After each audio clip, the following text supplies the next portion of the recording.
Well, Durud, everyone. Good morning, good afternoon, good evening, wherever you are. Welcome to day 118 of Iran Revolution Live with your wonderful and amazing host, Mr. Armin Navabi. And your wonderful and amazing host, Goldie Gamari. Thank you so much. Armin, how are you doing today?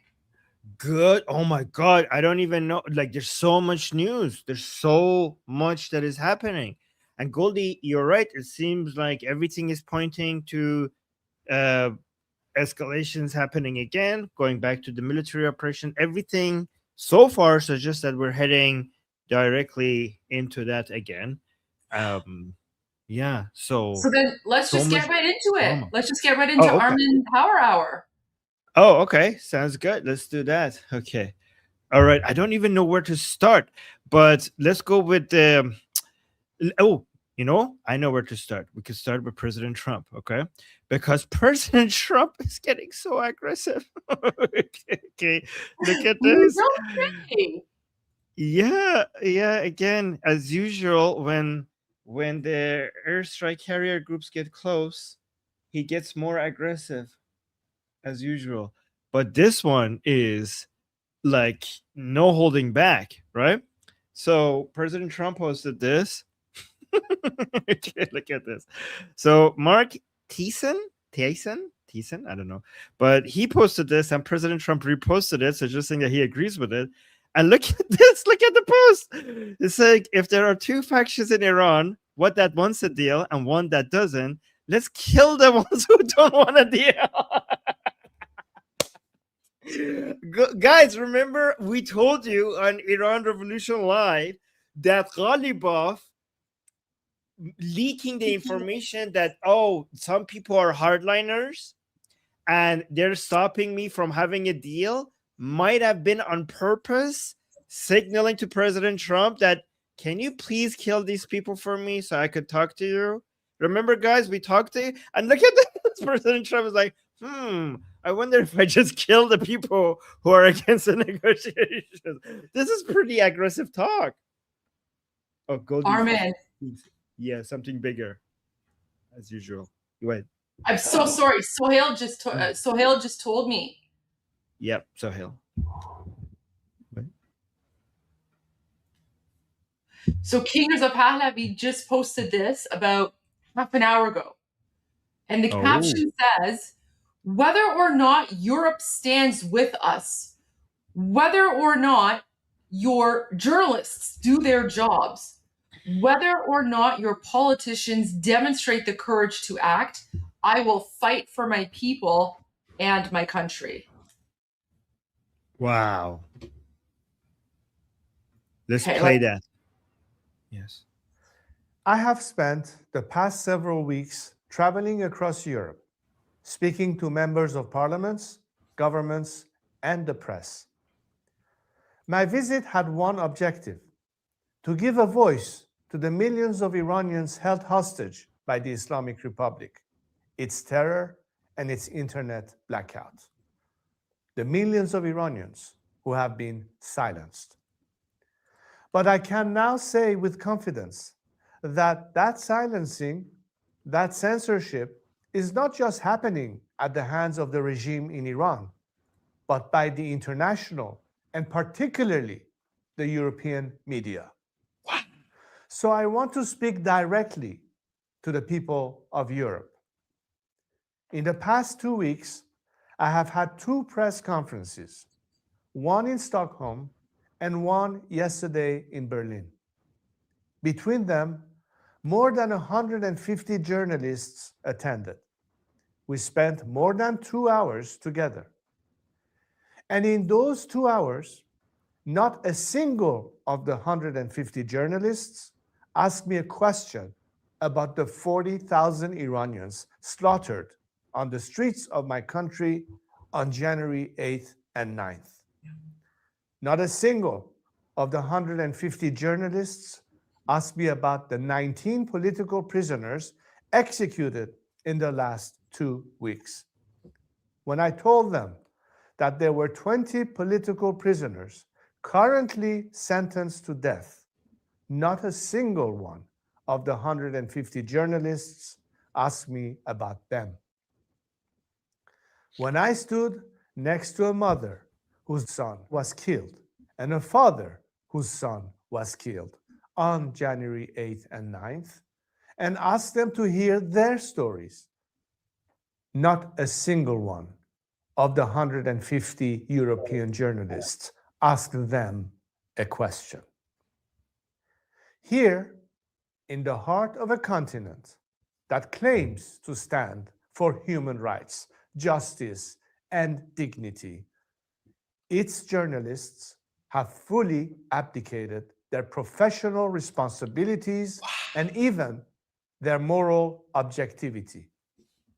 It is clear to me that my 40,000 brave, innocent compatriots who were slaughtered in the fight for liberty are of little interest to these journalists. They seem more interested in criticizing America, asking why the United States and Israel killed the dictator that has slaughtered our people for 47 years, than criticizing the regime doing the slaughtering.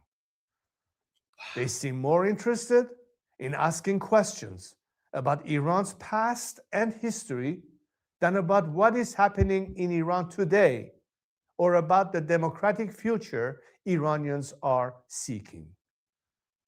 One member of parliament even told me they didn't think Iranians were ready for democracy. But to that member of parliament, to those journalists, I remind you, Iranians aren't just ready for democracy. 40,000 people just gave their lives for it. And I won't let that be in vain. So know this, whether or not Europe stands with us, whether or not your journalists do their jobs, whether or not your politicians demonstrate the courage to act, I will fight for my people and my country. Even if we have to do this alone, we will fight until Iran is free. I have never seen him so angry. I have never, ever seen him so angry. Wow. Have you, Goldie? Never. I have never, ever seen him that livid. And that was perfect. I'm so glad that he's calling them out. Armin, you and I have been calling them out on Iran Revolution Live for the last, I don't know how many days. Oh my gosh. Armin, that is perfect. That is perfect, because not just you and me, but all of us, all the Iranians, we've been saying, like, what's going on? What's going on? Armin, that was the ultimate shame on you that he was sending. That was so embarrassing for European countries and their journalists and their leaders. He exposed them so well. He exposed them so well. The whole pretense, the whole acting like they stand for human rights. Just one video exposed their hypocrisy so well, better than anybody could ever have done. Can we play it again? Yeah. Oh my gosh. Absolutely. Wait, before we do that,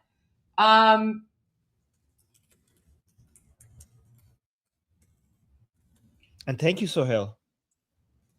Wow.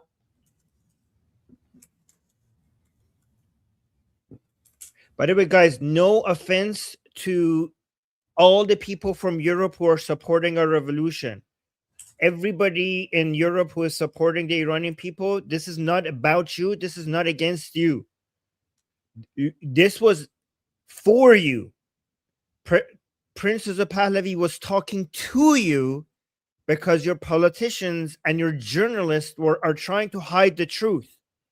So if you are European and you're here, you are on our side, you are in our army, And this has nothing, this is not at all against you. You are on our side and we are on your side. Every single person in Europe. Not only this wasn't against you, Prince Reza Pahlavi was talking to you for you.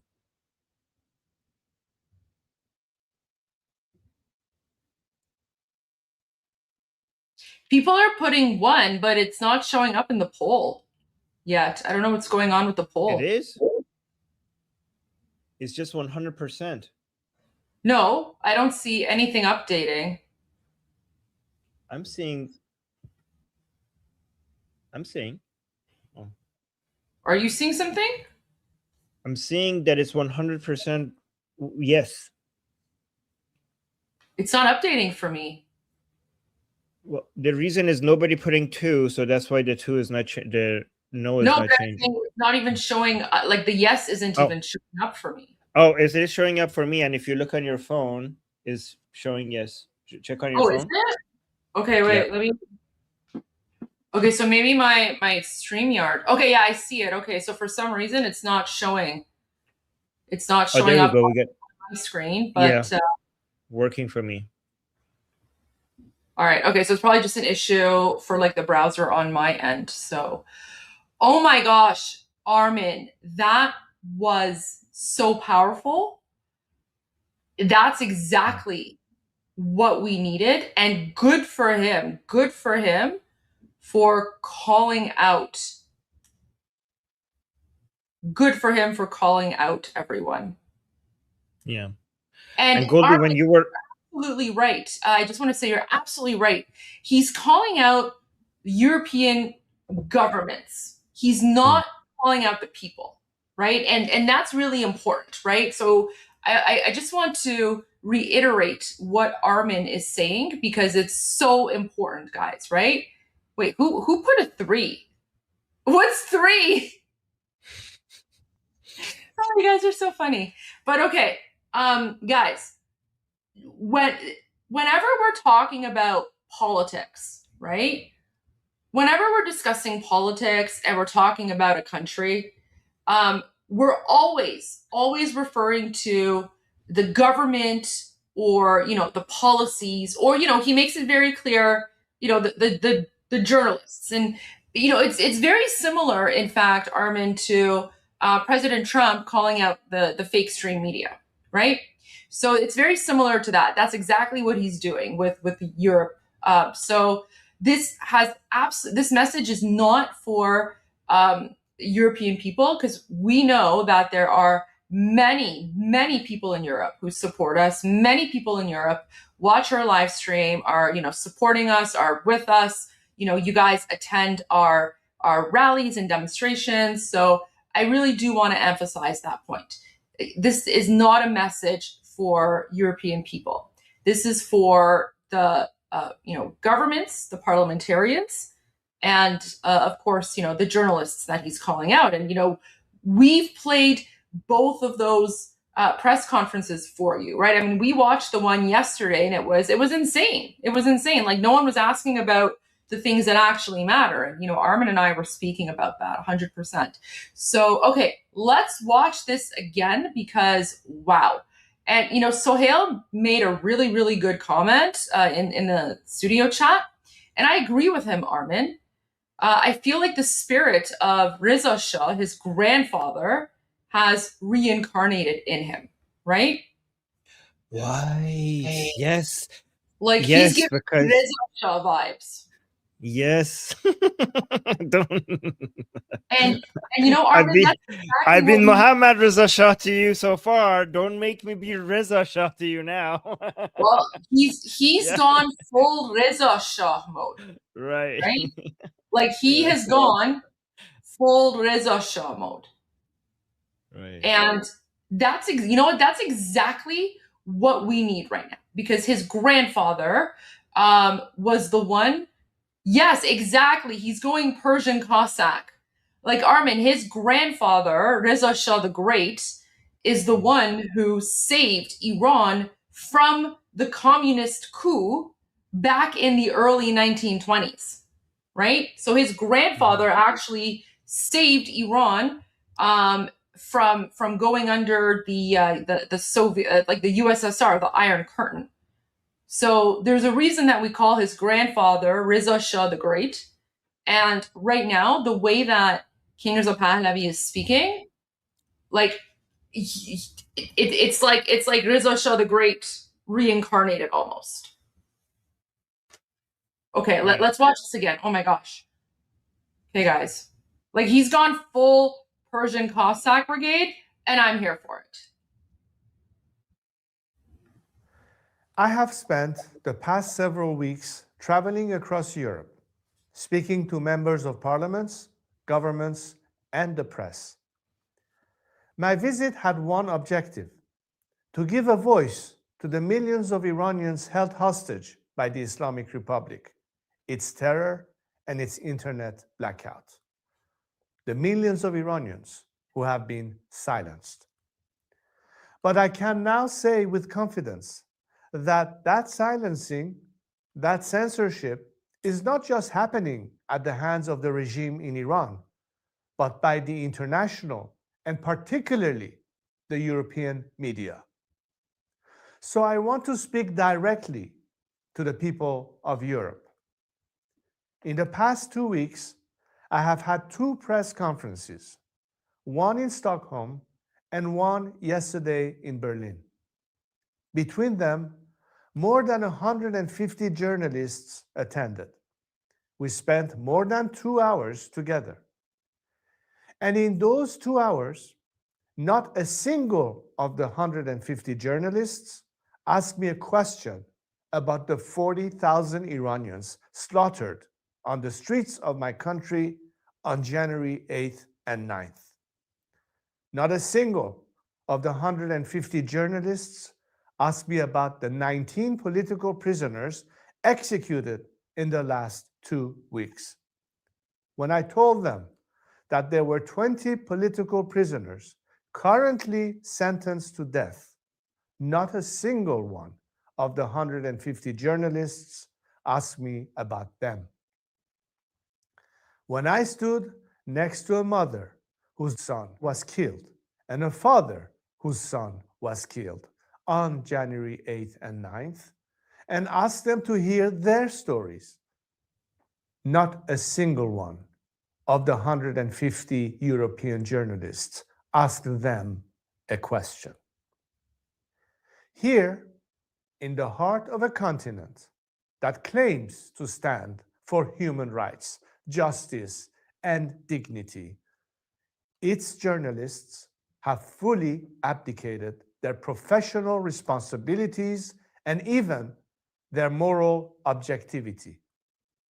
It is clear to me that my 40,000 brave, innocent compatriots who were slaughtered in the fight for liberty are of little interest to these journalists. They seem more interested in criticizing America, asking why the United States and Israel killed the dictator that has slaughtered our people for 47 years, than criticizing the regime doing the slaughtering. They seem more interested in asking questions about Iran's past and history than about what is happening in Iran today or about the democratic future Iranians are seeking.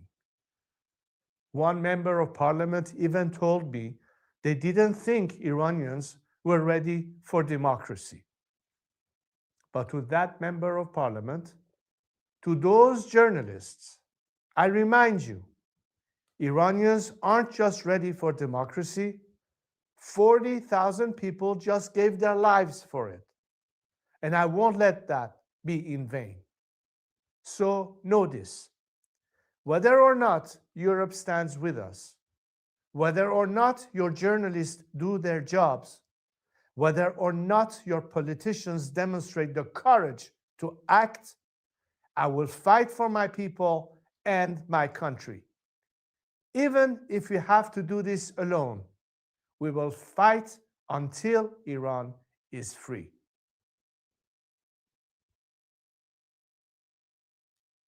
That's my Shah. weeks. Look at his face at the very last frame. The very last frame before. Look at it. Look at that. That's my Shah. You see that, guys? That is why he is the hope of 90 million Iranians. This is why he is our leader. And we are his soldiers. This is why we chant Javid Shah, because yes, this is who he is. This is the face of the descendant of Cyrus the Great.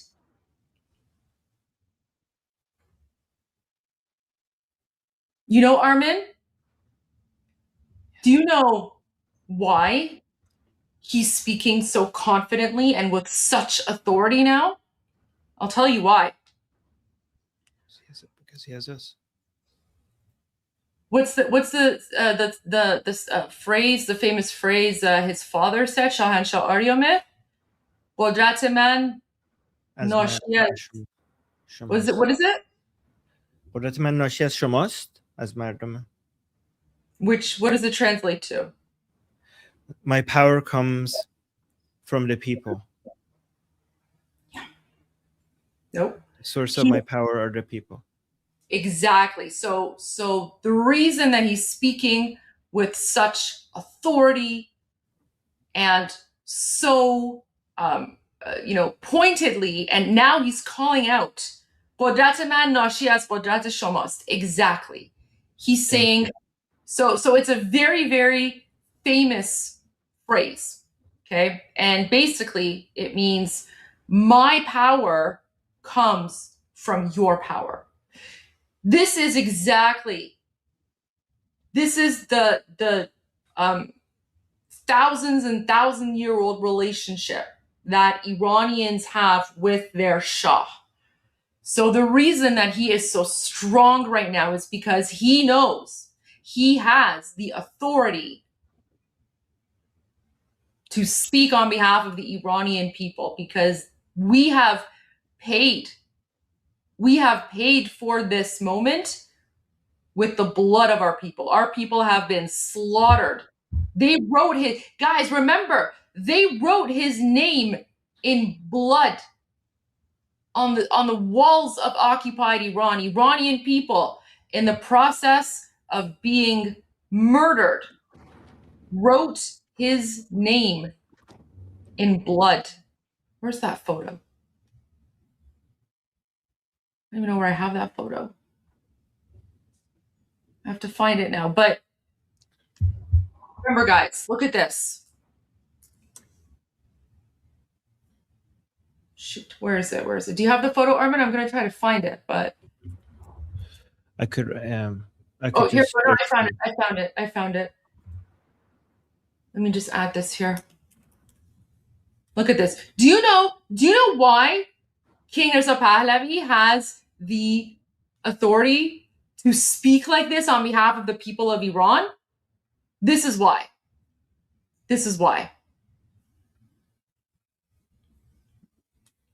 Because people chose King Reza Pahlavi, and over 40,000 innocent, unarmed Iranians paid the ultimate price. They paid with their blood.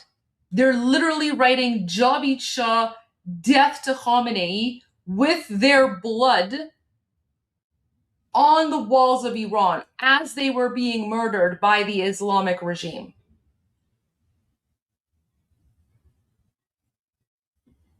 This is why we trust him. This is why no one else can be the transitional leader. No one else. We don't trust anyone else to transition Iran from an Islamic dictatorship to a functioning, secular, democratic society. And he's absolutely right, Armin. It's like we saw that yesterday. In the press conference, how frustrated he was. Like, he's sitting there and his facial expression is like, are you kidding me right now? Are you kidding me? I'm here to be a voice for the people of Iran. And people are asking me about whether I'm an Israeli agent or, like things in the past or like all this like garbage nonsense stuff, right? Like all these people are just continuing to dehumanize Iranians. Then they're trying to blame him for the crimes of the Islamic regime, right? But no one ever talks about this. No one ever talks about this. So it's as if we don't matter. Yeah. Goldie, the problem is the problem is that our oppressors are not Jews and we're not Palestinian. That's the problem. Well, the problem as well is not that the Israelis are oppressing Palestinians, but you know what I mean. Yeah, well, that's the narrative. But the problem as well, just those 2 points are important. But the third problem is that we actually support Israel. Yeah. Exactly. So that makes it even worse because we support Israel, right? Yeah. And Goldie, a lot of people didn't understand in that speech why Prince Reza Pahlavi was frustrated.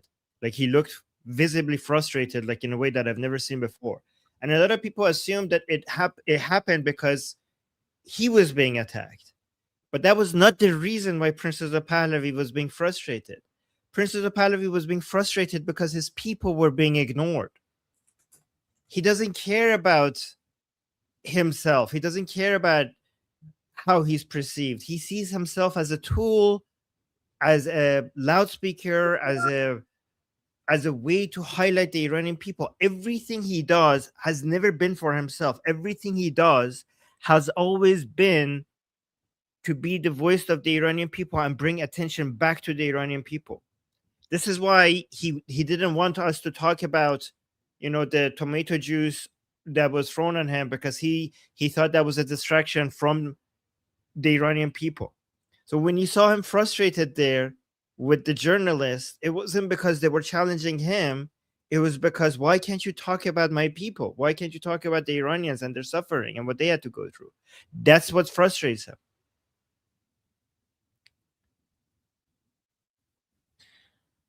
You're muted. Sorry, I was saying yes. That's exactly it. I'm also trying to find his speech from yesterday because he had a speech after the press conference. There was like a gathering, and then he spoke in front of Iranians who had rallied in Berlin. If anyone has the link to the full speech, let me know, because we need to play that at some point as well. I'm trying to find it here. But yeah, like Armin, this is wait, let's see if I can find it. I need to find the full speech, but like Armin, this is so good. And I'm glad that he's calling out Europe.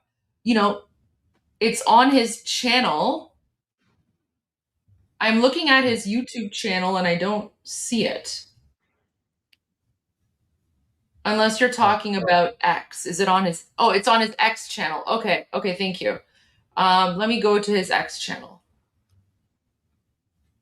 Thank you, guys.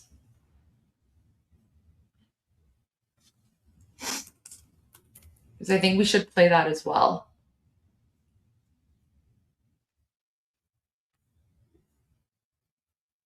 No, it's not on his X channel. Unless you're talking about maybe it's the official comms. Is that what you're talking about? Like his comms channel?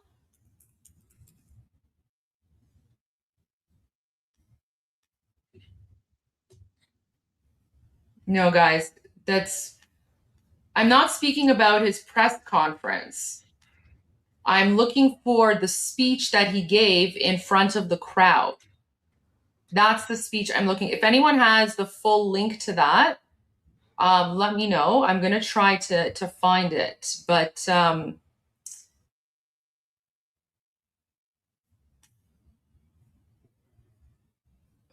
see.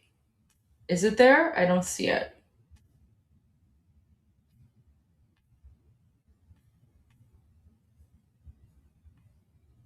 Yeah, I don't see it. I'll see if I can find the full speech and play it at some point. It's not on his X. It's not on his X, and it's not. Ew, who's this person attacking Armin? What are these trolls here? Like, just get lost. Guys, the full speech is not on his X, and it's not on his YouTube. If someone has... Oh, wait, where is it? Fearless Truth. Oops. Oh my gosh, I'm so sorry. Fearless, I'm sorry. I deleted your message by mistake because I was trying to get rid of the troll. Can you... Thank you, Goldie, for caring. Oh, you're so sweet. Oh my gosh, I muted the wrong person now because I was trying to mute the troll and I accidentally muted Fearless Truth. Oh no, how do I... Sorry, you took a bullet for me. But oh no.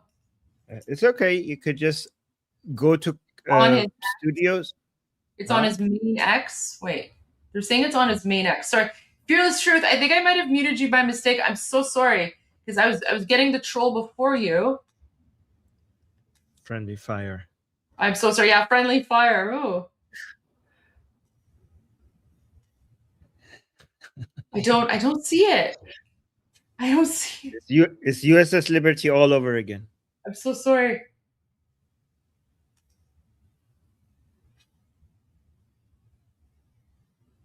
I don't see his speech though. Oh, okay. What? Guys, this is what fog of war looks like.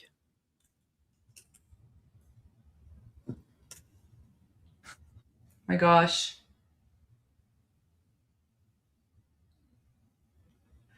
Okay. Sorry guys. I'm so sorry about that, Lupus. But no, I don't see his speech. His speech is not there, guys. Look, his speech isn't there. I'm not talking about the message she just put out. I'm talking about he had a speech in Berlin yesterday, and I wanted to play it, but I need to find the full video. Oh, I could find that for you. Yeah, if you have the link. Because I was trying. خب میدونی همون موقعی که حملش کردن داشت میرفت سراغ تجمع که بره روی استیج، بعد اونجا یه سخنرانی کرد جلوی ایرانیا.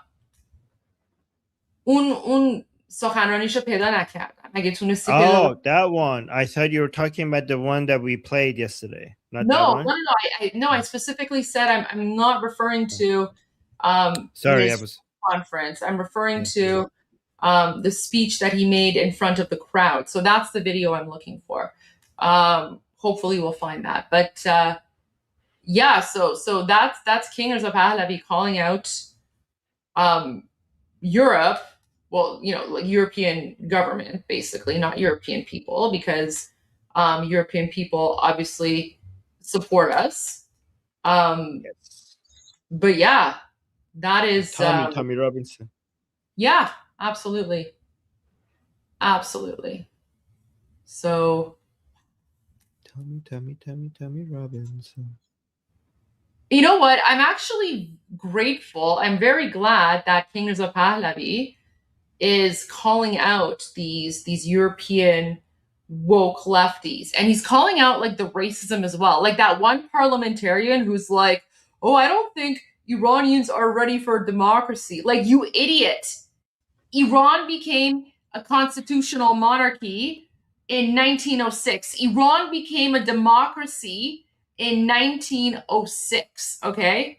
So Iran was a democracy for a very long time, and women in Iran had the right to vote before women in Switzerland and a bunch of other places as well. So who is this, like, you know, idiot who's telling King Reza Pahlavi that he doesn't think Iranians are ready for democracy? We had a democracy. Yes. And then, you know, Jimmy Carter and the Democrats, the UK and France backed some demonic mullah because back then it was cool to, you know, support communism and socialism and you know, whatever. right? And by the way, there was a lot of USSR money behind that as well.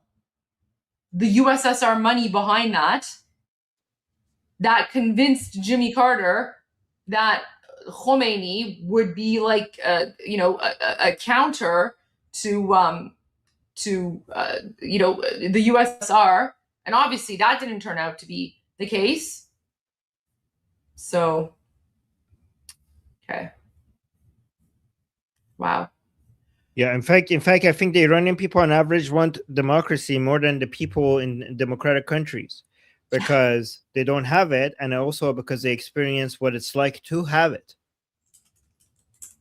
Not only that, like, Armin, some of the core foundational values of, democracy come from the Persian Empire. Remember, Thomas Jefferson was inspired by Cyrus the Great when he was writing the American Constitution. So this whole concept of,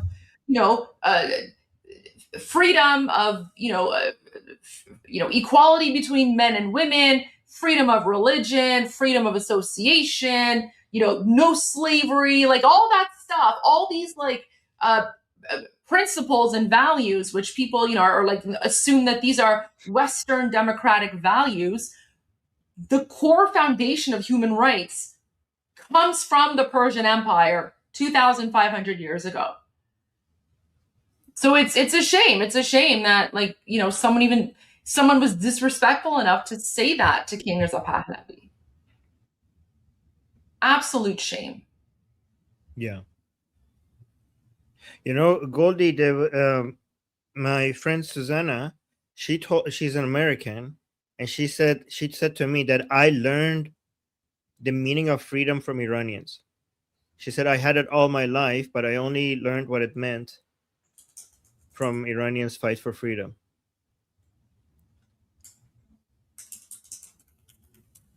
It's what we're fighting for. You know why Americans and Israelis, I think, understand us very well, is because Americans went through the same thing 250 years ago.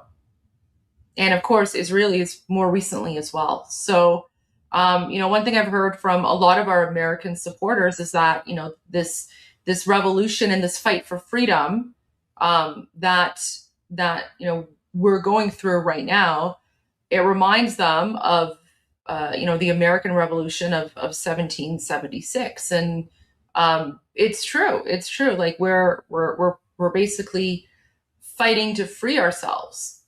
I actually saw, Armin, this amazing video on Instagram. Let me share that with you. And one thing I really liked about this video is that it had English subtitles. So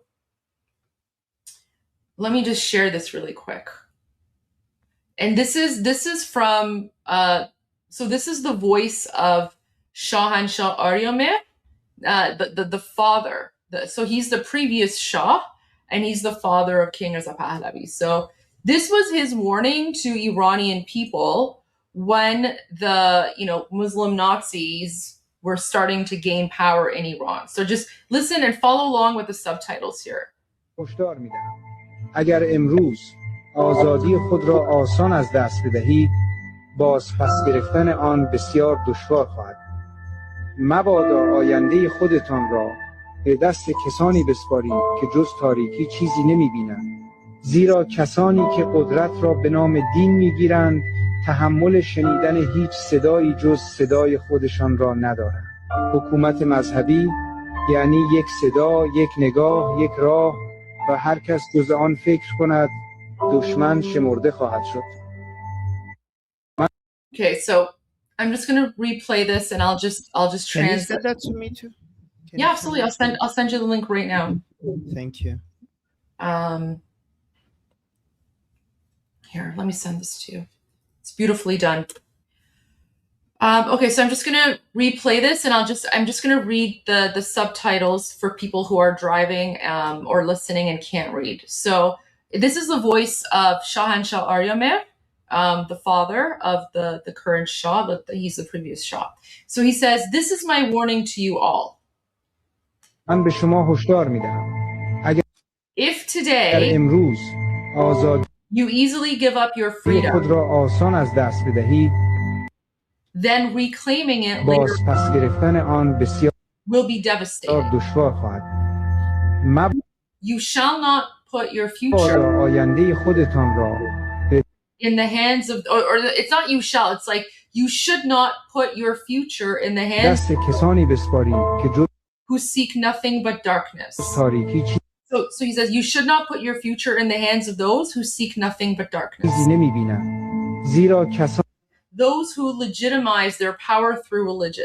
که قدرت را به نام دین می‌گیرند Those who have no tolerance towards hearing anyone's voice تحمل شنیدن هیچ صدایی جز صدای except their own. So those who have no tolerance for hearing anyone's voice except for their own. خودشان را ندارند حکومت A religious مذهبی یعنی A religious regime means one voice, یک صدا، یک one vision, نگاه، یک one path. راه و هر کس And anyone who dares think جز differently آن فکر کند will be counted as the enemy. دشمن شمرده خواهد شد.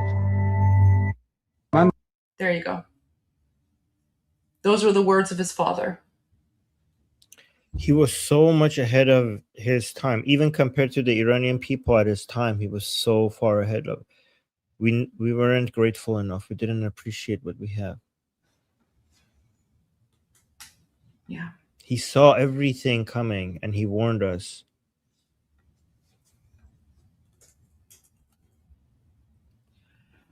Yeah. So, Armin, I have the full speech that from Berlin. I will play that when you go to your discussion group. Like I'll play that and I'll translate it for our viewers. So I'm sorry because I know there's a lot of news and we have to no worries. I could go over them once I come back. I still have the tabs all open and we could go over it. But in the last 10 minutes, the floor is yours. So anything you want to say or share. Okay. How about we do this very interesting thing that happened? Because we told you, if you guys remember, we told you that given that President Trump came out and said that the regime is divided, we here predicted that the regime is going to come up with a response it's being focused on unity. So we already knew that the regime is divided, but President Trump highlighting it made it everyone understand what you guys already knew because you watched Iran Revolution live. You guys were ahead of everyone else. So you guys thought when President Trump said they're divided, you thought well, of course we know that, but that was news to the majority of the world, right? And as soon as that happened, we told you here that the Islamic Republic is going to come up with a response and try to deny this and show unity. So first, I'll show you President Trump actually made another post about this division. I'll show that, and I'll show you the response by the regime. Look at this. And guys, so we were correct about that prediction. They did exactly that. They did exactly what we told you they would do, right? So look at this. President Trump saying Iran is having a very hard time figuring out who their leader is. They just don't know. So, guys, remember we told you that not even the regime knows who their leader is? Now President Trump is saying that. The infighting is between the hardliners who have been losing badly. And guys, look at this. Who have been losing badly on the battlefield, and the moderates, in quotations, who are not very moderate at all. Remember, a lot of you thought that President Trump doesn't understand that these people are not moderate. He understands. He says moderates, and he puts both hardliners and moderates in quotation, and he says who are not very moderate at all. So he knows. And saying, but gaining respect, right? Yeah, that's they're getting respect internationally, unfortunately. So it's crazy. We have total control over the Strait of Hormuz. No ship can enter or leave without the approval of the United States Navy. It is sealed up tight until such time as Iran is able to make a deal. Thank you for your attention to this matter, President Donald J. Trump. So all of this attention to the division has caused, look at this. Ghalibaf posted this, okay? And then, let me bring this. Ghalibaf posted this. I will, without me translating, just look at it, okay? And then Pezeshkian posted this. And then Ejei posted this. So what do you guys notice about them? They're the same post. So the so-called the head of the three branches, Ghalibaf as the legislative branch, and Pezeshkian as the executive branch, and Ejei as the judiciary branch. They all posted the exact same message, trying to show unity. So let me put the translation on. So all three of them posted this. In Iran, there are no radical or moderates. We are all Iranians. So this Ghalibaf is posting this. And the same thing that Pezeshkian and Ajay posted. We are all Iranian and revolutionary. And with the iron unity of the nation and government, with complete obedience to the supreme leader of the revolution, we will make the aggressor criminal regret his action. One God, one leader, one nation, one path, that path being the path to victory for Iran, dearer than life. So this is exactly the reaction that I thought they're going to have, and this is what they did. I said they're going to come up with a response showing that they are not divided and they're united, but this is fake, because we now have confirmation that, look at this. According to information received by Iran International, Mohammad Bagher Ghalibaf, head of the Islamic Republic's negotiating delegation with United States, representative in Islamabad, has resigned and stepped down from the delegation. By the way, the Islamic Republic is rejecting this. Based on this information, Ghalibaf was reprimanded by the Islamic Republic for attempting to include the nuclear energy issue as part of the negotiation agenda with the United States, and was forced to resign. According to Iran International's information, the possibility of replacing Ghalibaf with Saeed Jalili. Guys, remember Saeed Jalili? This is the most Durka of them all. The Durka is of mirror, mirror on the wall. Okay, so this is with Saeed Jalili. I'll bring the bingo chart soon. With Saeed Jalili at the head of the negotiating delegation. By the way, Saeed Jalili used to be the head of the negotiation team when it comes to nuclear stuff before. Negotiating delegation has been raised, and IRGC is also seeking to take responsibility for the U.S. negotiations following Ghalibaf's departure, right? So, guys, look at this. This is Saeed Jalili right up here. Okay, do you know why he's extra Durka? Do you know why he has extra Durka? Because he's from the Paidari camp. This guy over here, okay? He's from the Paidari camp. So whatever the level of Durka Ghalibaf has, this guy has that times 1,000. Times 1,000. And then more signs. Let me see if I could, this shows up, because I have more signs of division. Yeah, okay. This is actually saying the same thing. Iran negotiating head Ghalibaf quits. Mohammad Bagher Ghalibaf, head of Iran's negotiating team with the United States, has stepped down amid internal disagreements. Iran International has learned, according to information obtained by Iran International. Oh yeah, so I already read. This was just the same thing, but in Persian. So I have a lot more to talk about this. To say, I don't know if I'm going to be focusing on this, because there's other information that I want to share with you as well. But if you want to come talk to me about all of this, again, I'm going to go to our discussion group right now. And the link is now in the chat. Also on Liberty Politics YouTube channel, in the live chat, the link is pinned to the top. So today, guys, today is open discussion. So you could come in. It's open to everybody if you want to come in and talk to me.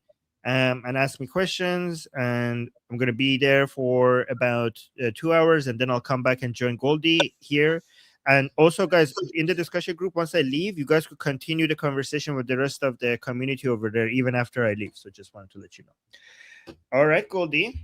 Before you go, I need you to translate this Morad Basi meme really quick. Okay.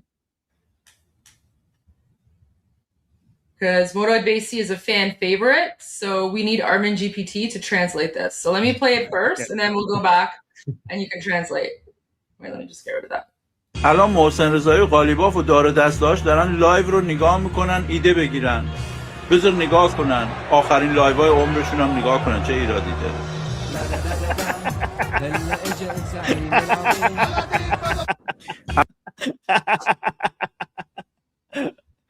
So it's funny because, guys, let me give you the context, because Morad Vaisi's analysis is so good that some Iranians are concerned that maybe the regime watches Morad Vaisi to figure out what to do. Right? So it's really similar, Armin, to what people tell you, because sometimes people say to you, Armin, like when you're giving an analysis, people are like, Armin, don't give things away. Don't give things away, like the regime might be watching. And you're like, what? Oh, wow. Well, thank you guys for thinking that. Anyway, so somebody was saying that in the chat that Mohsen Rezai, who else did he mention? Like he mentioned الان محسن رضایی و قالیباف و دار دستاش yeah, so he's saying right now Mohsen Rezai, Ghalibaf, and their entire team, they're watching her stream to figure out what to do. And then he responds by saying, let them watch the last live streams. Let them watch this. This is going to be one of the last live streams that they get to watch. Let them enjoy it before they die, basically. Like, well, what issue is what problem is there for them to watch, some of the few live streams of their lives? But like basically is implying like they only have time to watch a few more live streams before they're boomed. Yeah, let them have this before they killed soon. دارن لایو رو نگاه میکنن ایده بگیرن. بذار نگاه کنن. آخرین لایوهای عمرشون هم نگاه کنن چه ایرادی داره. These are the last live streams of their lives. That's really good. Yeah, like love it. Someone's like, why are you not sharing clip I made from Vicebeam? I haven't seen it. I mean, there's so much in the chat. Send the link again. I'll see if I can find it. All right, Armin. Thank you so much. Yeah, no, thank you. I'll be back soon. All right, guys. See you guys soon. Bye. Thank you, Armin. Okay, so there is confirmation that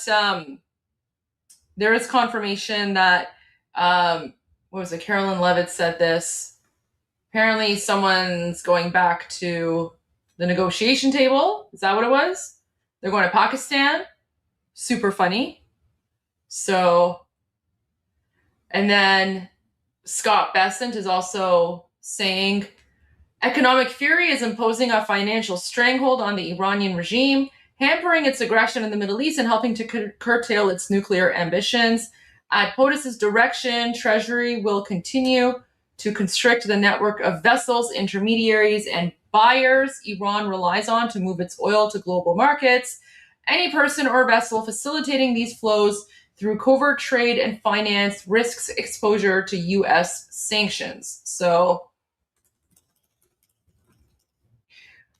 okay, so there's that. And then apparently, was it Carolyn Levitt confirmed? I saw like a clip somewhere, right? Oh, here we go. Is it this one? No. Anyways, there's a clip where I'll see if I can find it, but she basically confirms that they're going back.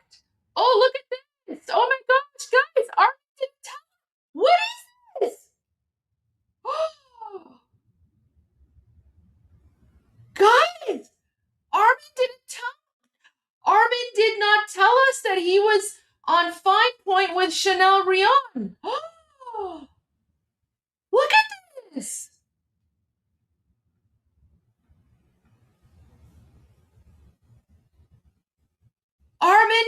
tell us. Oh, he did tell you guys. Oh, maybe I wasn't there. Oh, okay, that was that. So, okay, this was from Wednesday. I see. Okay, so this was from the day that I was gone. Okay, so he did tell you guys. Okay. Oh, I'm so proud of him. That's amazing. I'm so glad that Armin is getting more airtime. He definitely deserves it. So, because I did speak to Chanel about Armin, and I was like, you should bring on Armin. So I'm really glad that that happened. Guys, I want to play it, but there's too much going on. I still have to go to the press conference from earlier today, which, by the way, is upsetting a lot of people because Pete Hegseth did the thing that he isn't supposed to do, right? Pete Hegseth did the no-no, where he called it the Arabian Gulf. And I don't know why he does that. I don't know why. It's not good because, we Iranians were very, our territorial integrity is not a joke, right? We don't like joking about it. We don't like people making fun of it. And part of the reason is because we have been, attacked from non-Iranians for thousands of years.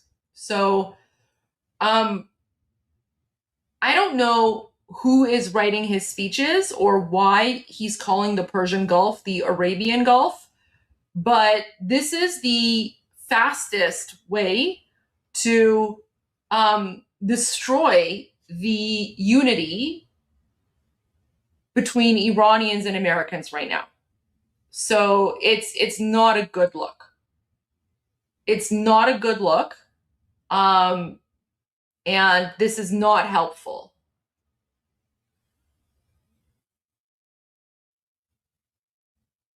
And if he's worried about appeasing the Persian Gulf countries, that's not our problem. That's not our problem. It has always been the Persian Gulf. Arabian Gulf is not military speak because there's some sort of military medal called the Persian Gulf something. Let me see if I can find it. Yeah, it's this, right?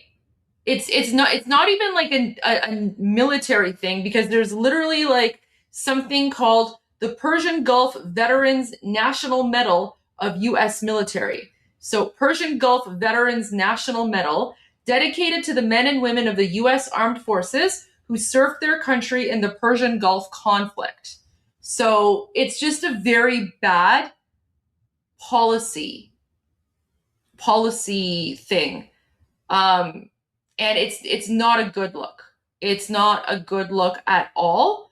I don't know if he's doing it on purpose. I don't know if someone is sabotaging him by putting that in his speech and he just reads it because he doesn't know any better. But it's not a good look. And this is one of the fastest and easiest ways to undermine this alliance and unity between Iranians and Americans, right? Because the Persian Gulf has nothing to do with the Islamic regime, right? The Persian Gulf has existed for thousands of years. And just because the Islamic regime has occupied Iran for the last 47 years, that has nothing. Guys, in fact, the Islamic regime has an Arab Muslim mindset, right? So if anything, calling the Persian Gulf the Arabian Gulf is helping the Islamic regime. It's because it's helping to erase the Iranian identity. So I just want to point that out because it's not a good tactical decision. So that's upsetting a lot of Iranians. And I don't know why he's saying that, because in the past he did refer to it as the Persian Gulf. So what is the Persian Gulf called in the Persian language? So we call it Khalij Fars. Khalij Fars. Khalij means Gulf, and Fars is Pars, basically. Khalij Pars. So Persian, basically. Pars is the Persian way to say Persian. Khalij Pars. So not a good look. Okay. Let's go to the press briefing now.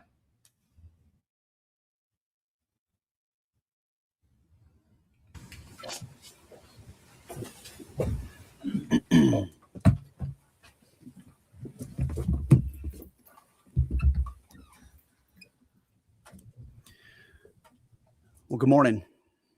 Unlike the endless wars of the past that dragged on for years and for decades with little to show for it, Operation Epic Fury has delivered a decisive military results in just weeks. Korea, Vietnam, Iraq, Afghanistan, as the president has pointed out, all took years, decades, vague missions, shifting sands, little to show for it. Operation Epic Fury has been laser focused from the very start, as I've said to all of you. Clear mission objectives, and ultimately, Iran will not have a nuclear weapon. It's a bold and dangerous mission, a gift to the world, historic, courtesy of a bold and historic president. That mission continues today in this new phase as Iran has an important choice, a chance to make a deal, a good deal, a wise deal. As part of that effort, the United States has imposed an ironclad blockade that grows more powerful by the day. From the Gulf of Oman to the open oceans, our Navy is enforcing this blockade without hesitation or apology. Now, as usual, there's a lot of false information out there. I'll say this, every ship that the U.S. believes meets our criteria, either Iranian ships or to and from Iranian ports, has been turned around. As of this morning, 34 total.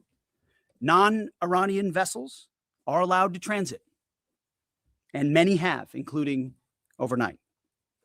Not only is the blockade growing, in fact, a second aircraft carrier will join the blockade in just a few days, but this growing blockade is also gone global. Just this week, we seized 2 Iranian dark fleet ships in the Indo-Pacific region that had left Iranian ports before the blockade went into effect. They thought they'd made it out just in time. They did not. We seized their sanctioned ships, and we will seize more. Our blockade is growing and going global. America's military is unmatched, projecting power, denying passage to adversaries, and protecting our interest at the time and place of our choosing. No one sails from the Strait of Hormuz to anywhere in the world without the permission of the United States Navy. To the regime in Tehran, the blockade is tightening by the hour. We are in control, nothing in, nothing out. Iran's battered military, the IRGC specifically, has been reduced to a gang of pirates with a flag. They cloak their aggression in slogans, but the world now sees them for what they are, criminals on the high seas.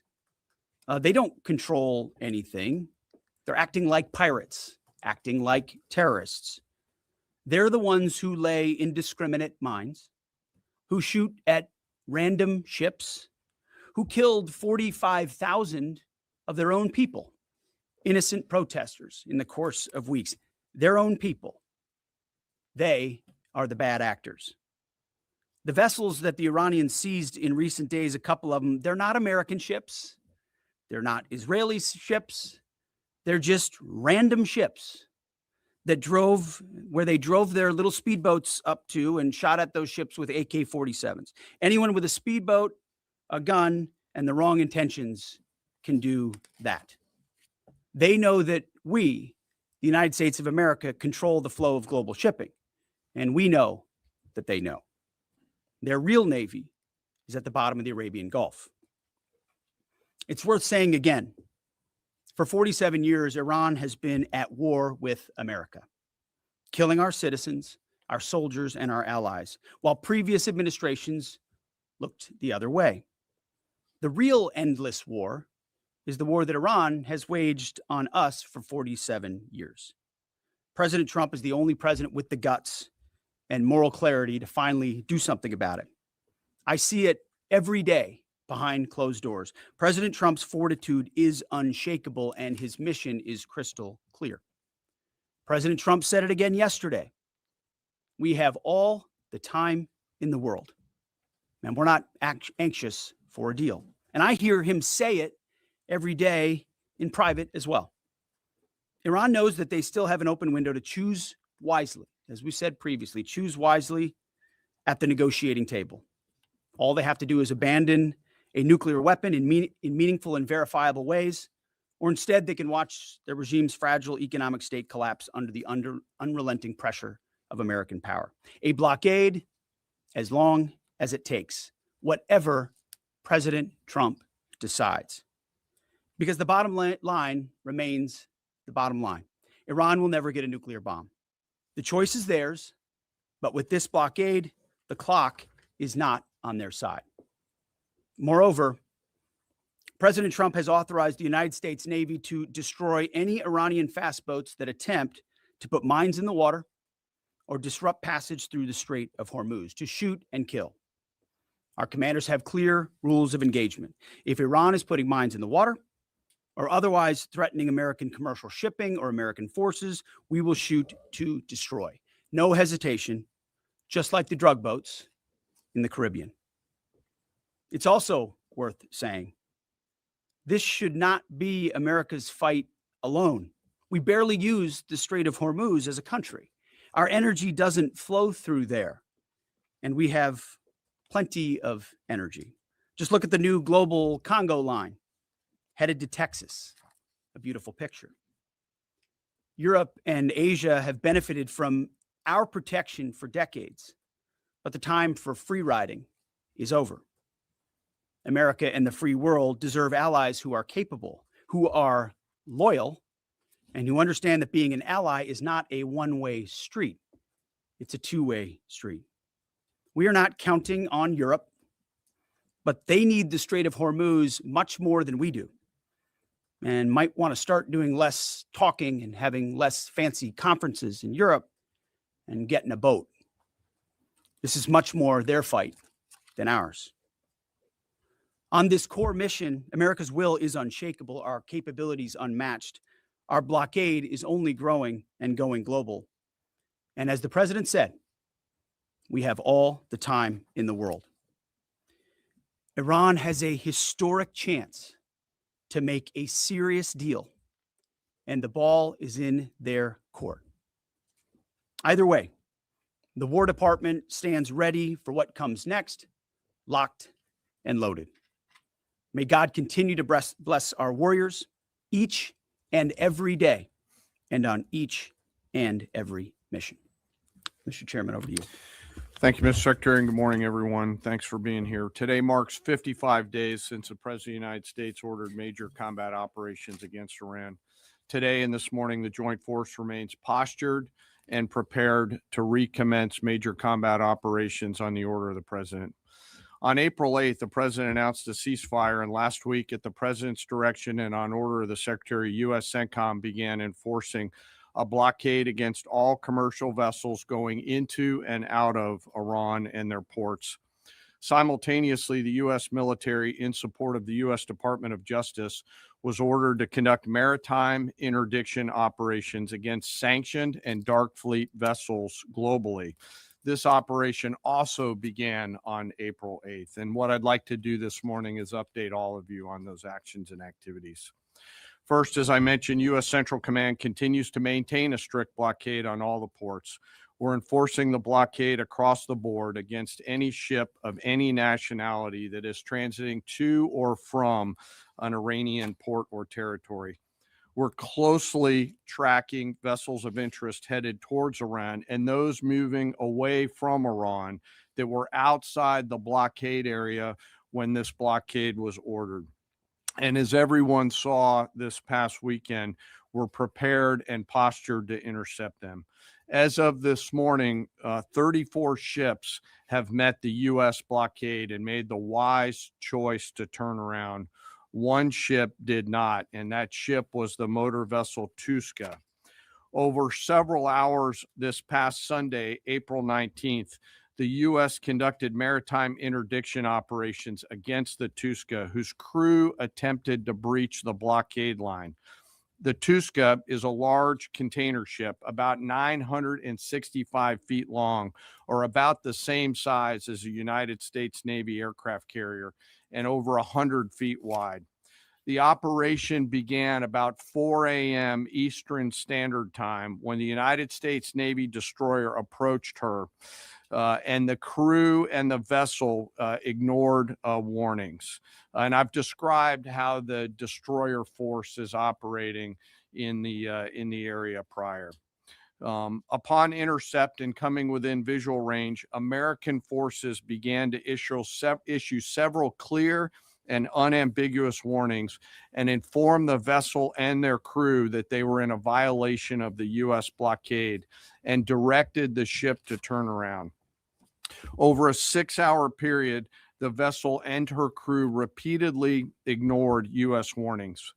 And then the U.S. Navy destroyer executed a series of pre-planned, carefully calibrated escalation options, including firing 5 warning shots. The vessel and her crew continued to ignore warnings. And after exhausting all other measures, CENTCOM authorized disabling fire against the Tuska. U.S. sailors warned the crew of the Tuska to abandon the engine room, and at approximately 9 a.m. Eastern Time, the destroyer disabled the Tuska's engine by firing 9 inert rounds from the destroyer's Mark 45 5-inch guns precisely into the engine room and engine space on board the Tuska.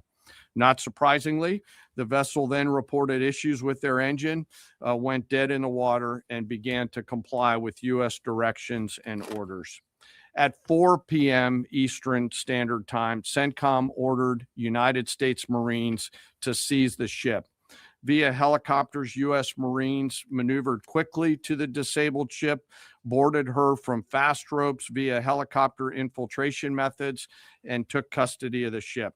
The ship and her crew remain safe in U.S. custody today.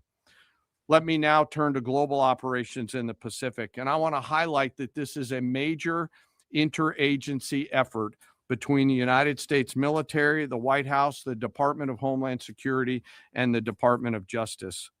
On Monday, April 20th, U.S. Indo-PACOM forces, in support of a Department of Justice request, interdicted the motor tanker Tiffany, which was transporting sanctioned Iranian oil.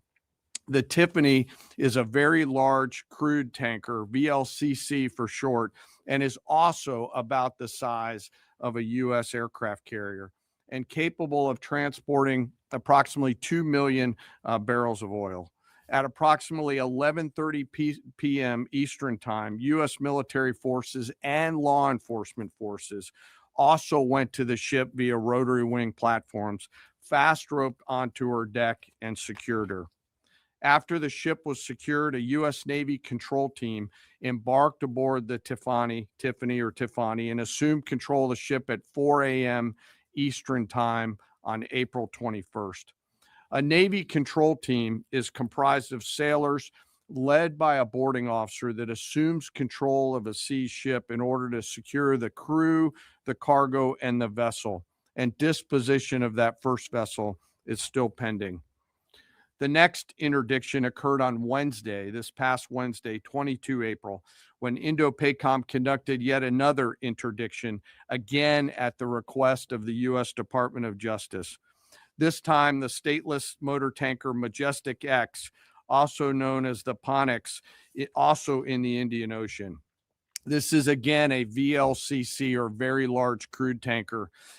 At approximately 11 p.m. Eastern Standard Time, U.S. forces began the interdiction, again using rotary wing assets to get to the ship, got on board, and secured the bridge. Both ships, the Tiffany, the Majestic X, and their crews remain in U.S. custody. And we will continue to conduct similar maritime interdiction actions and activities in the Pacific and Indian Oceans against Iranian ships and vessels of the Dark Fleet. The actions by our service members and our law enforcement partners demonstrate the incredible discipline and dedication and professionalism of our joint force and highlight the global reach of American combat power. The joint force remains on ensuring the Iranian regime cannot harm our interests or those of our allies and partners. And I'll highlight that Iran has repeatedly sought to offensively and proactively expand the conflict by aggression against its neighbors and its attacks on global shipping through the strait. To date, Iran has attacked 5 merchant vessels, seized 2 of them that were attempting to transit the strait. And these include ships that Iran itself had cleared to proceed. Now, as I always do, I want to honor members of the Joint Force. Today, I want to highlight and proudly describe the essential role of our intelligence enterprise and the role that they play in conducting our military operations.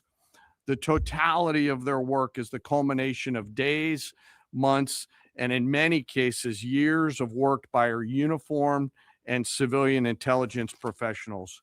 We have been able to do the work that we are ordered to do because America's intelligence force, including our core collectors and analysts, have spent decades searching for every loose thread. From the determination of a particular intelligence requirement to that piece of intelligence being collected in the field by a military or interagency case officer to the rigorous analysis that goes into reporting on that finding, those team members spend their careers answering the incredibly important questions that we must attempt to answer before, during, and after operations. They live in the enemy's mind. Normally located behind the green door, behind the vault door, in dark windowless rooms across the world, 24 hours a day, 7 days a week, 365 days a year, are world-class intel members from DIA, our service intelligence components, NSA, NGA, CIA, NRO, and in the case of the operations that I've just described, the Office of Naval Intelligence, all work tirelessly to sift through the mountains of collected information using tools, tactics, techniques, and procedures that I'm not going to discuss today. The sun never sets on these world-class professionals, and their goal is every minute of every day to be on the account.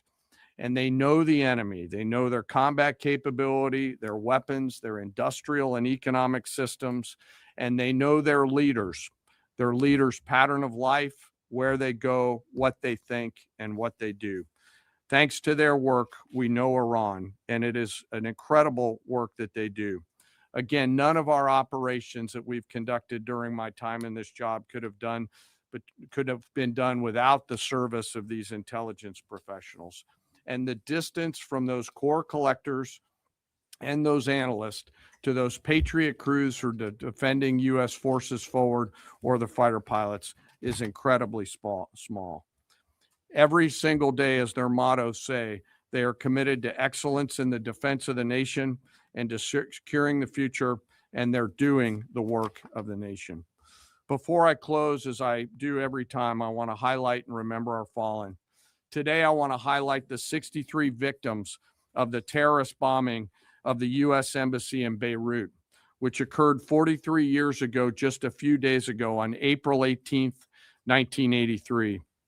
At that time, this was the deadliest attack on a U.S. diplomatic mission, and this was the first attack conducted by Iranian-backed forces on Americans. The suicide bomber detonated a vehicle-borne improvised explosive device out in front of the embassy, killing 63 innocent people, including 32 Lebanese, 14 visitors, and 17 Americans. And among those lost, members of the Joint Force to include 3 Army soldiers and 1 United States Marine. We remember their names: Sergeant First Class Richard Twine, Staff Sergeant Ben Maxwell, Staff Sergeant Mark Salazar, and United States Marine Corporal Vincent McMaw. Today we remember them. We carry on their memory and the memory of all our fallen, and remain grateful for their sacrifice and that of their families who continue to show us what courage looks like. As we continue to press forward and maintain these operations, the Secretary, the Joint Chiefs of Staff, and I are deeply humbled by the spirit, tenacity, and commitment and grit of the 2.8 million members of our joint force. The Secretary and I thank every member of the joint force engaged in this operation, every warrior who remains deployed or who is supporting from here at home. Thank you to, and thank you to your families. Sir, I'll turn it back over to you. Thank you, Mr. Chairman. We'll take a few questions. Thank you.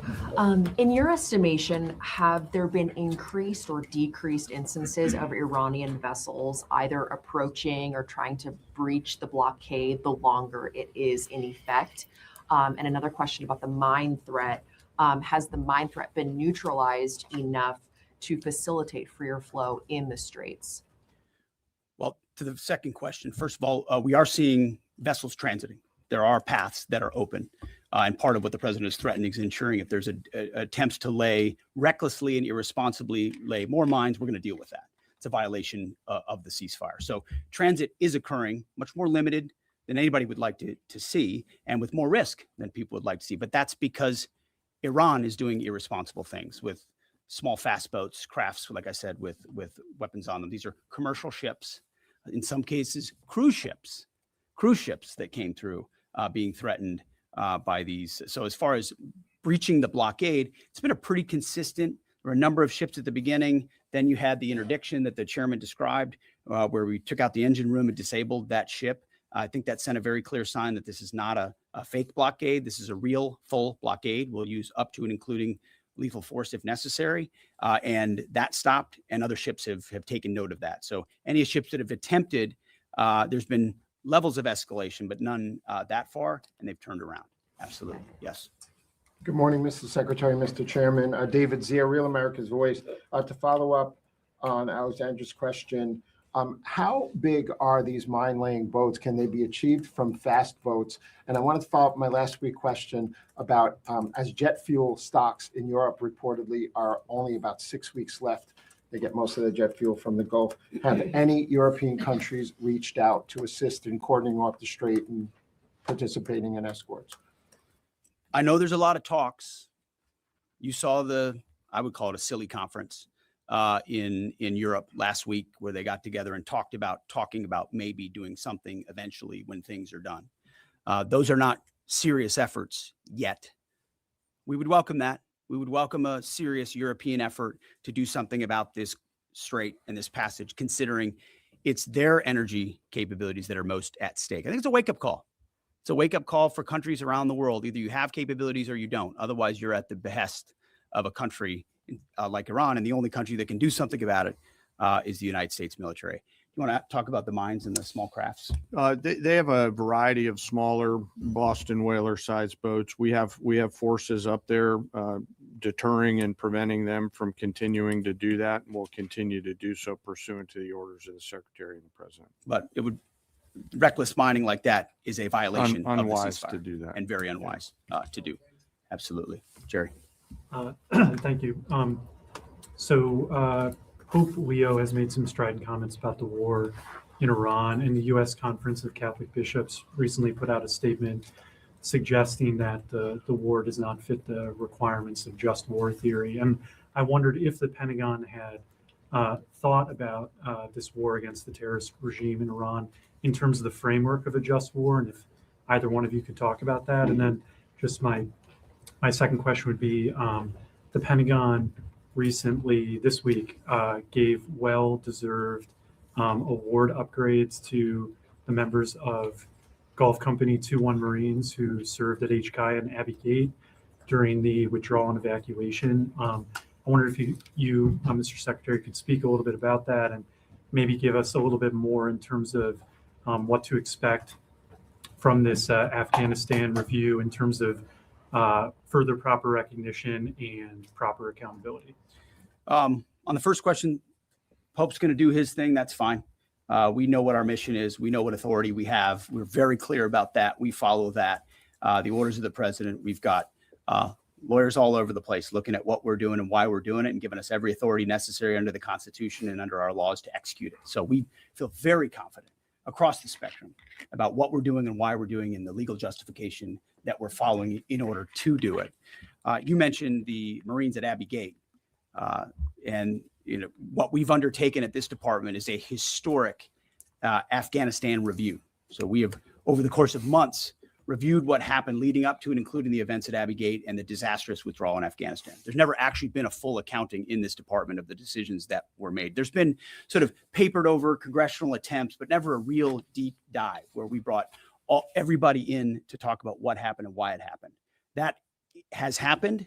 That review will come later this summer, and I think you'll find it to be probably the most comprehensive review this department has ever done about a single series of events. And it's because the cascading effect of what Joe Biden did in abandoning that mission the way that he did and that disastrous withdrawal had ripple effects for our military, for our country, and for the world. That's why reestablishing deterrence is one of the core pillars of what we've been doing at the War Department, is because the world looked at that disaster and made choices. Vladimir Putin made choices. Hamas made choices and saw that America wouldn't do anything about it. Houthis shot at ships. They made choices because Joe Biden and his administration were seen as feckless and weak. And that withdrawal was a part of what the world saw, people hanging to planes as we fled. That deserves a full accounting, which is exactly what we're doing. Sean Parnell, our chief spokesman, one of my senior advisors, has been leading that effort, getting to the bottom of it. And one of the revelations was that those Marines at Abbey Gate who showed courage, who were out there exposed, knew there was a threat, nebulous mission, the only gate that's open, did not receive the kind of proper recognition they should have for their heroism. So one of the early results of this Afghan review is to ensure they get the due recognition and award they deserve for the heroism and courage they showed at that gate. Despite the bad decisions of this building and that administration, those Marines acted heroically, and we're going to recognize them for that. Sherry, thank you. Yeah, right here. Thank you. Michael Casey with O'Keefe Media Group. Earlier this week, James O'Keefe published a story on Department of Army Nuclear Chief Andrew Hugg, who revealed top secret national security information to a stranger he met on a dating app. Will you defer Mr. Hugg for termination and prosecution? Yeah, he won't work here anymore. And given the revelations, It's an easy one. Will any changes be made to the current anti-espionage training for all Department of War employees now, given this? Well, we're always on the lookout for CI threats, any internal threats, anyone talking out of school about things they should not. We take leaking very seriously here, informally or formally, which is why some of the reporting done by some of the people in here is incredibly problematic. They're willing to publish things based on classified information that would potentially harm those in harm's way. And we think them doing so is incredibly irresponsible and unpatriotic. And it would encourage members of the press to think twice about the lives they're affecting when they publish things in their publications like the New York Times. Mr. Yes, Chairman, Mr. right here. Was the Tuska carrying used equipment to China? Sir, so I'm sorry, the question's right here. Thank you. Ryan Morgan with the Epic Times. Earlier this week on that topic, there was a report, I believe, with the Washington Post that the Pentagon had briefed Congress that it could take up to 6 months to fully sweep the Strait of Hormuz for mines. I was wondering if you could comment a little bit more on the specifics of the timeline, the range of time that it could take, and then just a general idea of how many mines have been placed. We would not speculate on a timeline. I saw that report. It was based on, again, another leak from a closed door session, which was supposed to be classified. And apparently, allegedly, that was something that was said about we feel confident in our ability in the correct period of time to clear any mines that we identify. And would encourage other countries to be a part of such an effort as well. But we're tracking that very closely. Mr. Chairman, do you want to add anything to that? No, sir. I think you covered it. Right here, new members of our press corps here. Jacob Wasserman with TMZ DC. We have two questions. I'm going to ask the first. My colleague will ask the second. You know, I've heard you talk a lot about bombing. We'll see. Sorry? We'll see. Okay. I've heard you talk a lot about bombing people and places. And when you give these orders to carry out this extreme level of violence, what's going through your mind and your body? Do you have like an adrenaline rush? Are you scared? Do you feel like you're on a power trip? Just walk us through and paint us a picture of what it feels like mentally and physically. It's a very TMZ question. My only thought process is to ensure that our warfighters have everything they need to be successful, defeat and destroy the enemy, and they come home. I want them to feel empowered, to have every authority they need within our rules and within our law to bring maximum violence to the enemy, because war is violent. War requires doing difficult things, but I want our people to feel empowered. So it's our guys that come home and their guys that do not. And Sure, I'll give you one chance. Charlie Cotton from Teams EDC. You changed the Department of Defense to the Department of War. Would you consider changing the name again to the Department of Peace, since that's what we're all after? Well, that's the pursuit. It's a great question, actually. You go from defense to war because you want to be proactive about peace through strength. And really, I gave a speech in front of generals about what the ethos of the War Department is all about, because I wanted to go through every echelon of this department. It means something. It's not just words. And when you fight a war the right way, the idea is on the other side, you bring about peace.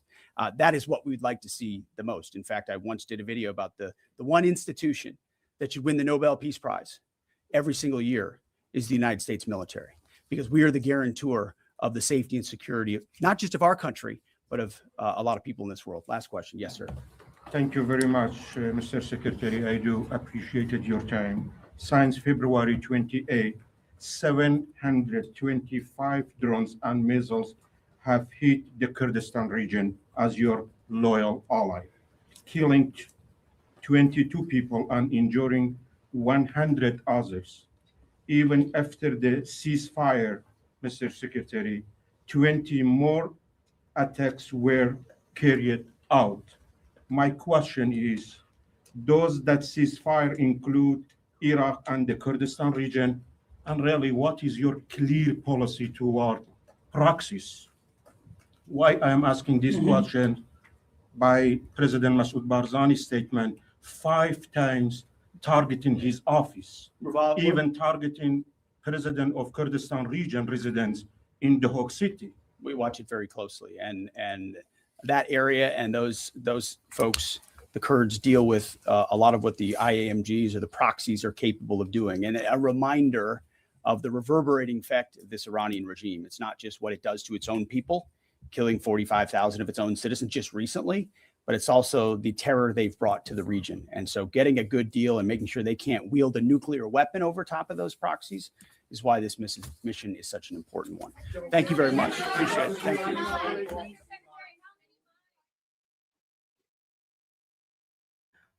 So interesting.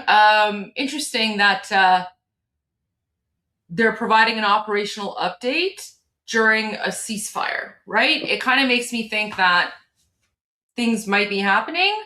Who knows? But I mean, Department of Peace is stupid.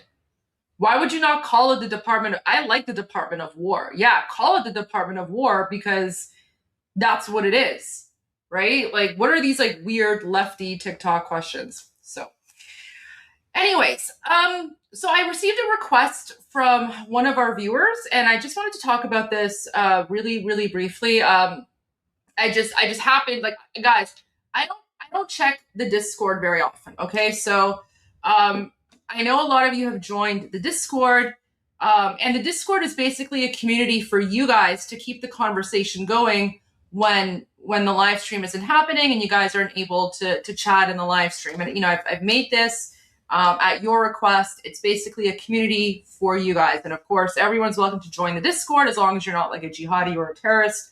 But it's not something that I'm really running. You know, I have some admin and I have mods, and they're helping me out there.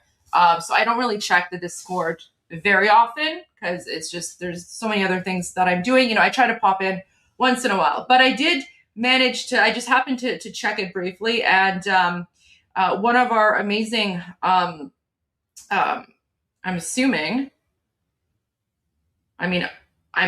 he's Armenian, but I'm not sure. But he asked me to, it's the official Mr. Thorn on Discord. I'm not sure what his account is on the YouTube or Rumble or wherever, but he made a very important request. He said, since today it's the Armenian Genocide Memorial Day, I was wondering if you would recognize the 1.5 million Armenians massacred by the Ottoman Empire as a genocide 100%. I've always called it the Armenian Genocide. It's always something that I've said. I've spoken about the Armenian Genocide before, raised awareness about it. And so just to speak of, I just want to raise awareness about that for a little bit before we continue, because guys, so like, I just wanted to I just want to say that, there's a very long history between Armenians and Iranians as well. We have an amazing Iranian-Armenian community. They view themselves, those who live in Iran, or, have been living in Iran for a while. Basically, we're all Iranian first, right? And that includes our Iranian Armenians. And, they speak Armenian as their first language. Actually, some of my very, very close family friends are Iranian Armenian, and they're Christian, and they're basically like my family, right? Like I called them aunt and uncle, and like the elders. They were basically my grandparents. So at a time when I was living in when I was a child in Canada, I never grew up around my grandparents, like my blood related grandparents, but I basically was adopted. So I actually did have grandparents.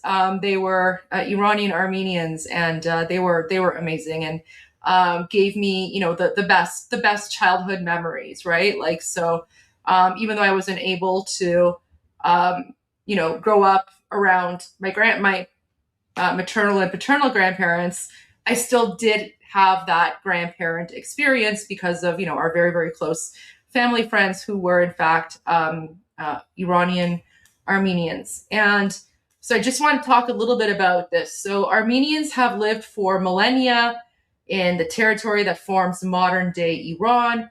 Many of the oldest Armenian churches, monasteries, and chapels are in Iran.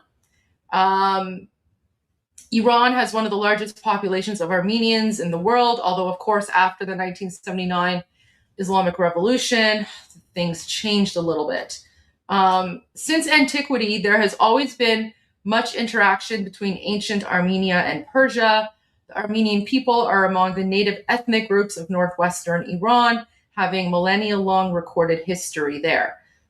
So there's always been a very, very close connection and relationship between Armenians and Iranians, and for those Armenians who live within the borders of Iran, of course they just like the rest of us view themselves as Iranian first, and we have some amazing Iranian Armenians. Of course, the most famous one is vegan, so during the Armenian Genocide, about 50,000 Armenians actually fled the Ottoman Empire and took refuge in Iran. So Iran has all, and this goes back to what King Reza Pahlavi was saying yesterday in the press conference, where when he was speaking about the Jewish people, and he said during World War II, tens of thousands, or I think over like 100,000 Jews escaped Nazi Germany and sought refuge in Iran. And he said, Iran has always been a place where persecuted people can go to seek refuge. No different with Armenians during the Armenian Genocide.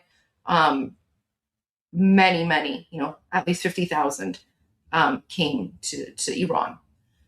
And I do have this short clip as well that I would like to play. And yes, of course, System of a Down, literally System of a Down, one of my like all-time favorite bands. I love System of a Down.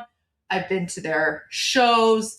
I think it was like, I can't remember when it was, like 10 years ago or something. They had an anniversary tour for, I think it was like the 100-year memorial of the Armenian Genocide. They reunited and they did a tour. So yeah, I love System of a Down. I went to that. So I found this 8-minute clip, news clip about the Armenian genocide. So I think, in honor of remembering the 1.5 million Armenians who were massacred by the Ottomans.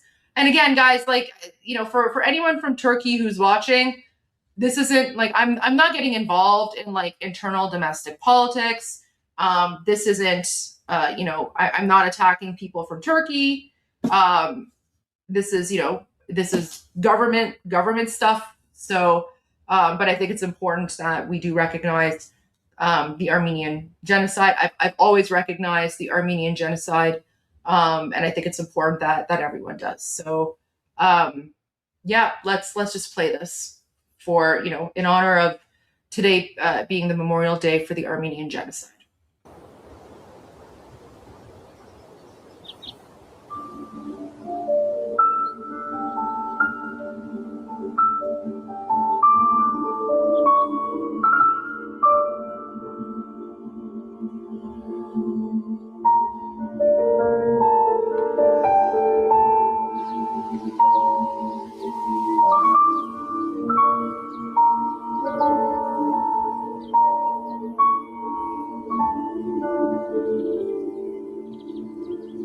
Megugez million charter eliş vakena.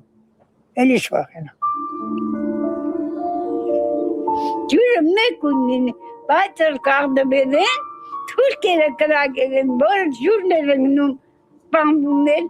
Cürn var o diğer işler yok gibi.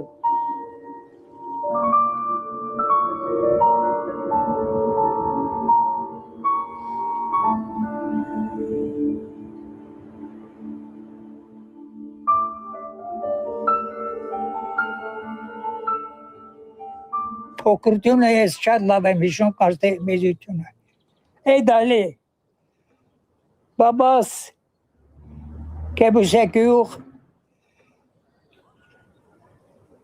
Թուրքերը սկզբից մեր ծիերը հավաքել են հոստով ուր ճանապարհ ընկեք խշտիկը հրազանի ձեր պլետը ցերկը որ խփում է վիզը պատատում ու քաշում է այդ հիշում եմ փոքր կանացի միսուկա կանացի հասան Արաբստան երես բռնազացեր իրտես այդ մենք այդ դաժաններն էլ նստած են ծերին իրանց ինչ կա այլ խփելով պետո մեդո ով շարքի ցուցակալի պետը խփում բախոմա փախնի ֆլան Աքսորը շարունակում է Արաբստանից դերձորից արպա կետ որ դարեն ժողովրդին թապեն ընդ գոհդի ժողովուրդը այդ որ այդ մեն հայգա բանգա սա խավակում են շալոն սարքում են ձերը չի երևում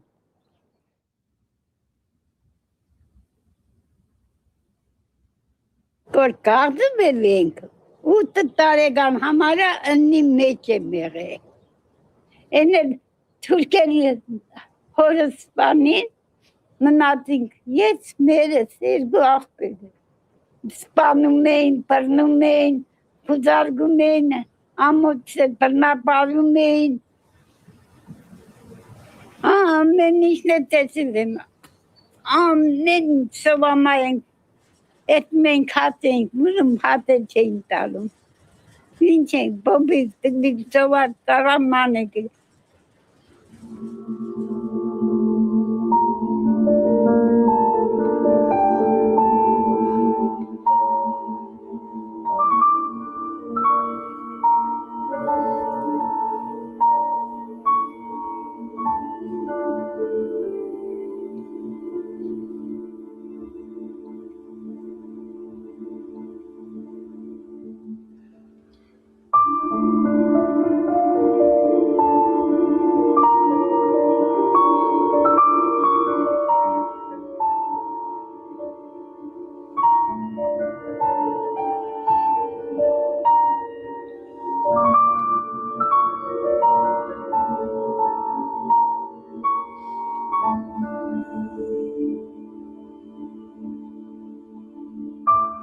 Esi Musaleren Megarma. Musaleram Mercury.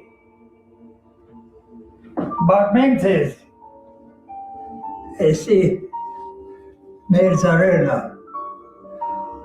Tuz, Zeytun. Baravi. Ororvazara.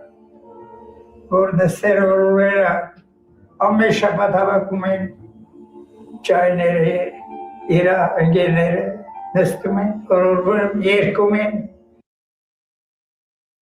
Yeah, guys, I just want to confirm. So they're speaking Armenian, not Persian. So I don't understand what they're saying. I mean, certain words are similar, but this isn't Persian. I mean, it almost sounds similar, but yeah, so you just have to read the subtitles here. Edor çapat bir de safni.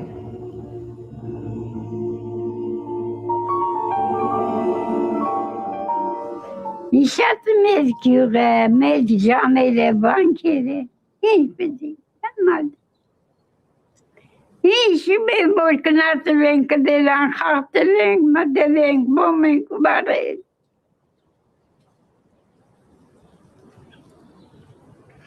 Ya hadi cabim patat.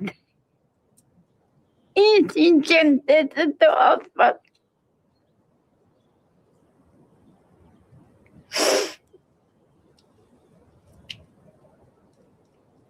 Sağız gittim melatı renk.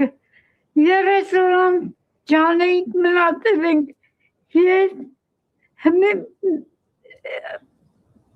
ergo por saltıge. Im tornere. Çor saltıge.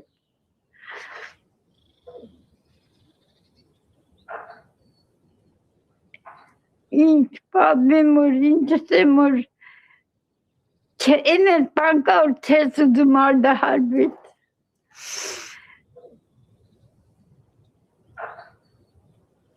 Koka kadres Turka kadar bir.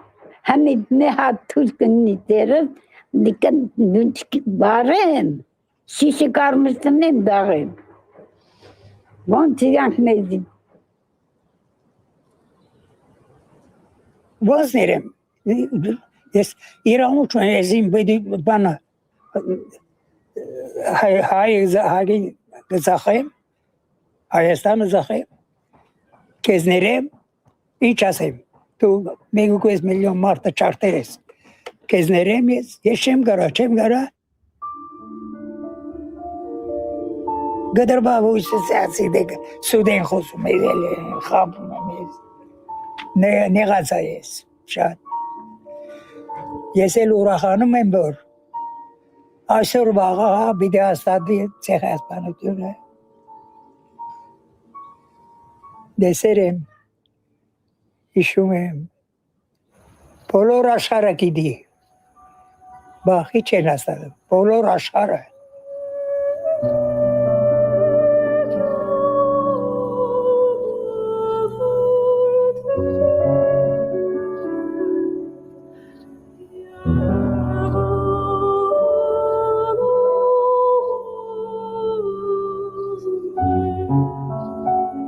Nabadag ninaboris im zanadavar denam, im ho denam, im dun denam, im posner denam, im kanazo manyagas der denam.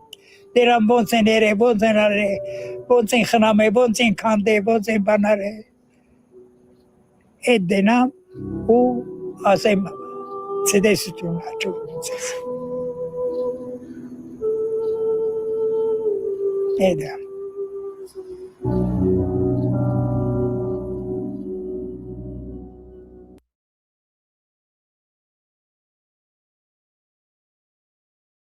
So, yeah, there's a little short video about the Armenian Genocide. Incredibly heartbreaking. Yeah.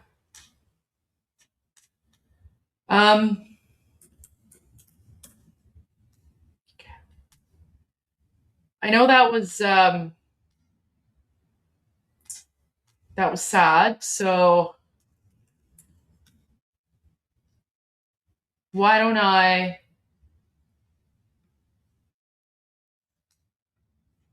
lift the mood a little bit with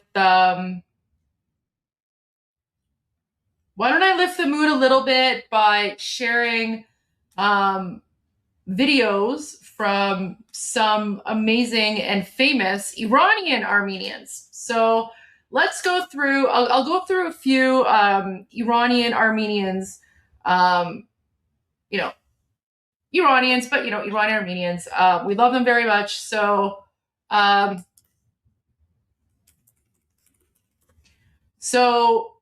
of the first Iranian Armenians that I want to highlight and showcase is Andy. Oh, send the link to that video? Sure. I mean, I basically just searched for it on YouTube and I found it. So yeah, here, I'll put the link to this video in the live stream links. Okay, there you go. Let me just add it everywhere. And then there we go. Okay, so one of my favorite Iranians is Andy. Andy. Wait, what's his full name? I only know him as Andy. But what's his last name? Oh, so his full name is Andranik Madadian. Okay, Madadian. Yeah, that's totally Armenian. So guys, one of the ways that we can tell who the Iranian Armenians are is from their last names, right? Because Armenians always have the Eon or something, right? Like Eon. You guys know what I'm talking about? Like the ending of the last name has the Eon or something in there. So yeah, so guys, Andy used to be Andy and Kurosh. They were like a boy band. And then they broke up. I don't know why, but so one of my favorite Armenians is yeah, exactly, like Kardashian, exactly. See, so it's Armenian last names have the eon at the end. It's not all of them, but it's a very, very common thing. So just go look at the last names of Armenians that 90% of the time it's got an eon at the end or something. It's a very Armenian thing. So okay, this is my first first Armenian, Iranian Armenian. What am I to the chorus? Because I know all the Iranians were waiting for this part. Guys, this song is like a classic at parties. So I had to stop here because I just want to explain the chorus. I'm not going to explain the entire lyrics because the translation isn't working properly. But basically, he's saying "Dokhtari Runi," something. I forget. Basically, he's basically singing about Iranian girls. Oh, misle gole. There you go. So "Dokhtari Runi misle gole che rang o ruyi dare nagu ki az ki behtere." Okay, that's what it is. Sorry, I haven't listened to the song in forever. So, okay, so basically the chorus is Iranian girls are like flowers, and they're beautiful and wonderful. And then the second part of the chorus is don't ask which Iranian girl is better than the other ones because each flower has its own distinct smell and shape, right? So basically he's saying all Iranian girls are beautiful regardless of what they look like, and there's no, you can't put one over the other. They're all beautiful in their own way. So he's basically singing about how amazing Iranian girls are. All right, sorry guys, I know that was very anticlimactic, but there you go. I just want to say, so that's our first Iranian Armenian that I really, really like. Now, guys, the next one.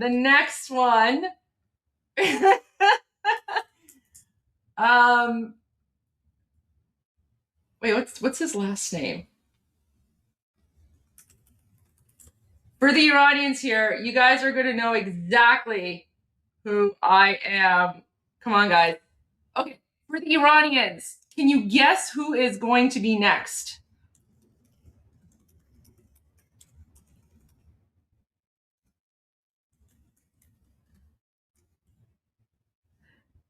No. Well, Martik is a good one too, but we're going to Gorgon. Come on, guys. So one of my favorite Iranian Armenians is Gorgon.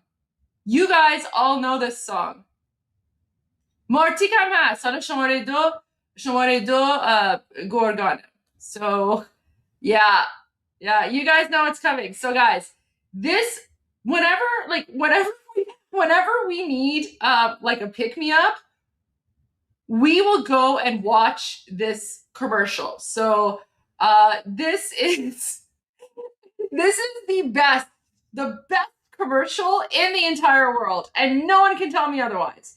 Like, it's so good. It's so good. Guys, listen, I'm saving the best for last. Don't worry. I still have a few more to go through.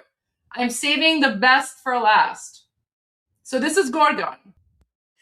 Tell me this is not the best commercial in the world. Obviously, it's like an old commercial. I think it's from like 20 years ago or something, but tell me that's literally not the best commercial in the world. Like, he basically made it sound like an Iranian music video. He even made it look like a 90s Iranian music video, right? Because like it's exactly what like an Iranian music video from like the 90s would look like, and so he just rolled with it, and then like he became super. No, he's in LA. Like this was like 20 years ago. This was like in Los Angeles. So he basically made a commercial, and he made it look like an Iranian music video. So it's just so good. Okay, one more time.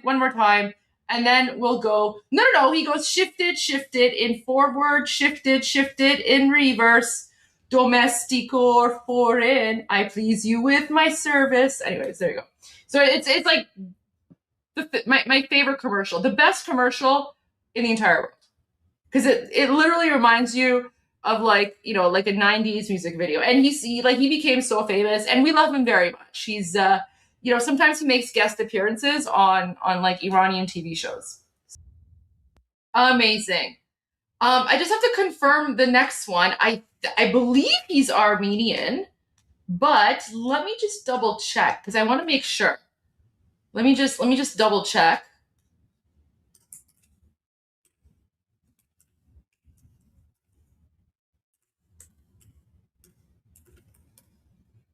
Okay, guys. So wait, I need to ask you guys. I need to confirm. مانوک خدابخشیان ارمنی بود مگه نه؟ فکر کنم مانوک خدابخشیان هم ارمنی بود. درست میگم؟ آره. Yes. Okay. Yes. Okay. I knew that. I couldn't find anything on Wikipedia, but I wanted to make sure. Okay, guys. So the next famous Iranian Armenian that I want to speak about, that I want to share with you guys, is Manuk Khodabakhshian, or as we call him, Amu Manuk. And he passed away. Let me just make a note here.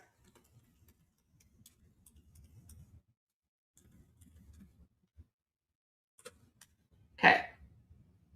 So Manuk Khodabakhshian passed away, but wait, that's not the one I'm looking for. Let me go to YouTube. Let me find it here. Sorry. He was an amazing political analyst, and he spoke so much about what's currently happening. And he was almost like a Nostradamus. Guys, I'm saving the best for last. Don't worry. We're only on number 3 right now. So Manuk, Khoda biyamorzetesh. So guys, so think of Murad Vaisi, okay? Manuk Khodabakhshian was like the final boss. So he was a genius, and everything that he was speaking about when it comes to the Islamic regime, when it comes to Iran, when it comes to the Shah, when it comes to the revolution, even everything that's happening right now, he predicted all of this years ago, and he was speaking about it on his political channels. Yeah, he is like the godfather. So, you know, even like Morad Basi, as intelligent as he is, like Manukian is like way up here. Yeah. So let me just share a little bit. I'm just gonna wait. Where's my comment here? Let me just I'm just gonna hide my comment because he, of course, speaks in Persian as well. So I have like the YouTube translation here. Yeah, my understanding is Manukian was assassinated. Let's see. I mean, I'm not sure, but yeah, and like we Iranians, we always go back and we watch like Manuk Khodabakhshian's videos. Like, you know, Paravani here is just saying, I just watched one of his videos from 13 years ago. Oh my God, amazing prediction and analysis. Yeah, 100%. He's literally like our modern day Nostradamus when it comes to the geopolitical analysis of what's happening here. Some people say he was, some people say he wasn't. I'm not sure. But anyways, let's go to the video. تا 2025 چندین دیکتاتور هستند باید برون یکیش خامنه ای. Wow, guys! Oh my God! Oh my God! He just started. Literally, he just starts with saying by 2025 there are several dictators who must be removed. One of them is Khamenei. Guys, what happened?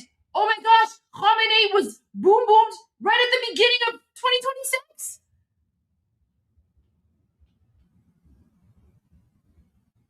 I didn't even realize that's how this video was going to start. What? Do you see? Oh my gosh. I haven't even watched this video. I'm doing like a cold watch here. Oh my gosh. Okay, guys, we might have to. So it's a 13-minute video. I feel like we might have to watch the whole thing because this is from years ago. This is from years ago because he passed away. He's not even alive right now. God bless his soul. But yeah, guys, one of our most famous Iranian Armenians is Amu Manuk. Number 4H یعنی حزب الله، هوتی، حشد الشعبی و حرامیون سوریه کار داره. اول نگاه کنید همه رو به خاک سیاه نشوندن. درسته؟ حتی رفتن عمان رو از حلقه اینا بیرون کشیدن. من یه روز در همین برنامه گفتم حتی شوروی وقتی اومد به شاخ آفریقا، آمریکا خواب براندازیشو دید. شما نمیتونی اونجا وارد شی. و رژیم تهران سعی میکرد اون شاخ رو داشته باشه که بتونه دریای سرخ رو ببنده از طور این خوابای ابلهانه است که اینا میبینن. بنابراین همینجوری که اشاره کردی پذیرش و به رسمیت شناختن اسرائیل مهمترین فکته ولی نه. Look at this. So he's even saying he's like accepting and recognizing Israel is the most important fact. الان مهمترین فکت در واقع بریدن اون بازوان اختاپوس سبزه. من در همین برنامه اولین And then he says recognizing Israel is important, but the first thing that needs to be done, like when it comes to the regime, is you have to, you know, cut off, like sever the octopus. No, I don't know when this was. I don't know when this was. Someone said that they watched a video from him for 13 years ago. I don't know when this was from.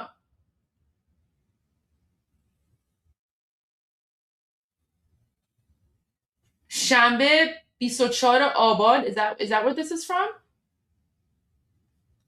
Wait, let me see when this was from.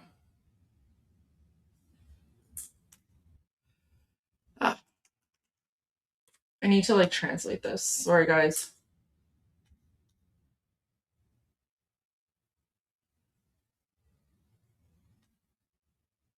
No, this is from years ago. So the caption reads, the late political analyst Manuk Khodabakhshian, in an analysis he conducted years ago, says that by 2025 some dictators must go, one of whom is Ali Khamenei. So this clip was broadcast back in November of 2025, but what he's saying is from years ago. Oh, is this from 2013? Some people are saying this is from 2013. Okay, it could be. I don't know. All I know is this is very old. The video was published recently, but his words are old. بار گفتم اول میان با پروژه رول بک عقب راندن با داکترین 4H 4 تا اسم هم گفتم حزب الله هوتی اشد الشعبین اول اینا رو پوش میکنن به داخل ایران یعنی تمام اون بازوهای اختاپوس سبز رو میبرن و بعد دفنشون میکنن اینه که الان شما نگاه کنید حتی کربلایی که اینها به عنوان مقصدی برای قدس گذاشته بودن He passed away in 2019. He passed away in 2019. So he's been gone for a while. And we miss him very much, but we always go and we watch his political analysis because it's like everything that he said is pretty much coming true. که راه قدس از کربلا میگذره با یک سمفونی ویالون و یک رقص باله در واقع تمام اعتبار اینها فرو ریخت. اینه که شما در واقع در میابید که آمریکایی‌ها همیشه با یک برگ دیگه بازی میکنن و هر دفعه هم شما رو آچماز میکنن. برای همینم نه این کار Guys, look, he's even saying he's like the Americans are playing with another card and they're always fooling you, right? So when he says fooling you, he's referring to the Islamic regime, right? So he's basically saying, you know, like the Americans always have like a card, like an ace up their sleeve, and what they're presenting you with is not necessarily what's actually happening behind the scenes. So he's basically saying like everything that the United States is doing is basically meant to confuse and fool the Islamic regime.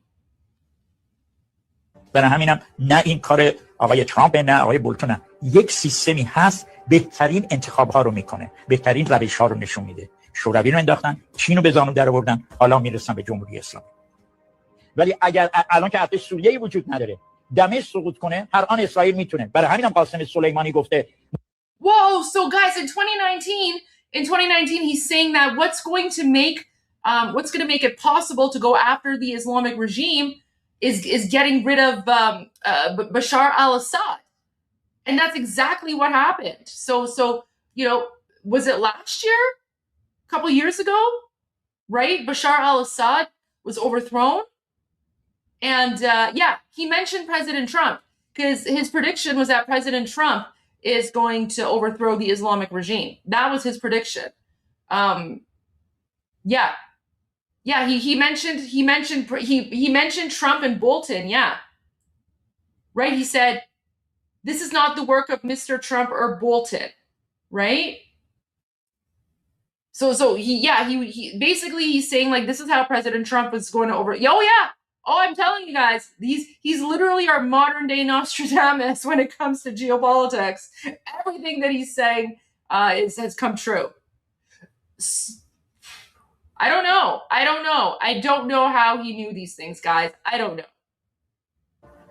برای همینم نه این کار آقای ترامپ نه آقای بولتون یک سیستمی هست بهترین انتخاب ها رو میکنه بهترین روش ها رو نشون میده شوروی رو انداختن چین رو به زانو در آوردن حالا میرسن به جمهوری اسلامی ولی اگر الان که ارتش سوریه‌ای وجود نداره دمشق سقوط کنه هر آن اسرائیل میتونه برای همینم قاسم سلیمانی گفته منتظر باشید اسرائیل ممکنه حماس و به اصطلاح حزب الله رو بکوبه در واقع گامبی بشار اسد گامبی یعنی حذف شدن اینجوری بگیم Guys, he's even speaking about how Bashar al-Assad is going to be eliminated and Syria is going to be like Bashar al-Assad's going to be overthrown and Israel's going to destroy Hezbollah. And then by overthrowing Bashar al-Assad in Syria, that's going to pave the way to go after the Islamic Republic. And guys, this is all before 2019 he was saying this. آقای بشار اسد میرسه به آچماز شدن رژیم ایران حالا دمشق فرو بریزه اینها رفتن So guys, he's saying if Damascus is overthrown, the Islamic regime is gone. The Islamic regime is going to collapse. دمشق فرو بریزه پل ارتباطی با حزب الله قطع خواهد شد تمام مشکل دنیا با این رژیم بجز اون ایدئولوژی خاص So when he says regime, that he's referring to the Islamic regime. So guys, he says when Bashar al-Assad is overthrown, that bridge between the Islamic regime and Hezbollah is gone.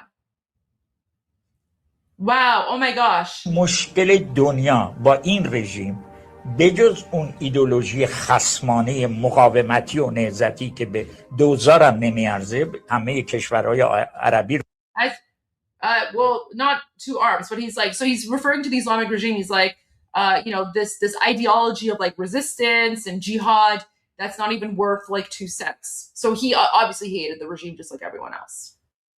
نابود کرد. اوکی. این موشک هاست. تمام تلاش شطرنج مرگ و زندگی در این خلاصه میشه که این موشک ها رو از دست سپاه بگیرن. شما وارد مذاکره میشید، به نتیجه میرسید، تسلیمشون میکنید، موشک ها رو میگیرید، یه چند تا سردارم تحویل میدید، ساختار هرم قدرت رو به هم میزنید، بازی شروع میشه. بنابراین Oh my God, guys, that's exactly what's happening right now. That's exactly what's happening right now. So basically, he's saying this is, so he's like, this is the strategy to overthrow the Islamic regime. He's like, you enter. So when he says you enter, like he's, referring to the United States, right? He's like, you enter into negotiations, you come to a conclusion, you force them to surrender. Guys, this is what I have been telling you from the beginning. The only deal that President Trump is interested in is unconditional surrender. Unconditional surrender. That's the deal that President Trump wants. So he's like, America, enter into negotiations, come to a conclusion, force them to surrender. Take their missiles away from them. Hand over a few generals, which by the way, guys, that's what happened because Ghalibaf allegedly gave away the positions of Larijani and a whole bunch of IRGC commanders to the US and Israel, allegedly, in order to gain favor with President Trump and Bibi Netanyahu, right? So hand over to generals, right? Disrupt the power structure, guys. Right now, the entire news cycle is about the factions, right? The power struggle within the Islamic regime. And then he's like, and that's when the game begins, right? So Abu Manuk is basically saying, you enter into negotiations, you force them to surrender, you boom a bunch of their generals, you cause an internal faction, like internal divisions, you cause chaos, you force them to, hand over their missiles. And he's like, and after you've done all of that, that's when the game begins, right? Isn't that insane? Isn't that crazy? Like he was talking about this stuff like over a decade ago.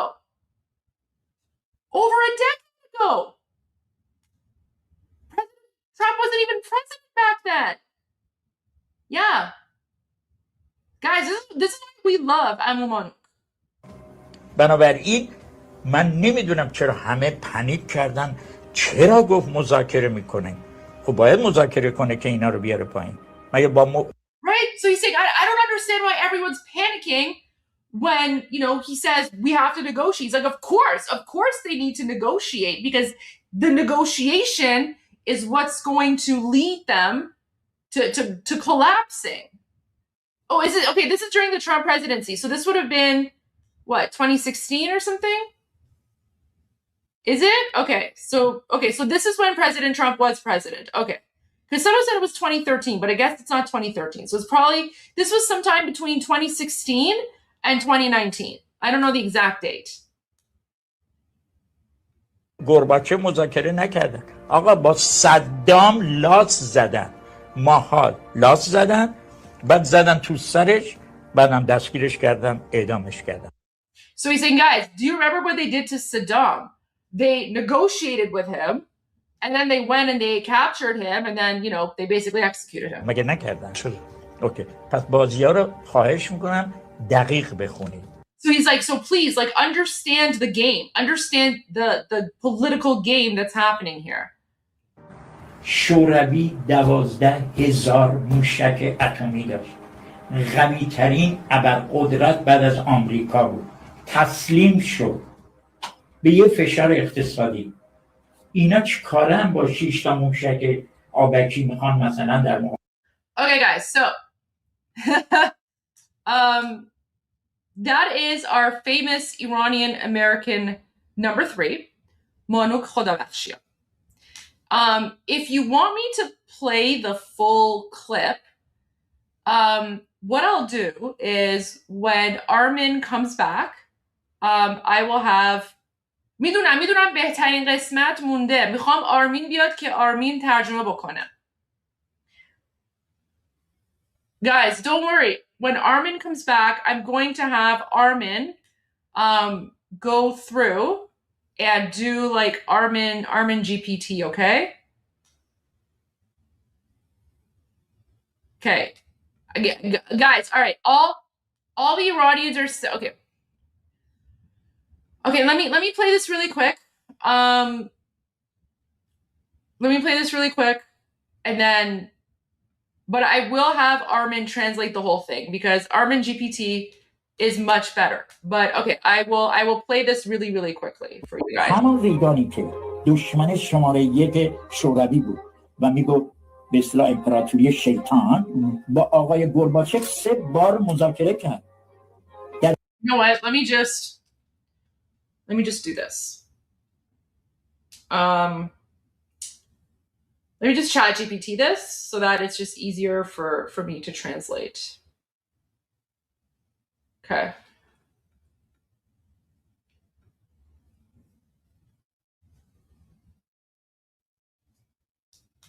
همان ریگانی که دشمن شماره 1 شوروی بود و میگفت به اصطلاح امپراتوری شیطان با آقای گورباچف 3 بار مذاکره کرد. در ریکجاویک ایسلند مهمترینش بود. رفت مسکو. اوکی؟ حتی به تنهایی با هم در یک جنگلی را رفتن و آقای ریگان و آقای گورباچف پیشنهاد کرد بیا تمام سلاح‌های اتمی رو منحل کنیم. اوکی؟ پس بنابراین یک بازی، یک پروسس. آقای ترامپ هم همین پروسه رو خواهد رفت. اما ضمن اینکه رژیم رو سر انگشت‌های پاش نگه داشته، طرح‌های حاشیه‌ای رو انجام خواهد داد، سایت شوها هم انجام خواهد داد و یک روز رژیم از تو فرو خواهد. خب پس رژیم باهوش‌تر از آمریکا داره عمل می‌کنه که حاضر نمیشه مذاکره کنه دیگه. چه بکنید چه نکنید رفتید. I love you. من تنها سوالی که از خودم 40 سال دارم میکنم اینه: شوروی بزرگترین بازیگران شطرنج دنیا رو داشت، چرا به اینا باخت؟ اصلا اینها طوری بازی میکنن که شما رو دستشون بازی میکنید. Okay. For the Iranians telling me to go watch his video, guys, I've seen all of his videos. I've seen all of his predictions. Why do you think I'm sharing some of his stuff? Manuk is great. Believe me, I've seen all of his videos and all of his predictions. Okay, so this is what Manuk Khodabakhshian is saying in this short clip here.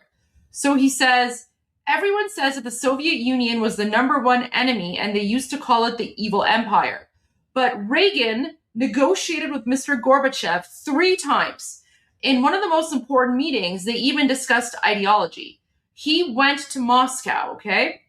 They even stood alone together in a forest, Reagan and Gorbachev, and Reagan proposed, let's eliminate all nuclear weapons. So this shows that it's all a game, a process. And then he says, Mr. Trump will follow the same kind of process. At the same time, while keeping the regime under pressure, guys, this is the important part. This is the important part.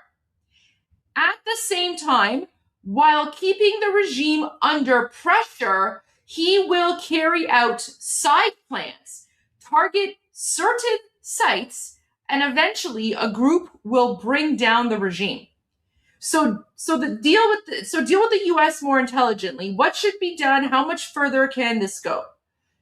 And then someone asks him, the one question I've been asking myself for 4 years. And then he says, the question I've been asking myself for 40 years is this. The Soviet Union had some of the best chess players in the world. So why did they lose? Because sometimes the game is played in a way that makes you think you understand it when in reality, you are being outplayed. So what Manukian is saying here is that he believes a strategy that President Trump is going to use is going to be one that's going to ultimately like outplay the Islamic regime. And, you know, whether or not they agree to surrender or whether they, you know, don't agree to a deal, they're done anyway. So that's what happened there.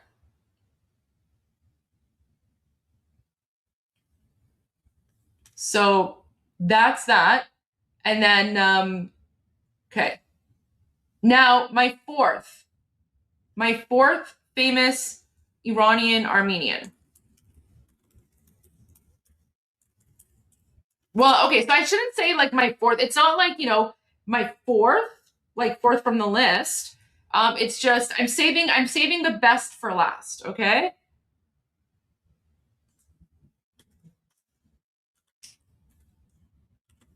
And I think you guys probably know who I'm speaking about.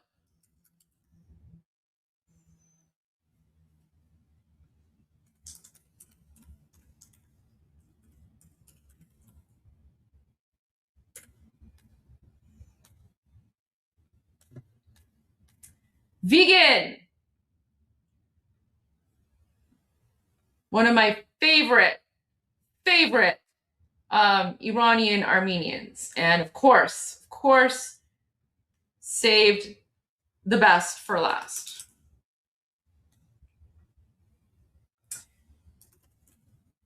And we're going to play something really quick by Vegan.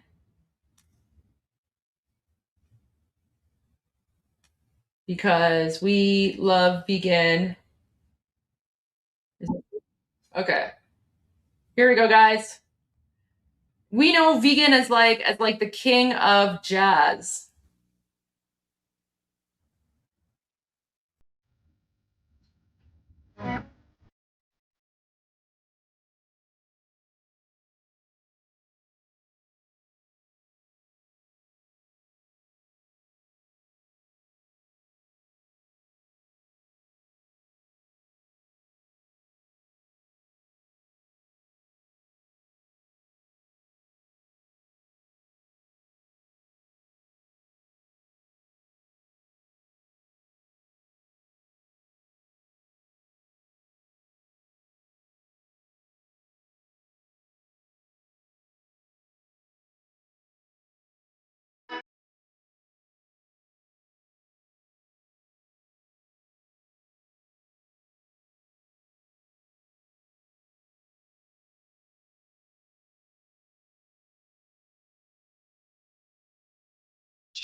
So there, someone's like, wasn't Vegan also Armenian? Literally, look at my comment. It says famous Iranian Armenian number 4, Vegan Derdarian.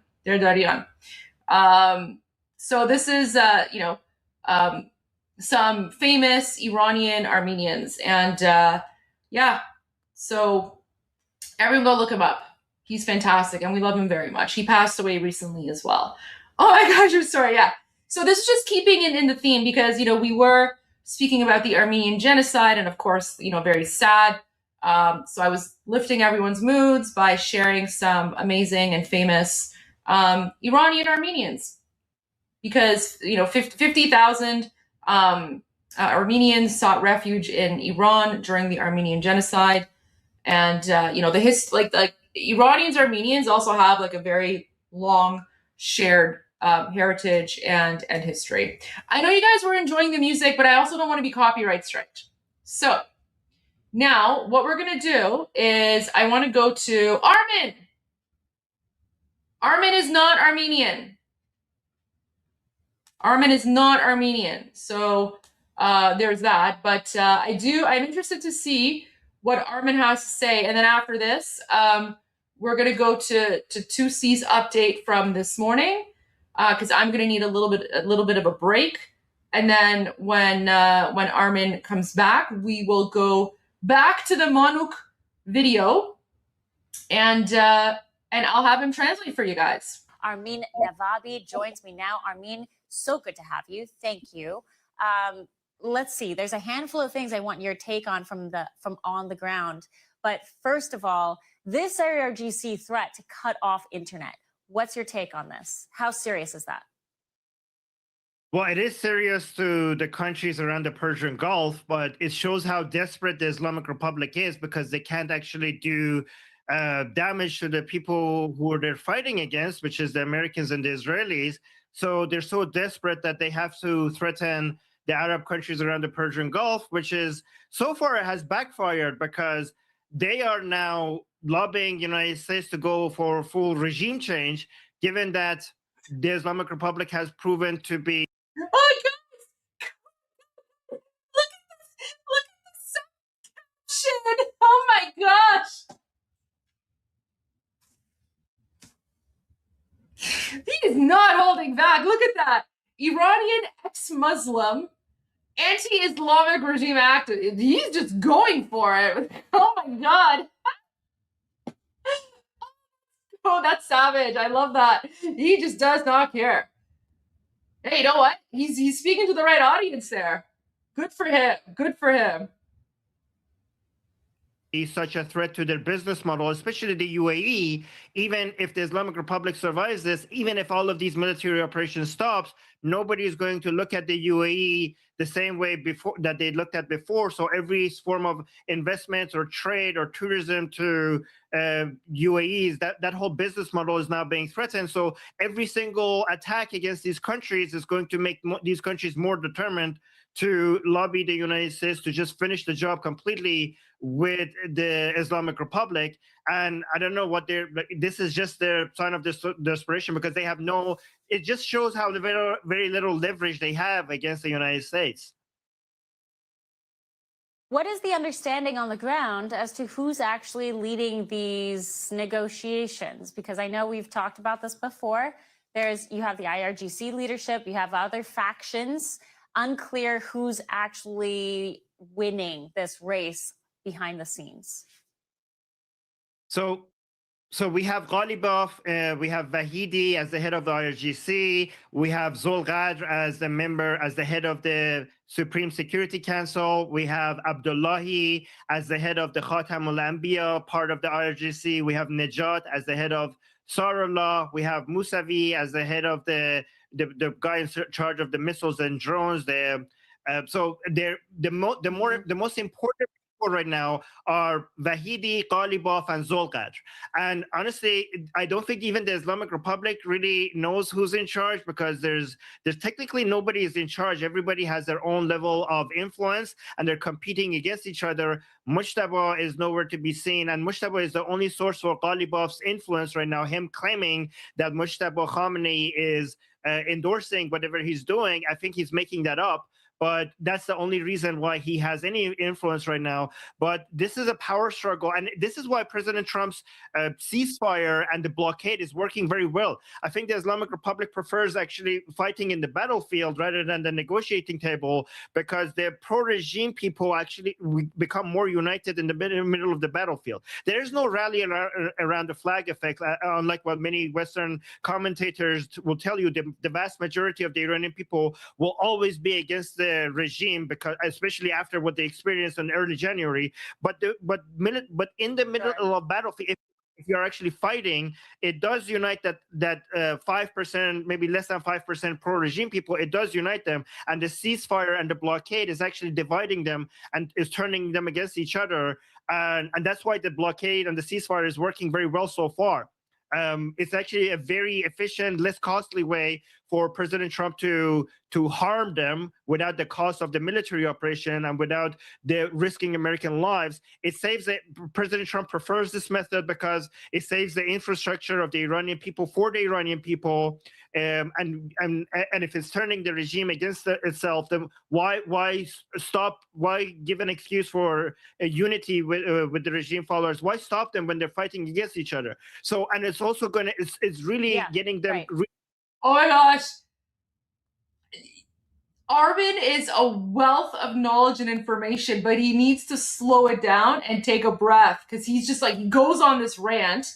Listen, everything he's saying is 100% accurate, but for people who like you guys, because you guys have been watching the live stream for like the last 118 days, you guys know everything that's going on. But for people who are new to this, right? Like he has to take a little bit of a break, but it's really good. Like it's very, very informative.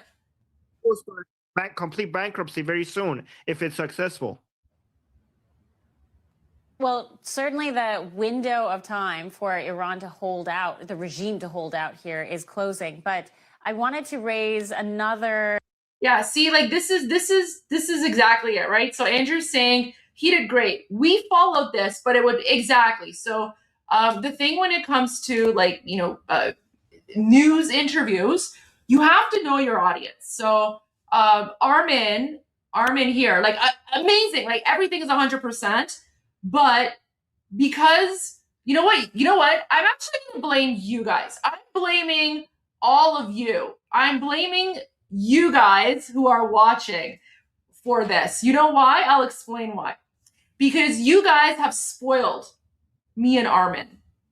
Why? Because you guys are incredibly smart and intelligent, and because you have been following along with everything that we're saying, you guys already know everything that's going on. So, Armin can just, it's your fault. Armin can just like say something and he can go on a rant because he knows that you guys get it, because he knows that you guys already know the context. You know everything that's going on behind the scenes. You guys know everything that's going on, right? So you guys have spoiled him. It's your fault because now Armin has forgotten that when he's on like a media, he's dealing with a new audience. So he has to like go back to like the 101. So I'm blaming you guys. You guys are too smart. Yeah, we love you guys. We love you guys. Oh yeah, I'm blaming you all. So that's all it is. That's all it is. Like that's one of the important things about media interviews is you have to know your audience. So Armin is assuming that the audience who's going to watch this news clip is as smart as you guys, right? He's assuming that the people who are going to be watching that interview are as smart and intelligent and knowledgeable as you guys, which is why this is happening. But other than that, like it's fantastic. But you're right. Like if this was, for someone who's not familiar with what's going on, it could seem a little bit overwhelming. Item that just came out in the last few hours, President Trump took to Truth Social, and he's been advocating for a few days now for the regime to put off the execution of 8 Iranian women protesters. He reposted a picture of all of them, urging the regime to cease their plans to execute these women. And he posted earlier today, good news, I have just been informed the 8 women protesters who are going to be executed tonight in Iran will no longer be killed. Do we know that for sure?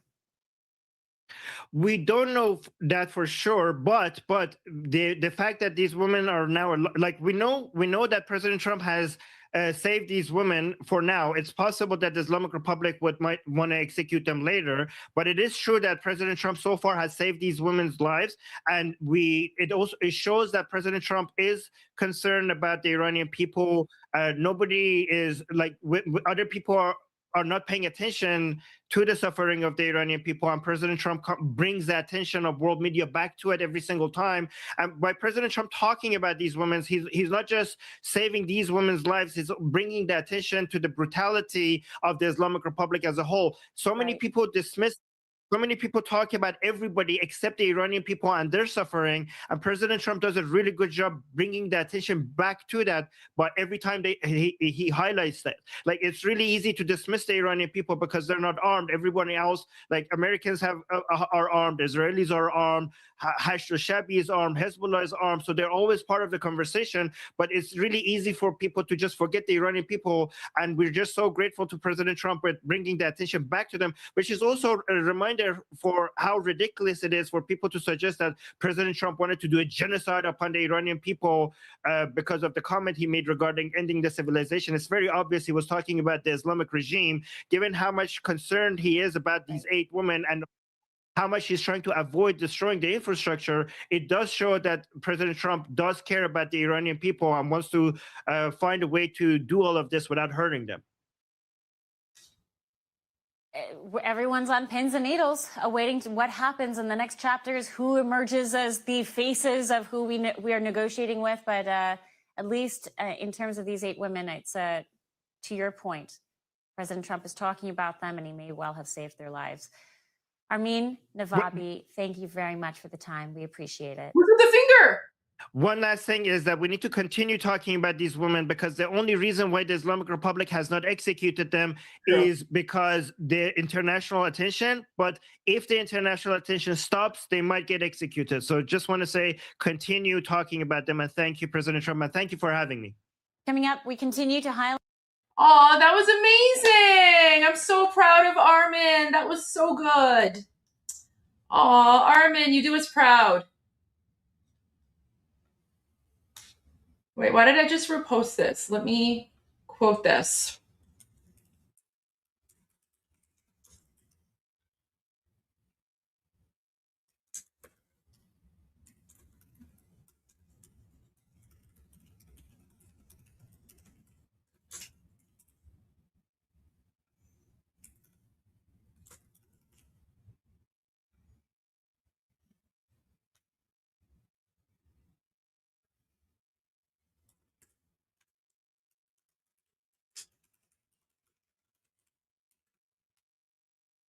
There we go.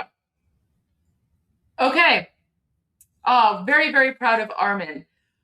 Okay, guys. I'm going to take a quick break. So let me just pull up 2CTV and then we're going to get started, okay?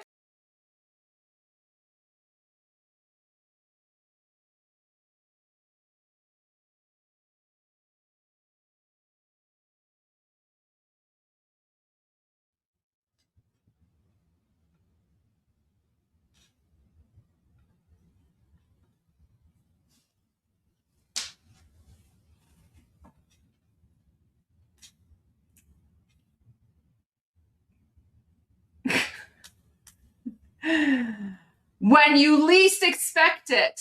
When you least expect it. All right, but we're going to 2CTV. I'm going to take a bit of a break, and then I'll be back. I'll be back with Armin when 2C's done, so that we can continue.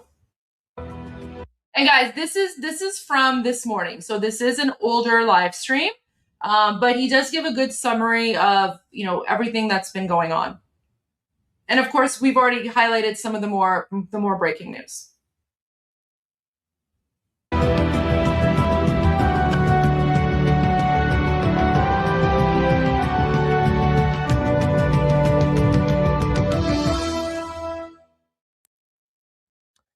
Hello, ladies and gentlemen. Welcome to 2CTV. This is your global news channel. I'm Maya 2C, and we come to you guys with some breaking news coming from Washington, D.C. As we are now going to go live to the Pentagon, as we have our live feed. The Secretary of War, Pete Hegseth, and General Kane will be making an announcement to the public. And of course, I believe we're expecting the members of the press and media to also ask some questions. Before we get to that, that's going to start in the next couple of minutes, next few minutes. Let's give you guys the latest update. We have just received some breaking news over the last few minutes before we came live. The Islamic Republic of Iran have now begged the Americans to resume the talks in Islamabad, Pakistan, from tomorrow, Saturday, the 25th of April. Now, I'm going to explain why this could be a bit of a problem for the IRGC, but this is the only card they have left to play. Meanwhile, we've got the three strike groups, USS aircraft carriers, the Lincoln, Ford, and Bush, have all now officially arrived in the Middle East. The Italians have also confirmed that they will be deploying, finally, 4 Navy ships to assist the Americans in the reopening of the Strait of Hormuz, the whole operation. President Trump is also considering to punish the NATO members in Europe who have been acting against the United States, including Spain, to be potentially suspended as a NATO member. And of course, the IRGC have now been exposed for using the Afghans, the proxy militants, jihadis, to execute the coup inside the regime. All right, so we are just keeping an eye on the situation in DC, and the moment, of course, Pete Hegseth and General Kane arrive, we're going to go live to that press conference. Having said that, the biggest things are happening behind the scenes. 3 carrier strike groups are now in the Middle East for the first time since the start of the war in Iraq in 2003. We have never had 3 all at the same time. So we have USS Abraham Lincoln, USS Gerald R. Ford, and USS George H.W. Bush. They are now all operating in the U.S. Central Command area of responsibility of CENTCOM. Obviously, tensions continue. We also have had, from the American side, over 15,000 Marines and sailors who have now been deployed, obviously combined with everything else that they already have in place in the region. They are not playing around. And of course, that has put enough pressure on the Islamic Republic to, as I said a few minutes ago, to go to the Pakistanis, to send a message to the Americans, to beg them, to give them one last chance to negotiate a surrender deal. But again, it's just because they negotiate doesn't necessarily mean that they are willing to sign the surrender deal. It's going to be very difficult for the Islamic Republic to even keep unity inside their own regime. If one person says yes, the others might say no. So it's all over the place at this point.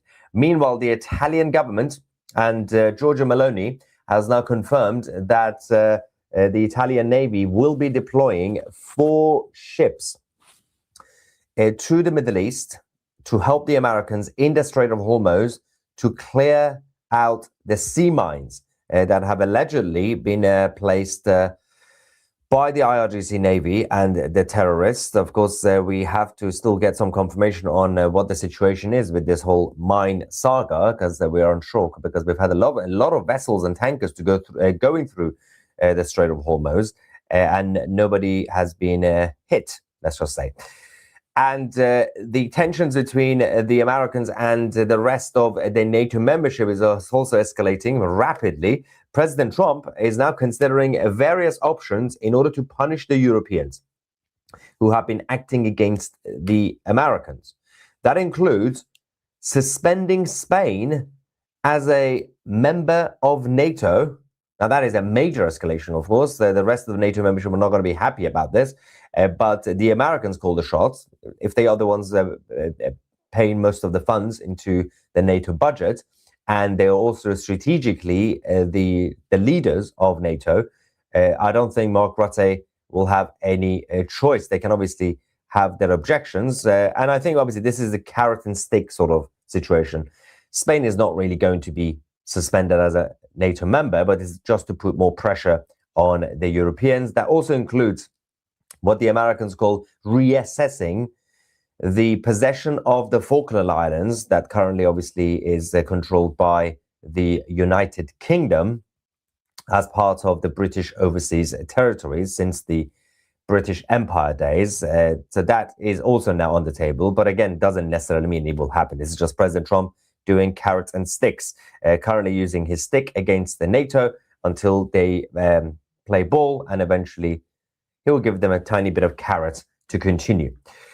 There is an update from inside Iran as well, which we have, but we're just waiting for the Secretary of War and General Kane to arrive imminently to give us the latest update on the US military and the whole operation in the Middle East. But let's just quickly read this update from Iran while we're here. This is big thanks to Ida Turan for this finding. The message from Iran is this. This is an update from inside the IRGC.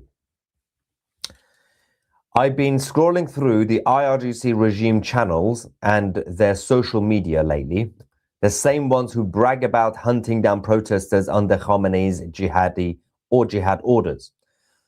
Slowly, it's sinking in for them that they got played hard. These are the people in the regime, the supporters of the regime. They are getting extremely paranoid and keep accusing each other of being coup plotters, spies, or traitors.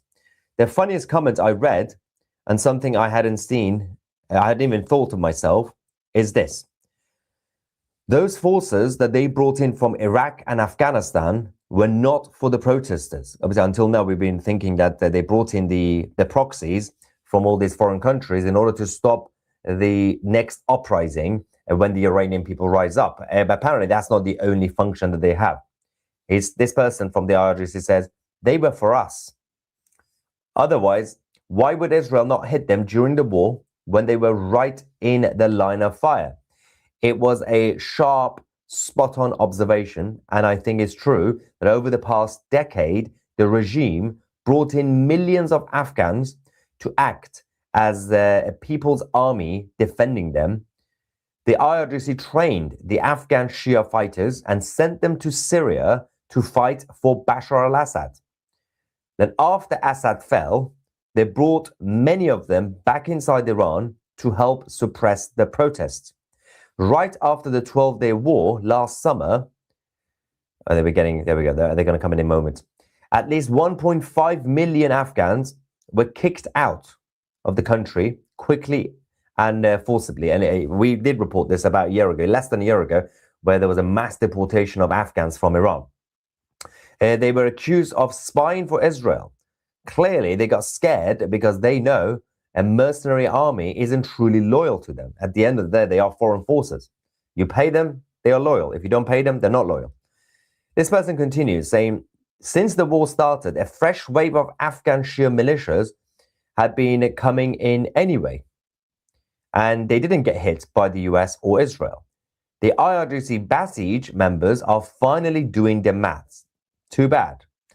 Get ready for a coup d'etat, one led by defectors inside the regime, coordinated with Israel or the United States, and purge the hardliners and the Basijis. So this is, again, the assessment of some of the people inside the regime who are so paranoid, everybody's so paranoid, that not only they're blaming each other, they now think that, there we go, we got the Secretary of War. Let's quickly go to the White House. Well, good morning. Oh. Unlike the endless wars of the past that dragged on for years and for decades with little to show for it, Operation Epic Fury has delivered a decisive military results in just weeks. Korea, Vietnam, Iraq, Afghanistan, as the president has pointed out, all took years, decades, vague missions, shifting sands, little to show for it. Operation Epic Fury has been laser focused from the very start, as I've said to all of you. Clear mission objectives and ultimately Iran nuclear weapon. It's a bold and dangerous mission, a gift to the world. Sorry, guys. Historic. Courtesy What's of happening? a bold and historic president. That mission continues today in this new phase as Iran has an important choice, a chance to make a deal. A good deal. a wise deal. As part of that effort, the United States has imposed an ironclad blockade that grows more powerful by the day. From the Gulf of Oman to the open oceans, our Navy is enforcing this blockade without hesitation or apology. Now, as usual, there's a lot of false information out there. I'll say this, every ship that the U.S. believes meets our criteria, either Iranian ships or to and from Iranian ports, has been turned around. As of this morning, 34 total. Non-Iranian vessels are allowed to transit, and many have, including overnight. Not only is the blockade growing, in fact, a second aircraft carrier will join the blockade in just a few days, but this growing blockade is also gone global. Just this week, we seized 2 Iranian dark fleet ships in the Indo-Pacific region that had left Iranian ports before the blockade went into effect. They thought they'd made it out just in time. They did not. We seized their sanctioned ships, and we will seize more. Our blockade is growing and going global. America's military is unmatched, projecting power, denying passage to adversaries, and protecting our interest at the time and place of our choosing. No one sails from the Strait of Hormuz to anywhere in the world without the permission of the United States Navy. To the regime in Tehran, the blockade is tightening by the hour. We are in control, nothing in, nothing out. Iran's battered military, the IRGC specifically, has been reduced to a gang of pirates with a flag. They cloak their aggression in slogans, but the world now sees them for what they are, criminals on the high seas. They don't control anything. They're acting like pirates, acting like terrorists.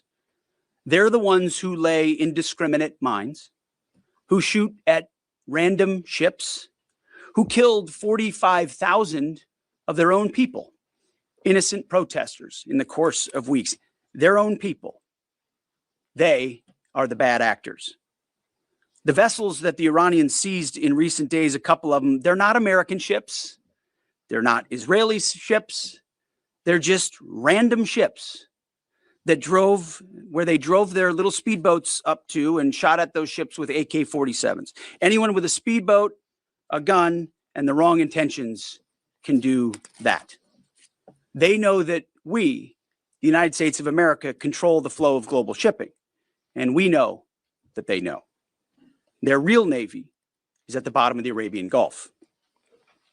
It's worth saying again, for 47 years, Iran has been at war with America, killing our citizens, our soldiers, and our allies, while previous administrations looked the other way. The real endless war is the war that Iran has waged on us for 47 years. President Trump is the only president with the guts and moral clarity to finally do something about it. I see it every day behind closed doors. President Trump's fortitude is unshakable and his mission is crystal clear. President Trump said it again yesterday. We have all the time in the world, and we're not anxious for a deal. And I hear him say it every day in private as well. Iran knows that they still have an open window to choose wisely. As we said previously, choose wisely at the negotiating table. All they have to do is abandon a nuclear weapon in meaningful and verifiable ways, or instead they can watch their regime's fragile economic state collapse under the unrelenting pressure of American power. A blockade, as long as it takes, whatever President Trump decides. Because the bottom line remains the bottom line. Iran will never get a nuclear bomb. The choice is theirs, but with this blockade, the clock is not on their side. Moreover, President Trump has authorized the United States Navy to destroy any Iranian fast boats that attempt to put mines in the water or disrupt passage through the Strait of Hormuz, to shoot and kill. Our commanders have clear rules of engagement. If Iran is putting mines in the water or otherwise threatening American commercial shipping or American forces, we will shoot to destroy. No hesitation, just like the drug boats in the Caribbean. It's also worth saying this should not be America's fight alone. We barely use the Strait of Hormuz as a country. Our energy doesn't flow through there, and we have plenty of energy. Just look at the new global Congo line headed to Texas, a beautiful picture. Europe and Asia have benefited from our protection for decades, but the time for free riding is over. America and the free world deserve allies who are capable, who are loyal, and who understand that being an ally is not a one-way street. It's a two-way street. We are not counting on Europe, but they need the Strait of Hormuz much more than we do, and might want to start doing less talking and having less fancy conferences in Europe and get in a boat. This is much more their fight than ours. On this core mission, America's will is unshakable, our capabilities unmatched. Our blockade is only growing and going global. And as the president said, we have all the time in the world. Iran has a historic chance to make a serious deal, and the ball is in their court. Either way, the War Department stands ready for what comes next, locked and loaded. May God continue to bless our warriors each and every day and on each and every mission. Mr. Chairman, over to you. Thank you, Mr. Secretary, and good morning, everyone. Thanks for being here. Today marks 55 days since the President of the United States ordered major combat operations against Iran. Today and this morning, the Joint Force remains postured and prepared to recommence major combat operations on the order of the President. On April 8th, the President announced a ceasefire, and last week, at the President's direction and on order of the Secretary, U.S. CENTCOM began enforcing a blockade against all commercial vessels going into and out of Iran and their ports. Simultaneously, the U.S. military, in support of the U.S. Department of Justice, was ordered to conduct maritime interdiction operations against sanctioned and dark fleet vessels globally.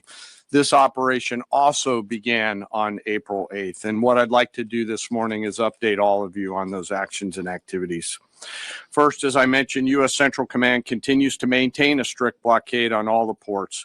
We're enforcing the blockade across the board against any ship of any nationality that is transiting to or from an Iranian port or territory. We're closely tracking vessels of interest headed towards Iran and those moving away from Iran that were outside the blockade area when this blockade was ordered. And as everyone saw this past weekend, we're prepared and postured to intercept them. As of this morning, 34 ships have met the U.S. blockade and made the wise choice to turn around. One ship did not, and that ship was the motor vessel Tuska. Over several hours this past Sunday, April 19th, the U.S. conducted maritime interdiction operations against the Tuska, whose crew attempted to breach the blockade line. The Tuska is a large container ship, about 965 feet long, or about the same size as a United States Navy aircraft carrier, and over 100 feet wide. The operation began about 4 a.m. Eastern Standard Time when the United States Navy destroyer approached her, and the crew and the vessel ignored warnings. And I've described how the destroyer force is operating in the area prior. Upon intercept and coming within visual range, American forces began to issue several clear and unambiguous warnings and inform the vessel and their crew that they were in a violation of the U.S. blockade and directed the ship to turn around. Over a 6-hour period, the vessel and her crew repeatedly ignored U.S. warnings. And then the U.S. Navy destroyer executed a series of pre-planned, carefully calibrated escalation options, including firing 5 warning shots. The vessel and her crew continued to ignore warnings. And after exhausting all other measures, CENTCOM authorized disabling fire against the Tuska. U.S. sailors warned the crew of the Tuska to abandon the engine room, and at approximately 9 a.m. Eastern time, the destroyer disabled the Tuska's engine by firing 9 inert rounds from the destroyer's Mark 45 5-inch guns precisely into the engine room and engine space on board the Tuska. Not surprisingly, the vessel then reported issues with their engine, went dead in the water, and began to comply with U.S. directions and orders. At 4 p.m. Eastern Standard Time, CENTCOM ordered United States Marines to seize the ship. Via helicopters, U.S. Marines maneuvered quickly to the disabled ship, boarded her from fast ropes via helicopter infiltration methods, and took custody of the ship. The ship and her crew remain safe in U.S. custody today. Let me now turn to global operations in the Pacific, and I want to highlight that this is a major interagency effort between the United States military, the White House, the Department of Homeland Security, and the Department of Justice. On Monday, April 20th, U.S. Indo-PACOM forces, in support of a Department of Justice request, interdicted the motor tanker Tiffany, which was transporting sanctioned Iranian oil. The Tiffany is a very large crude tanker, VLCC for short, and is also about the size of a U.S. aircraft carrier and capable of transporting approximately 2 million barrels of oil. At approximately 11:30 p.m. Eastern Time, U.S. military forces and law enforcement forces also went to the ship via rotary wing platforms, fast roped onto her deck, and secured her. After the ship was secured, a U.S. Navy control team embarked aboard the Tiffany, and assumed control of the ship at 4 a.m. Eastern Time on April 21st. A Navy control team is comprised of sailors led by a boarding officer that assumes control of a seized ship in order to secure the crew, the cargo, and the vessel. And disposition of that first vessel is still pending. The next interdiction occurred on Wednesday, this past Wednesday, 22 April, when Indo-PACOM conducted yet another interdiction, again at the request of the U.S. Department of Justice. This time, the stateless motor tanker Majestic X, also known as the Ponyx, also in the Indian Ocean. This is again a VLCC, or very large crude tanker. At approximately 11 p.m. Eastern Standard Time, U.S. forces began the interdiction, again using rotary wing assets to get to the ship, got on board, and secured the bridge. Both ships, the Tiffany, the Majestic X, and their crews remain in U.S. custody. And we will continue to conduct similar maritime interdiction actions and activities in the Pacific and Indian Oceans against Iranian ships and vessels of the Dark Fleet. The actions by our service members and our law enforcement partners demonstrate the incredible discipline and dedication and professionalism of our joint force and highlight the global reach of American combat power. The joint force remains on ensuring the Iranian regime cannot harm our interests or those of our allies and partners. And I'll highlight that Iran has repeatedly sought to offensively and proactively expand the conflict by aggression against its neighbors and its attacks on global shipping through the Strait. To date, Iran has attacked 5 merchant vessels, seized 2 of them that were attempting to transit the Strait. And these include ships that Iran itself had cleared to proceed. Now, as I always do, I want to honor members of the Joint Force. Today, I want to highlight and proudly describe the essential role of our intelligence enterprise and the role that they play in conducting our military operations. The totality of their work is the culmination of days, months, and in many cases, years of work by our uniformed and civilian intelligence professionals. We have been able to do the work that we are ordered to do because America's intelligence force, including our core collectors and analysts, have spent decades searching for every loose thread. From the determination of a particular intelligence requirement to that piece of intelligence being collected in the field by a military or interagency case officer, to the rigorous analysis that goes into reporting on that finding, those team members spend their careers answering the incredibly important questions that we must attempt to answer before, during, and after operations. They live in the enemy's mind. Normally located behind the green door, behind the vault door, in dark windowless rooms across the world, 24 hours a day, 7 days a week, 365 days a year, are world-class intel members from DIA, our service intelligence components, NSA, NGA, CIA, NRO, and in the case of the operations that I've just described, the Office of Naval Intelligence, all work tirelessly to sift through the mountains of collected information using tools, tactics, techniques, and procedures that I'm not going to discuss today. The sun never sets on these world-class professionals, and their goal is every minute of every day to be on the account. And they know the enemy. They know their combat capability, their weapons, their industrial and economic systems, and they know their leaders' pattern of life, where they go, what they think, and what they do. Thanks to their work, we know Iran, and it is an incredible work that they do. Again, none of our operations that we've conducted during my time in this job could have been done without the service of these intelligence professionals. And the distance from those core collectors and those analysts to those Patriot crews who are defending U.S. forces forward or the fighter pilots is incredibly small. Every single day, as their mottos say, they are committed to excellence in the defense of the nation and to securing the future, and they're doing the work of the nation. Before I close, as I do every time, I want to highlight and remember our fallen. Today, I want to highlight the 63 victims of the terrorist bombing of the U.S. Embassy in Beirut, which occurred 43 years ago, just a few days ago, on April 18th, 1983.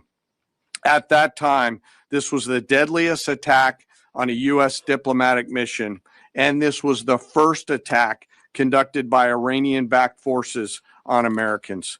The suicide bomber detonated a vehicle-borne improvised explosive device out in front of the embassy, killing 63 innocent people, including 32 Lebanese, 14 visitors, and 17 Americans. And among those lost, members of the Joint Force to include 3 Army soldiers and 1 United States Marine. We remember their names: Sergeant First Class Richard Twine, Staff Sergeant Ben Maxwell, Staff Sergeant Mark Salazar, and United States Marine Corporal Vincent McMaw. Today we remember them. We carry on their memory and the memory of all our fallen, and remain grateful for their sacrifice and that of their families, who continue to show us what courage looks like. As we continue to press forward and maintain these operations, the Secretary, the Joint Chiefs of Staff, and I are deeply humbled by the spirit, tenacity, and commitment and grit of the 2.8 million members of our Joint Force. The Secretary and I thank every member of the Joint Force engaged in this operation, every warrior who remains deployed or who is supporting from here at home. Thank you to, and thank you to your families. Sir, I'll turn it back over to you. Thank you, Mr. Chairman. We'll take a few questions. Thank you. In your estimation, have there been increased or decreased instances of Iranian vessels either approaching or trying to breach the blockade the longer it is in effect? And another question about the mine threat. Has the mine threat been neutralized enough to facilitate freer flow in the straits?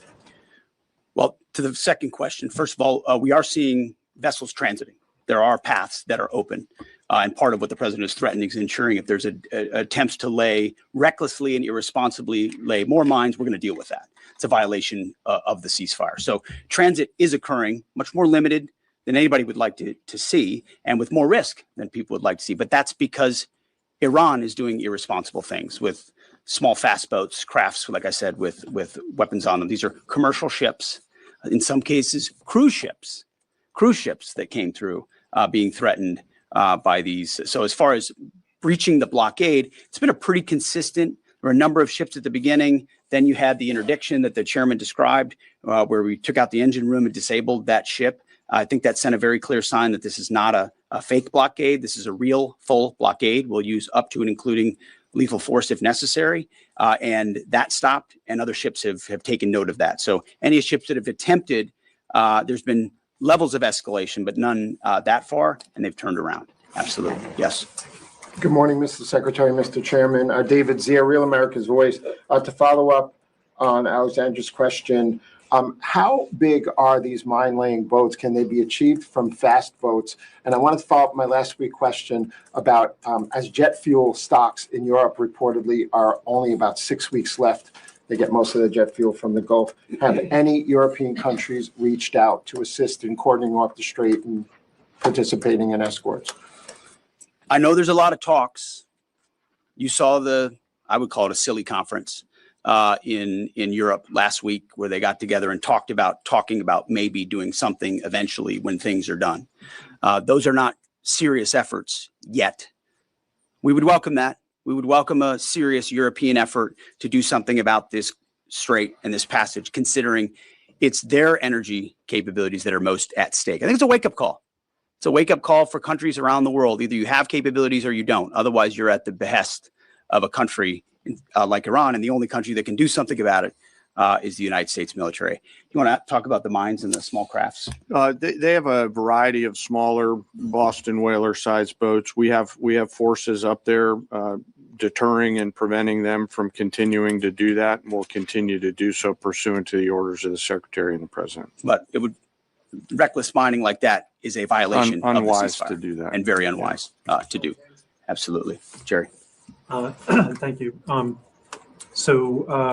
Pope Leo has made some strident comments about the war in Iran, and the U.S. Conference of Catholic Bishops recently put out a statement suggesting that the war does not fit the requirements of just war theory. And I wondered if the Pentagon had thought about this war against the terrorist regime in Iran in terms of the framework of a just war, and if either one of you could talk about that. And then just my second question would be, the Pentagon recently, this week, gave well-deserved award upgrades to the members of Gulf Company 2-1 Marines who served at HKI and Abbey Gate during the withdrawal and evacuation. I wonder if you, Mr. Secretary, could speak a little bit about that and maybe give us a little bit more in terms of what to expect from this Afghanistan review in terms of further proper recognition and proper accountability. On the first question, Pope's going to do his thing. That's fine. We know what our mission is. We know what authority we have. We're very clear about that. We follow that. The orders of the president. We've got lawyers all over the place looking at what we're doing and why we're doing it and giving us every authority necessary under the Constitution and under our laws to execute it. So we feel very confident across the spectrum about what we're doing and why we're doing and the legal justification that we're following in order to do it. You mentioned the Marines at Abbey Gate. And what we've undertaken at this department is a historic Afghanistan review. So we have, over the course of months, reviewed what happened leading up to and including the events at Abbey Gate and the disastrous withdrawal in Afghanistan. There's never actually been a full accounting in this department of the decisions that were made. There's been sort of papered over congressional attempts, but never a real deep dive where we brought everybody in to talk about what happened and why it happened. That has happened.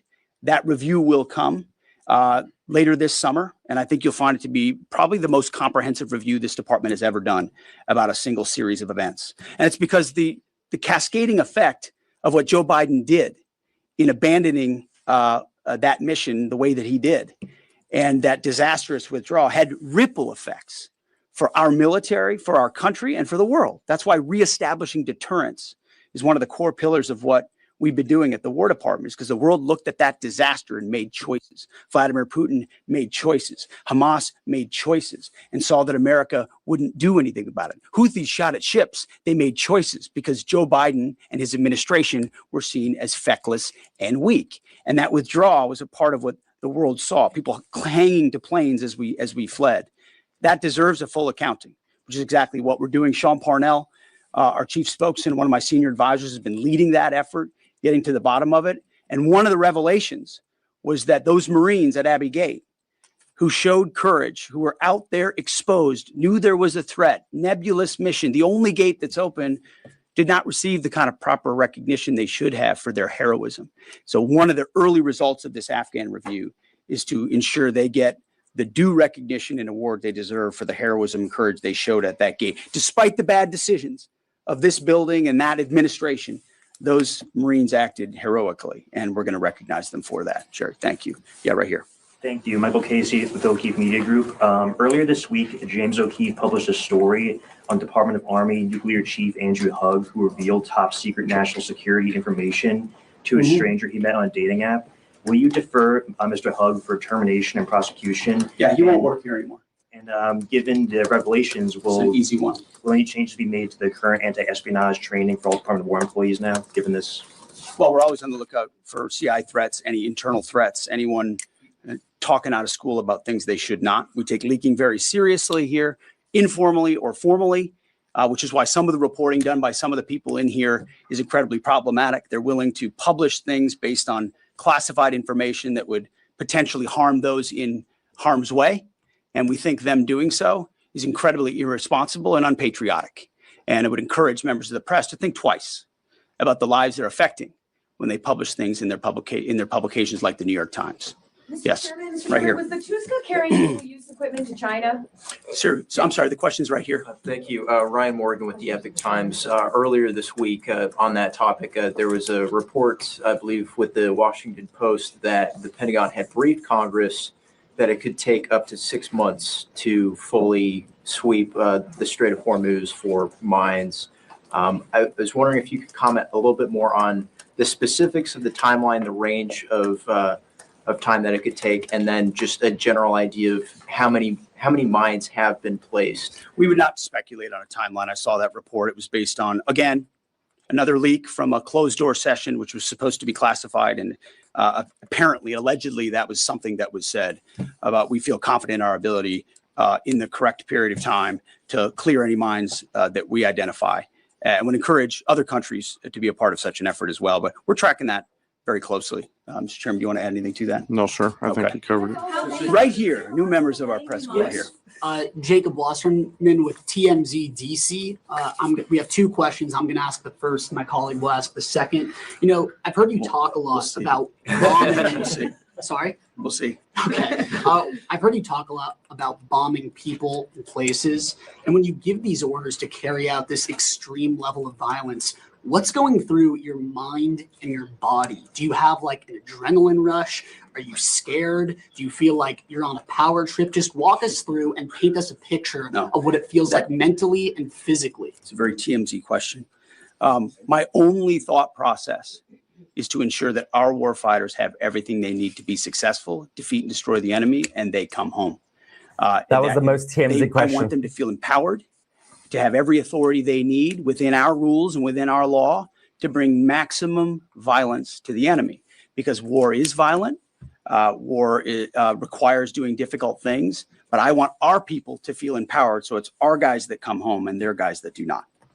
And Sure, I'll second give you question, one chance. Charlie Cotton from TMZ DC. You Another one. changed the Department of Defense to the Department of War. Would you consider changing the name again to the Department of Peace, since that's what we're all after? Well, that's the pursuit. It's a great question, actually. You go from defense to war because you want to be proactive about peace through strength. And really, I gave a speech in front of generals about what the ethos of the War Department is all about, because I wanted to go through every echelon What are these of questions? this department. It means something. It's not just words. And when you fight a war the right way, the idea is on the other side, you bring about peace. That is what we'd like to see the most. In fact, I once did a video about the one institution that should win the Nobel Peace Prize every single year is the United States military, because we are the guarantor of the safety and security of not just of our country, but of a lot of people in this world. Last question. Yes, He's sir. just trolling them. Thank you very much, Mr. Secretary. I do appreciate your time. Since February 28, 725 drones and missiles have hit the Kurdistan region as your loyal ally, killing 22 people and injuring 100 others. Even after the ceasefire, Mr. Secretary, 20 more attacks were carried out. My question is, does that ceasefire include Iraq and the Kurdistan region? And really, what is your clear policy toward proxies? Why I am asking this question, by President Masoud Barzani's statement, 5 times targeting his office, even targeting President of Kurdistan region residents in the Hague city.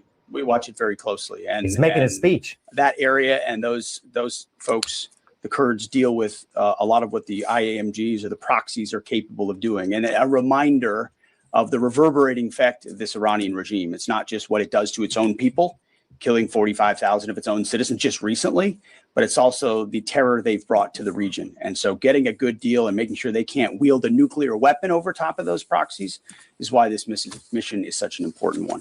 Thank you very much. Appreciate it. Thank you. So this is interesting. So the biggest, major updates that we had from this press conference were two points. One was the ability that the United States military have in place. They now have the 3 main aircraft carriers who are now in the region, but also the US intel, thanks to obviously CIA and others, have managed to create the preparation in terms of obviously the target list and everything else. If the IRGC don't realize that the ball is in their court, then they're going to be in trouble. So as we said, we do have the breaking news that Abbas Araghchi, the foreign minister of the Islamic Republic, has begged the Americans to come back to the negotiating table tomorrow, Saturday, the 25th of April. Apparently, the foreign minister will be arriving in Pakistan tonight. But again, we will wait for that to actually happen before anybody gets excited. Having said that, this doesn't necessarily mean that the Islamic Republic will definitely sign the surrender deal, because obviously it will be the end of them if they sign the deal. And if they don't sign the deal, then it will still be the end of them, but it will just going to take some time because the military operation will have to resume regardless. So obviously we will keep you guys posted with the full live coverage of the potential negotiations tomorrow, Saturday. And if something happens tonight. Rory says, hi, did Donald Trump say something about the Falkland Islands? The only thing he said is the one we already mentioned in this live stream. Argentina has all the cards on taking the Falklands right now. Not really, because the president of Argentina, Javier Milei, is there against war. Brazil and Chile have both said that the Falklands belong to Argentina. I don't see Tutia Kier sending HMS Dragon to defend the Falklands. No, the Britain will not. The British government will not defend the Falklands Islands. It's not the 80s anymore, unfortunately. But Javier Milei has repeatedly said that he's not going to take the Falkland Islands by force, only through negotiations, because obviously he's a libertarian. So it's not going to happen. Less fancy conferences and get in the boat. Sarcasm on high this morning. I love his energy. Do they have protective belts for goats? That reminded me of that stupid question. How does it feel when you're ordered to kill? Ooh, does it feel good? Power trip. Who are these idiots? TMZ DC. On the Tusca, they found the boxes of Victoria's Secret lingerie addressed to... Greetings from Swedenstan. God bless President Trump and all you awesome and patriotic voters. Thank you so much for voting MAGA. Brilliant. Thank you, Swedenstan. Netanyahu has cancer. Yes, we did receive the update that the Prime Minister of Israel has gone through a cancer treatment, prostate, I believe. So we don't know what stage or what sort of conditions for now, but we will get more information on that. All right, so this was the latest announcement by the Secretary of War and General Kane. The two main points is that all the... Welcome back, Armin. Hi. How was your discussion group? Oh my God, it was so good. It was so good. We Yeah? discussed What did so you many guys talk things. about? Yeah, a lot of people wanted to talk about Prince Reza Pahlavi, him being attacked, and the way that their journalists treated him. A lot of people had some really strong opinions regarding his video that we played. They wanted to share their frustration with European countries. Some people were from Europe, and they wanted to also talk about how that frustrates them. So there was a lot of talk about that. We talked a lot about the internal politics of the Islamic Republic. We talked about the next phases of the military operations, what might come next. So yeah. Okay. We had an interesting 2 hours as well while you were gone. So we obviously played the entire Q&A update from Pete Hegseth and the Department of War. So we played that, and then someone in my Discord. Wait, X needs moderation. All right, okay. Sorry guys. Is there a troll in X? Okay, I'm coming. Who is it? Oh, I see. Okay. All right, guys. Okay. Sorry, I'm getting rid of them. Yeah, who are these people? Like, where do they even come from? They're like cockroaches. They come out once in a while, and I just have to go in with like a dampai and just like smush the cockroach. Ban Okay. All right. Goldie, do you have echo cancellation on StreamYard in your audio? Yeah, turn on. Okay. Why do I have an echo right now? No. I mean, just a little bit, and also background noise cancellation. You also turn that I on. have both on. Should I like? Okay. Should I like? How do I like? Do I reduce the sensitivity on my microphone? Maybe it's just for me. Maybe it's just for me. Maybe the audience. Guys, is there any difference between my audio quality and Goldie's? Because if the audience is not experiencing it, it might be just from my end. I mean, what if I like lower? Is this lowering the volume on? Is this lowering the volume on my mic? You're lowering the gain. So is there? Oh my God, good. I think it's better now. I don't know what you did, but it's better. People say yes, and they don't know. I don't know what they're saying yes to. That Goldie's audio is there's like the this same thing. or worse. There's this thing, and I just lowered it. I don't know. I just turned think it. For me, it became better, but maybe for other people it didn't change. Yeah. All right, but people, look at this, Goldie. Look at this. People are reporting on you. Twice. Oh my God, you're so cruel. You're so cruel. Okay. Is it better now? Do I still have an echo, or is it better now? Oh, see, people are saying yours, Armin, yours is better. Someone says I sound like I'm in the kitchen. You wish I was in the kitchen cooking for you. You wish I was cooking for you, because my food is amazing. Only a few people have the honor of experiencing my cooking. So you wish I was in the kitchen, loser. All right. Okay.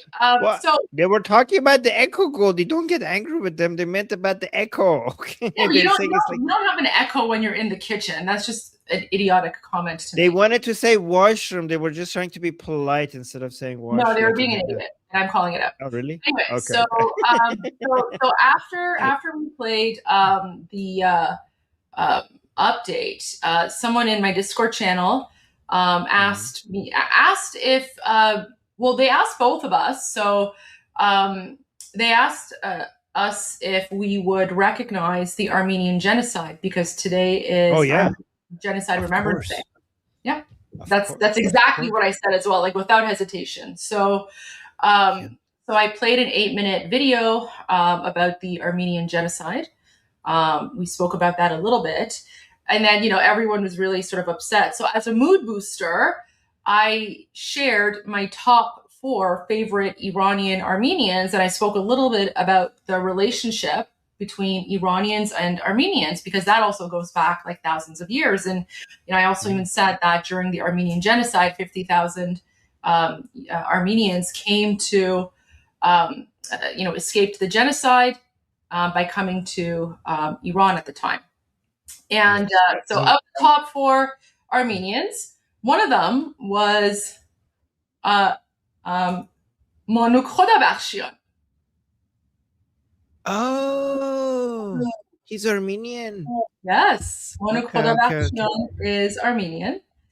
And then I started playing a little bit of his videos, and then right off the bat, it was like he was predicting what's like. I mean, listen, I watch Amu Manuk's videos all the time because he's basically like a modern day Nostradamus. And I started playing one of his videos. It was only going to play it for a few minutes, and then people were like, "We want to hear more." So I was like, "Okay, so we're going to need Armin GPT for this." So I've actually loaded up a couple of Amu Manuk's videos that people would really appreciate it if you could translate for them. Okay. And then we also played your interview with Chanel Rion. Oh, you guys! Oh, really? How was it? It was amazing. It was really, really good. Really? The only constructive criticism that I would provide is, and guys, so Armin, I actually blamed our viewers for this. I totally blamed our viewers. Wait, let me just put this here. Oh, thank you, guys. People are saying great interview, man. Well, I appreciate that. Thank you. I blamed our viewers for this because your interview was amazing. However, you were speaking in a way as if the audience already knows all of the issues, right? So basically, I blamed our viewers because I said, you guys are way too smart. You have spoiled Armin and I because you guys already know the issues. So, when Armin explains something, that's because you guys already have the background knowledge and context because you've been tuning in for Guftan Chi? He's saying that they said he's reporting on you guys. He's saying that you guys were saying that I was making it too complicated or maybe put too much thought into it. Well, it's not that it was too complicated. You were speaking so here's here's the constructive criticism that I have. You have to understand your audience. So for example, when we're here speaking on Iran Revolution Live, we have a very intelligent, knowledgeable audience because, people have been with us for the last 118 days. We have grown a community and people know what you're talking about because we've gone through it for a long time. When you were on with Chanel Rion, everything you said was 100% accurate, but imagine if someone who has never tuned in or doesn't know all the details or doesn't know what you're talking about, it could have been a little bit of an information overload. So when you are speaking to a new audience, the only suggestion I have is imagine as if you're speaking to people who have no idea what's going on. So you have to slow it down just a little bit and, focus on the key talking points, because I know there's so much information you want to put out there, but you were excellent. And what I really, really appreciated was at the end, although the finger thing, I was like, oh no, the finger, but that's fine. But I really appreciated that you stressed the importance of keeping the focus on the women, because when the eyes turn away, that's when they get executed. So that was excellent. But I would just say, take a breath in between, slow down, and just because the information. Well, any improvement that I made was because of your feedback so far. If you see me getting better at all, it's because I listen to you and I try to apply them. Listen, I appreciate that. And, I'm happy to give you constructive criticism whenever you want it, because these are things that like Armin, I did professional media training when I was a politician, right? So I actually paid, thousands of dollars to get professional media training from the top experts. So that's the only reason I'm giving you some advice, is because I've already paid for all of this, so I'm basically like professionally trained, etc. Although even myself, like I still have to like review the lessons that I've learned. Yeah, I'm getting so much, guys. I'm getting thousands of dollars worth of training from the best for free. So, but yeah, like it was honestly really appreciated it. It was amazing, and like I actually reposted it on my X account. Do you want to see what I wrote? Yeah, yes.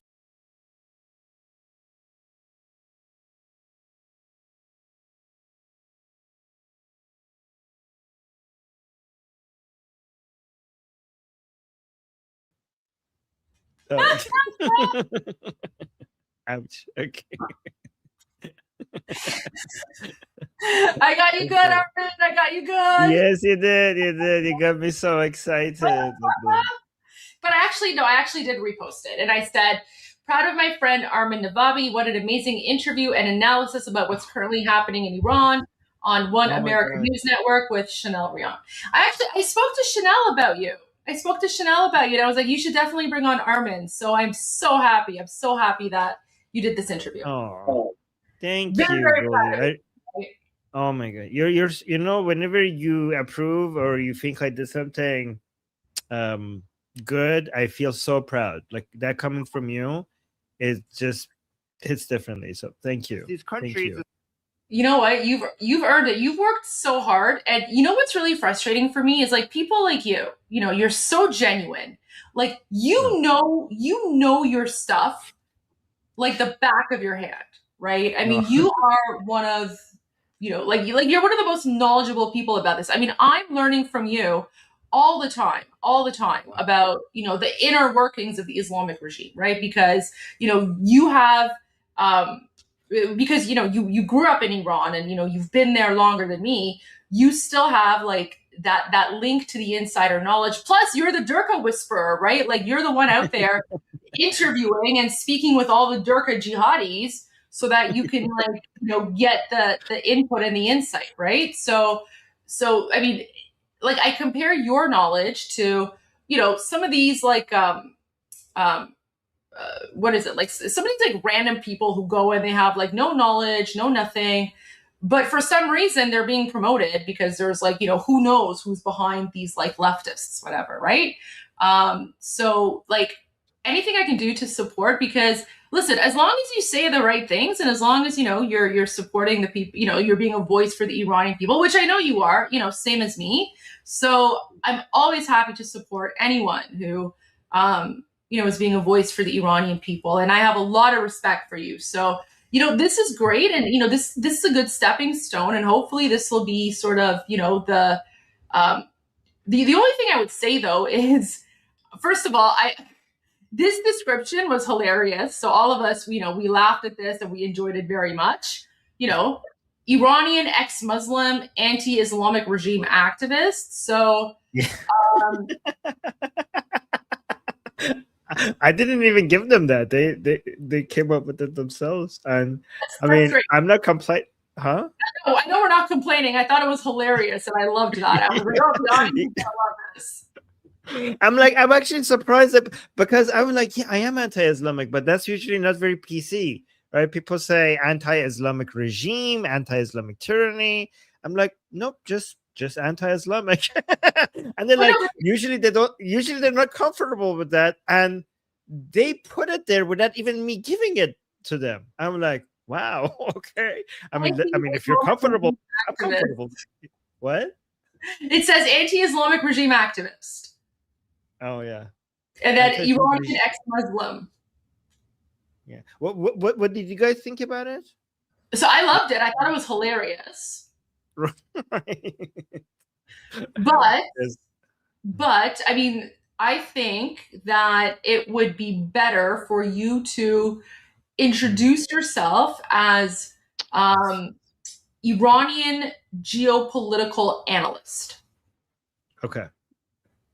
Right? Because because it just gives you more stature, right? It gives you more stature.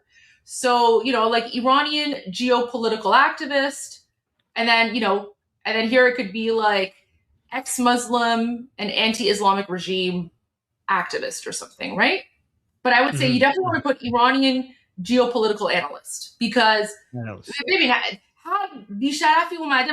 look at like Abbas Jefferson. Abbas Jefferson goes around and he calls himself like, I'm a geopolitical analyst. Meanwhile, the guy's literally insane. He does like he does like fake phone calls with like King Reza Pahlavi, right? And he still goes on like the media or whatever, because he puts himself out there as like a geopolitical analyst. So I would just say do that, because having like the geopolitical analyst, it just, more credibility. And then on this part of it, like the other side of it here, you could say ex-Muslim and anti-Islamic regime activist or something. Right. But other than that, No, you're it was fantastic. It wasn't fantastic, right? And I'm so happy that you went on with Chanel, because I spoke to her about you and I was like, you have to bring on Armin. So I'm glad she did. And she's great. Oh, she's lovely. She's so good. She's so good. Her and I have like a wine date. So she's like, the next time you're in like Washington, D.C., let me know, and like we're gonna go out for drinks or something. So Goldie, I was thinking that given all the feedback you were giving me, I was also thinking that maybe I should have, I don't want to wear like too formal, but maybe a button collared shirt instead of a t-shirt. I agree. Do you think that would? Yeah. Okay. Yeah. Maybe I should switch to that slowly. Just for these interviews, I would agree. Like, so, I'll explain why I don't, because I've sort of like, I kind of now have like this persona of like going on with like my flag. So, people just sort of expect this from me, right? So that's why like I just go like this now, because it's sort of like my uniform and it's become sort of like my trademark signature look, right? But I think for you, yeah, absolutely. You want to go for like you can never be too overdressed. So I would say not just a button-up shirt, but like go for the full, like go for the Murad Veysi look. And I'm being serious. Oh, that is too much. That is too much. But Armin, it's a psychological thing. You go for the Murad Veysi look, people will take you 100% more seriously. I used to work in a private equity as a financial analyst, and the thing that I hated about my job the most is wearing a suit. And I know, believe me, I know. But it's just I'm telling you, it's just it is how it is. Like these things, listen, women can get away with it. Like we can get away with, dressing, because for women, there's no standard outfit, right? So I can wear like a professional, sleeveless dress or whatever the case might be. But for men, like just go for the full Murad Veysi look with the suit, the tie, and a handkerchief as well. And you want to have I know. Listen, you want professional. Like I'm giving you like $10,000 advice right now. Okay. If you want to this is the reality. This is it's a psychological thing. It's just the psychology. You wear a suit, you look more professional. People will just automatically take you more seriously. Wow. With the tie, no. He has to go with the tie, because guys, the Islamic regime, they refuse to wear ties. So if you go with a suit and no tie, you'll just look like Ghalibaf. You don't want that. My father. And to people saying, just something in the chat. And to people saying in the chat, don't do it, you'll be phony. Absolutely not. It's not about being phony or not. It's about knowing your audience and speaking to your audience. So when you're in front of different audiences, you have to speak a different way. Guys, you've seen me when I do interviews. When I'm doing interviews, I speak differently, I look differently, I act differently, right? So you have to know your audience. It's just how it is. It's just the reality of these things. Sorry, but I also want to be comfortable with my. Yeah. Okay. But so Goldie, my dad, you mentioned suits and ties. So my dad never took off his tie. Okay, and he refused, even though within Iran it's like really looked down upon and it's negative and it's like taboo. Even though he's a heart surgeon, he always insisted on continuing to wear his tie, and that cost him so much. Like that cost him so many positions, so many places that he could have had an advantage, and still he never took off the tie. So that for years our family, my mom says that we financially have paid so much money for that goddamn tie, but my dad would never give in to taking off the tie for so many years.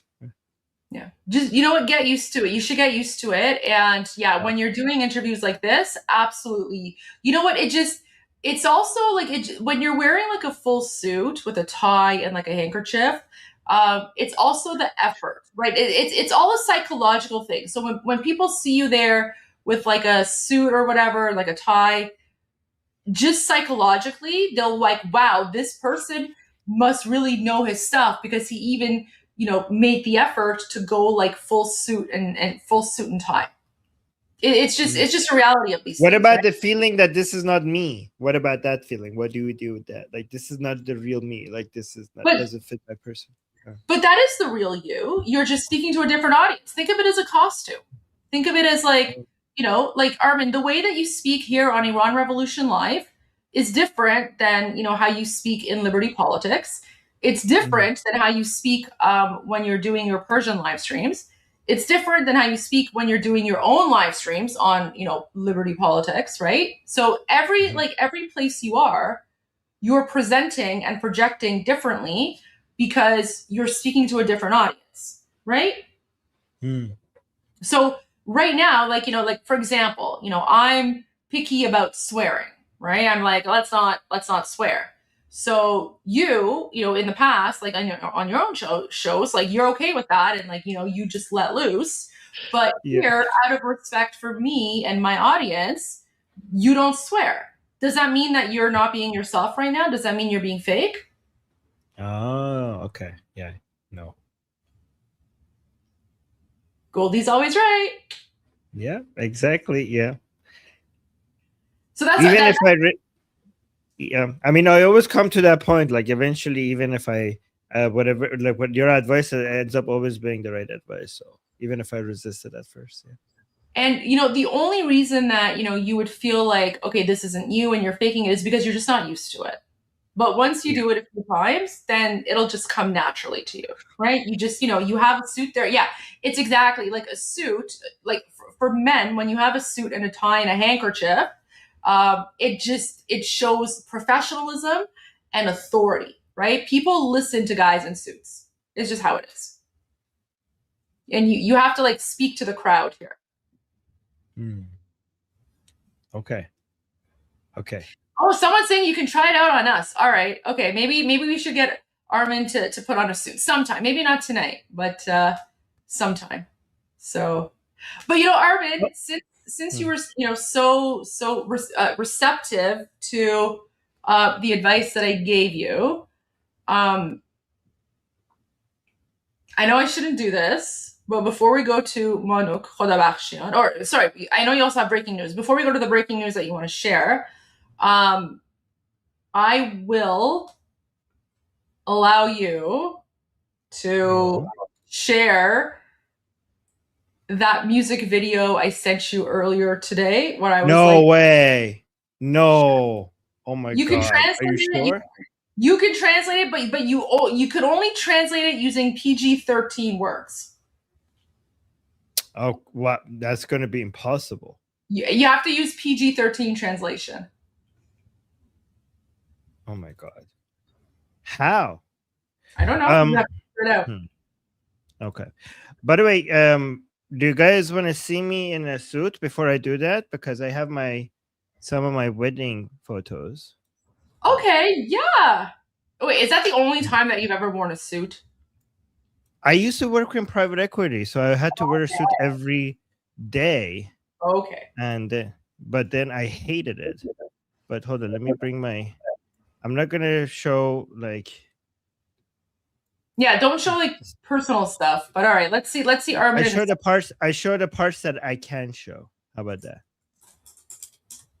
Let's go for it. No. Okay. I mean, we can always just show Armin how we. Oh God! Wow! Look at that! Oh, what a handsome guy! This is here's my brother helping me. Oh. Here's another part, my brother helping me. And then here's my brother and my dad helping me out. And my brother helping me even more. And this is again here, me and my brother together. Look at that. Oh, I love that. That's so sweet. Okay. Can I just give you a little bit of advice though? Just don't like dress like that. What? Which one? Oh, like that. at the beach? Yeah, when you're doing your media interviews. No, I just typed Armin Navabi in Google image search, and then all these photos came up. So yeah, don't do this one. Don't do the beach photo. This one's not bad. This one's not bad, but I prefer like the tie. Like this one's also not bad, but the tie. Like you need a tie for sure. Oh, Wait, the beach.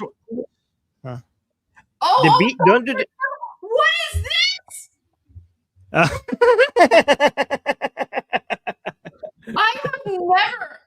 I've never searched for Armin Navabi on Google Images, and look, as soon as I search for Armin Navabi, we get like a topless beach photo. What is this?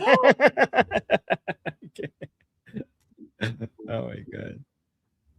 Oh, that's your mom. Oh, whoa! Look at this, guys. Whoa! What's going on here, Armin? Yeah. You need to do a Google image search, Armin, and see what's going on with your photos. What is this, anime girl? That's one of my fans making anime videos of me. Why is there a picture of Horma?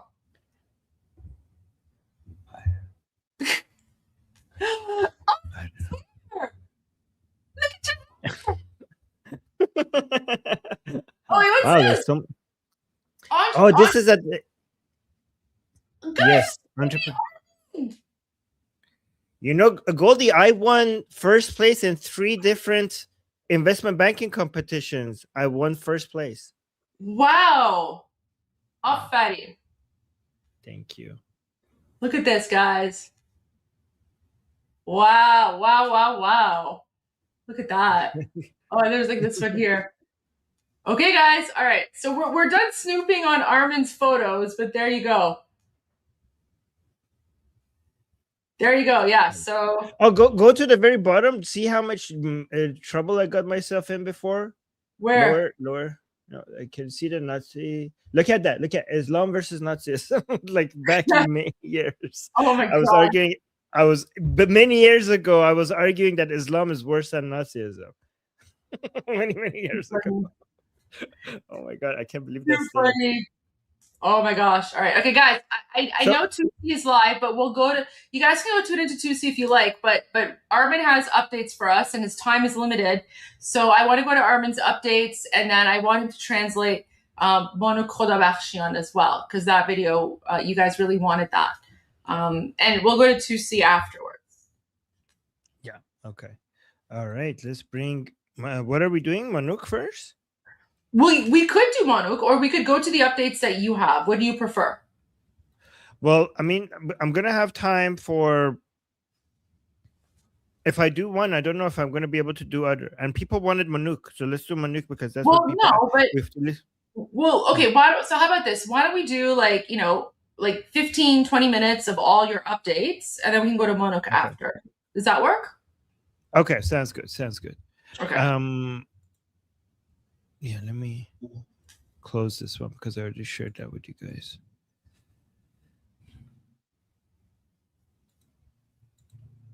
So I don't even know if you guys already shared this one or not, but I'm going to quickly go through it. Did you? I think because you usually go over President Trump's posts, so I'm assuming maybe you already did this. Yeah. Yeah. Okay. All right. So let's look at this. So, guys, as you know, that the internal divisions within the IRGC and the Islamic Republic, right now as we're speaking, it seems like the people who are against the negotiations are getting the upper hand, right? So Ghalibaf is being pushed aside.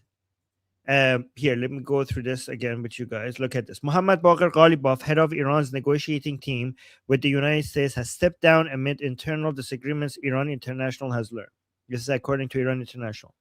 According to information obtained by Iran International, Ghalibaf was reprimanded for attempting to include the nuclear issue in talks with Washington and was forced to resign. By the way, the Islamic Republic right now is denying this. Hardline figures like Saeed Jalili, guys, remember I told you about this. I'm not going to repeat this. Saeed Jalili is from the Pari camp. And now that we're talking about Saeed Jalili from the Pari camp, which means that he's like a lot more radical and crazy than Ghalibaf, I'm going to show you some other person from the Pari camp as well, because he just said something on state TV within the Islamic Republic that is very, very revealing. So look at this. Hardline figure Saeed Jalili could replace him, while Foreign Minister Abbas Araghchi is also seeking to take over the negotiations. So guys, when it comes to Abbas Araghchi is just a puppet of whoever is in charge. And I think that it seems like the bosses are changing. Abbas Araghchi was basically following the lead of Ghalibaf, and it seems like the people around Mojtaba Khamenei are now from the Beit Rahbari, which is the office of the supreme leadership. They are finally gaining some control and influence. We don't know if Mojtaba can speak or not, but at least the people surrounding Mojtaba are now exerting some influence, because they came out and said that Ghalibaf and Araghchi did the wrong thing when it came to putting on. They spoke on behalf of Mojtaba, saying that they're not happy that the nuclear, the enriched uranium was even being discussed. So the new method is to not even allow that to be discussed, which means that the negotiations are going to go nowhere. So let me bring you this other person from the Paidari camp. So for people who might be new here, the Paidari camp is the most Durka jihadi-minded parts of the Islamic Republic. So you know Jalili is part of the Paidari camp, but so is this guy Nabavian, right? And also Sabiti from the as a member of parliament. So Jalili was already this guy. You guys already know that, because you guys are more familiar with these topics here than anywhere else. So he's part of the Supreme Security Council. He used to be the head of the Supreme Security Council. He also used to be part of the negotiating team when it came to the nuclear talks. But this is Nabavian. He's a member of the parliament, Hujjatul Islam Nabavian, and he's also a Paidari camp, and he also was one of the people within the delegation team with Ghalibaf that went to Pakistan. So on state TV, let me know if I need to slow it down, guys. The information I'm giving you here is like much higher level than anything else you're gonna see in anywhere else. Okay, so let me know if this is getting too nerdy or I should keep going. Okay, because I want to. Sometimes people are like, I mean, you're losing me. What the hell you're talking about, right? So Nabavian came on state TV and he basically spilled the beans, right? Look at this. Let me translate this for you guys. ببینید یک از چیزایی که ما خطای راهبردی تو این مذاکره انجام دادیم، لذا So look at this, guys. He's saying that one of the things that we made a mistake, one of the strategic mistakes that we made when it comes to the negotiations with the Americans. مورد قبول ما نیست.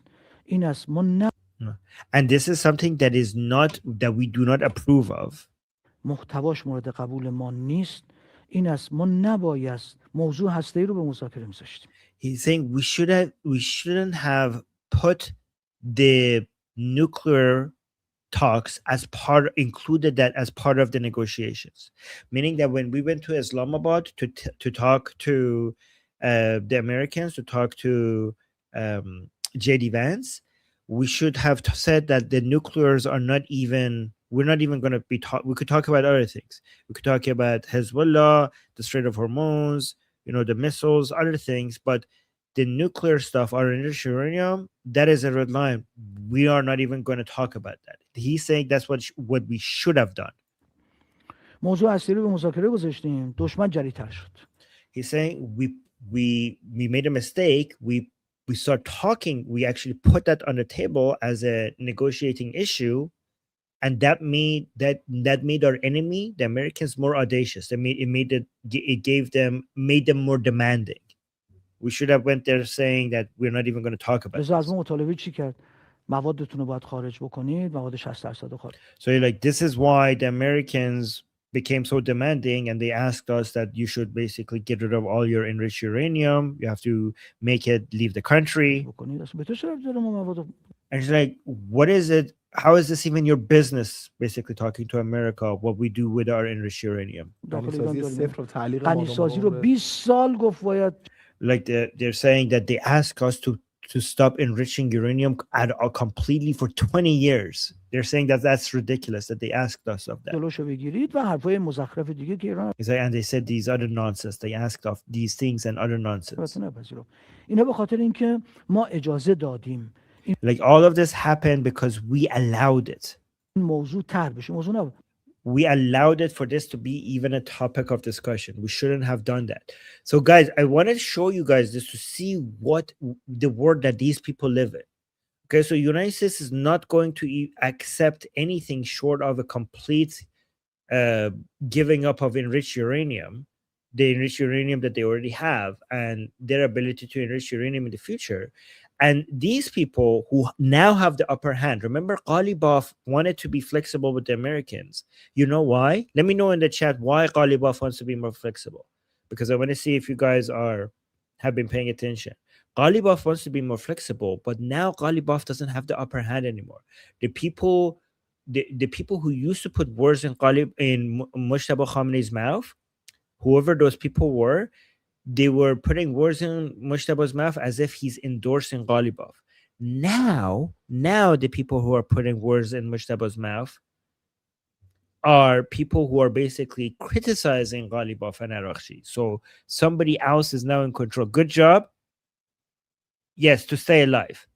Ghalibaf is the most motivated to be flexible right now to the Americans because he thinks he's going to be the next one to be dead. Okay? So, and he's right to be worried about that, right? He doesn't want to die. So, this is now the world that we live in when it comes to the Islamic Republic. Flexibility is out the window. These people now are in charge. And I want to show you another member of the parliament who is part of the Security Council. Also, Kommission Amniyat Milli Majlis. There's two videos here. Yeah, so let me actually show you these two videos, right? So this guy is Khazrian, and he's part of the parliament. So here, Khazrian, a member of Parliament's National Security Commission, is saying war is inevitable, and the Islamic Republic has decided to halt any exchange of messages with America. Various exchanges of messages with America through social networks and journalists must be halted. So I'm not going to play this whole thing because the caption was good enough. He's basically saying that like all forms of communication with the United States needs to just stop. Okay, and this guy is serious because he's part of the Security Commission of the Parliament. And then here he is. I saw this as well. Maybe I shouldn't play it. Here he is again. I'll just read the caption. Khazrian, member of the Parliament's National Security Commission, is saying we have new signs that Ayatollah Sayyid Mojtaba Khamenei is strongly opposed to negotiations with America. So it's interesting because Nabavian in the previous video was saying that if in the next round of negotiations we should not even talk about our nuclear capabilities and the enriched uranium, but Khazrian in here is saying that Mojtaba, we have evidence that Mojtaba doesn't even want us to negotiate. By the way, look how they're speaking about Mojtaba. Like he doesn't say like we've heard from him. He says we have evidence that this is what he wants. Like do you not have access to him? It's kind of like interpreting scripture. It's like I had a dream and like talking to dream interpreters.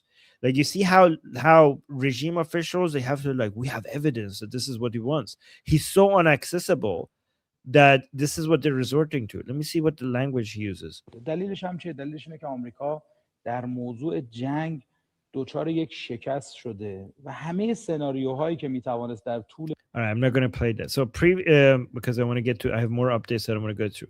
But you guys see how the situation means that the flexibility of the Islamic Republic has now lowered, given that these are the people who are now have the upper hand, and Ghalibaf is now being pushed back, and that means that if you had any hopes for the negotiations to get anywhere, now the chances of that has been reduced, and this is increasing the possibility of us going into full-on head-to-head confrontational war. The next thing I want to share with you guys is from Israel. This is a big update, and guys, look at this. The Israeli Defense Minister Israel Katz came out with a statement, and I'm not going to play it because it's in Hebrew. So I'm just going to read the caption, and this is big news, okay? Because it confirms two things. First, it confirms that Israel is really eager to go back into fighting the Islamic Republic. They're just waiting for a green light from the United States. Israel didn't even want to stop the military operations, but they're following the lead of the Americans. And now they're just waiting for the Americans. They're just looking at the negotiations, waiting for it to fail so that they could go back to finish the job. That's one thing. We already knew that, and this confirms it.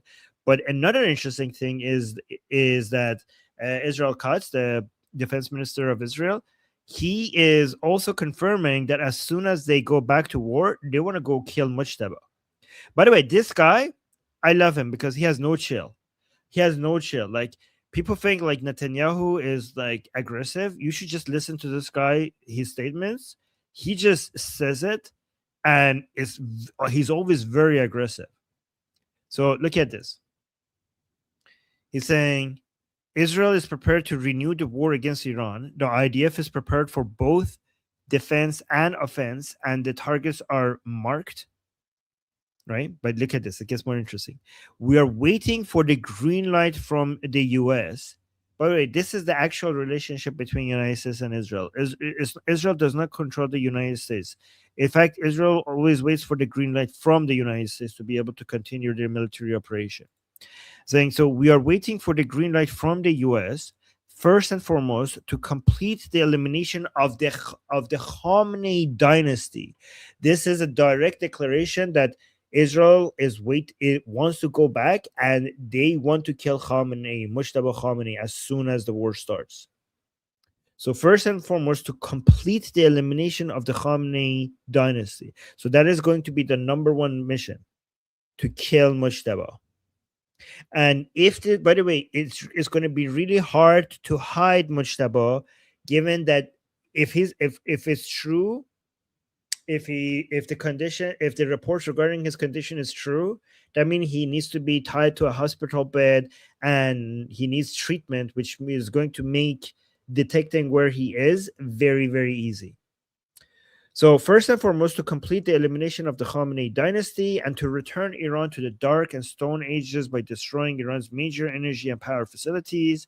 This time our strikes will be different and more deadly, and will deliver further devastating blows to the most painful places, which will shake and collapse the regime's foundation. So this is a sign that Israel is. By the way, we have reports from inside Israel that they think that the negotiations are not going to go anywhere, and they're getting ready to go back into the fight. From the United States perspective, if they didn't have other countries that they had to worry about, it would make sense for them to just keep the blockade, and instead of going back to military operations, just focus so much on the blockade and making it completely airtight to completely suffocate the Islamic Republic, right? That would make sense from the United States perspective if they just focused on that, because that is really hurting the Islamic Republic more than even military operation, and it's dividing them, and the military operations might actually unite the regime supporters. It's not going to unite Iranians, it's not going to have a rally around the flag effect, but among regime supporters, it might help unite them a bit. So the Islamic Republic prefers going back to war. Israel prefers going back to war. And other than that, the Arab countries around the Persian Gulf want to go back to war, like especially the UAE and Israel. specifically UAE and Israel, because United States could wait it out and just keep the blockade, and it's not hurting them. I mean, look at the stock markets in the United States. So they could just basically increase the blockade and just watch the Islamic Republic go bankrupt. The only problem they're having is that everyone else wants to go to war. So the UAE and Saudi Arabia cannot just watch the blockade happen while their ships are not making it through the Strait of Hormuz. They actually prefer military action so that they could get it over and done with. Israel wants to go back to war, so they're also, trying to convince the United States to go back to war because they have a list of targets that they wanted to finish and they didn't get the chance to finish it. And also the Islamic Republic wanting to go back to war means that there are elements within IRGC that are going to keep poking at the United States to the point that it's going to drag them back into war. And these are the elements that is going to make it more like maybe a bit more likely that the blockade strategy is not going to be the only way going forward. That and the fact that we have so many military assets coming into the region. Something that I talked about earlier with you guys, and is really interesting that it's now being observed by regime forces, but regime supporters as well. And this is a big "I told you so" moment. But here, let me share this. Oh, thank you. Look at this. Sherry saying payday for me. Thank you, Goldie and Armin. Well, thank you. That's very sweet. Thank you, Sherry, for always supporting us. Oh, thank you. That's very kind of you. No, thank you. All right, guys, take a look at this because I was so interested in seeing this happening, like interested in seeing these people noticing that this is happening. Because remember, a couple of weeks ago, or I don't know how long ago, when we saw the regime proxies coming inside Iran from outside of Iran, Hasht Shabi from Iraq, the Zainabiyun from Pakistan, and Fatimiyun from Afghanistan, we saw the caravans of these armed forces coming inside Iran. And we were very concerned because we thought that this is going to make it very difficult for the Islamic Republic, for the Iranian people to do an uprising against the Islamic Republic, because many of their suppressing forces have been killed by Israeli drones. But now the Islamic Republic is now using its excess oil and gas revenue to just pay mercenaries to come inside Iran so that they could keep shooting at the Iranian people if there's an uprising.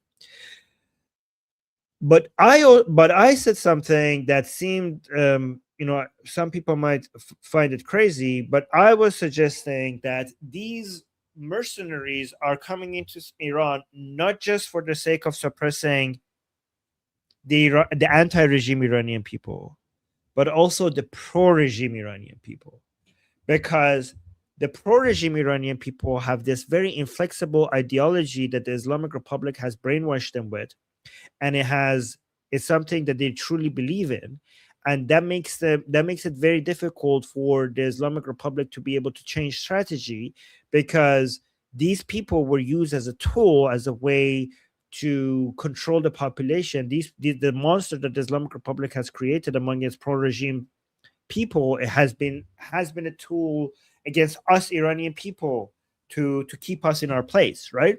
But the same monster that the Islamic Republic has created to control the population has now turned into something that is annoying them as well. Like, this is basically Frankenstein's monster coming for Dr. Frankenstein himself, which is very similar to what Saudi Arabia did with spreading Wahhabi ideology as a way to increase a soft power through the Wahhabi ideology around the world. And the monster that it created eventually turned against it as well, right? So like the Al-Qaeda and ISIS, they're anti-Saudi, right? And now the Islamic Republic is experiencing a little bit of the same thing, meaning that it wants to have maneuverability, being flexible, change strategy, but every time it does that, it's basically betraying the ideals of the Islamic Republic, the Islamic Revolution, and it will lose support among these people, and these people constantly complain. If you guys, let's compare two groups of people: pro-regime Iranians, Shia mercenaries from outside of Iran, right? So the benefit of pro-regime Iranians for the regime is that they're loyal because they believe in this crap, right? The problem with them is that they believe in this crap. That means that you should abide by those principles as the regime for you to continue to have their support. If you try to do something else, they will call you out. The benefit of the mercenaries is that they don't have as much of an agenda. Like what they don't have as many of the principles as the pro-regime Iranians have inside Iran. They just have this more loose, more Shia ideology that is good enough that okay, yippee do, we're on the same side. Where's the US dollars? Give me money. Who do I shoot? Right? So they are more flexible. They're just like, give me US dollars, point to who I'm supposed to be shooting at, and I will do the job. So they complain less and they're more flexible because their Shia ideology is not as rigid as the pro-regime Iranians who have very specific red lines based on everything that they have been exposed to. Because like the Shia mercenaries coming from Iraq, they haven't gone through the schooling, the Islamic Republic ideologies, the propagandas from our mosques, and all of the stuff that happens in Iran. That is a very detailed, specific brainwashing that you get exposed to through since childhood. And if it works on you, it's very specific. For them, is like, yeah, Mahdi, Ali, Mahdi is good, Ali is good, Fatima is good, Hussein is good, Khamenei is good. Where's my US dollars? Who do I shoot at? But from a pro-regime Iranian inside Iran, it's not just that Fatima is good. It's not just that Ali is good. It's not just that the Mahdi is good. It's not just like, yeah, Allahu Akbar, Haydar. It's not just that. It's that when you talk to the Americans, you have to say this instead of this because Ali Khamenei said that. And if you do this, this is the betrayal of this specific principle of the Islamic Republic.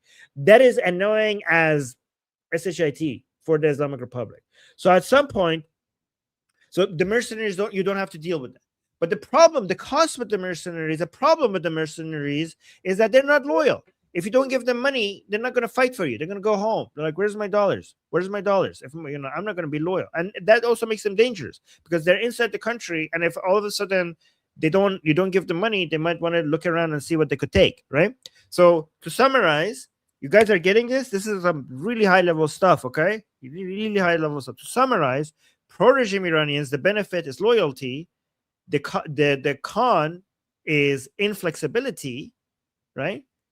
The mercenary Shias from outside of Iran, pro is flexibility. The con is that they have no loyalty, right?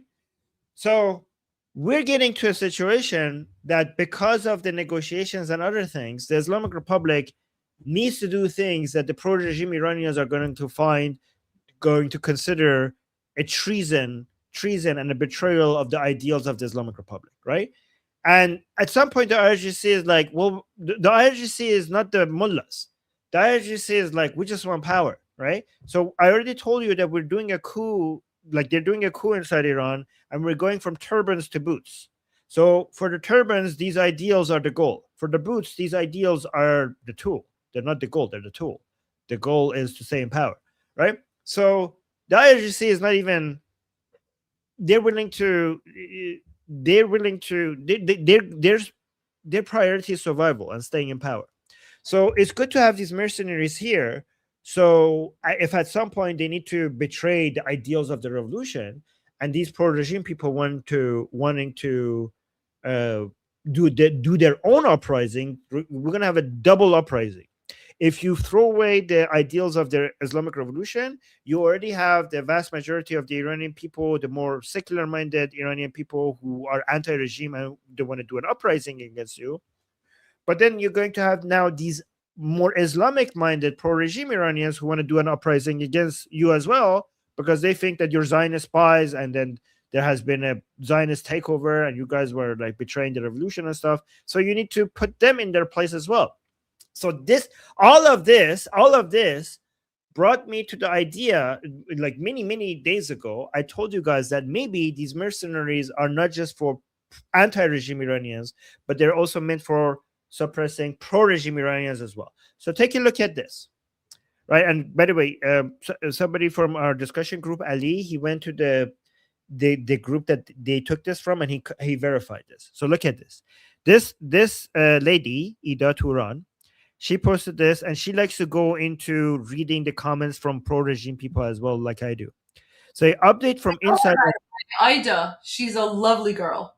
Yeah, she's great. I know her personally.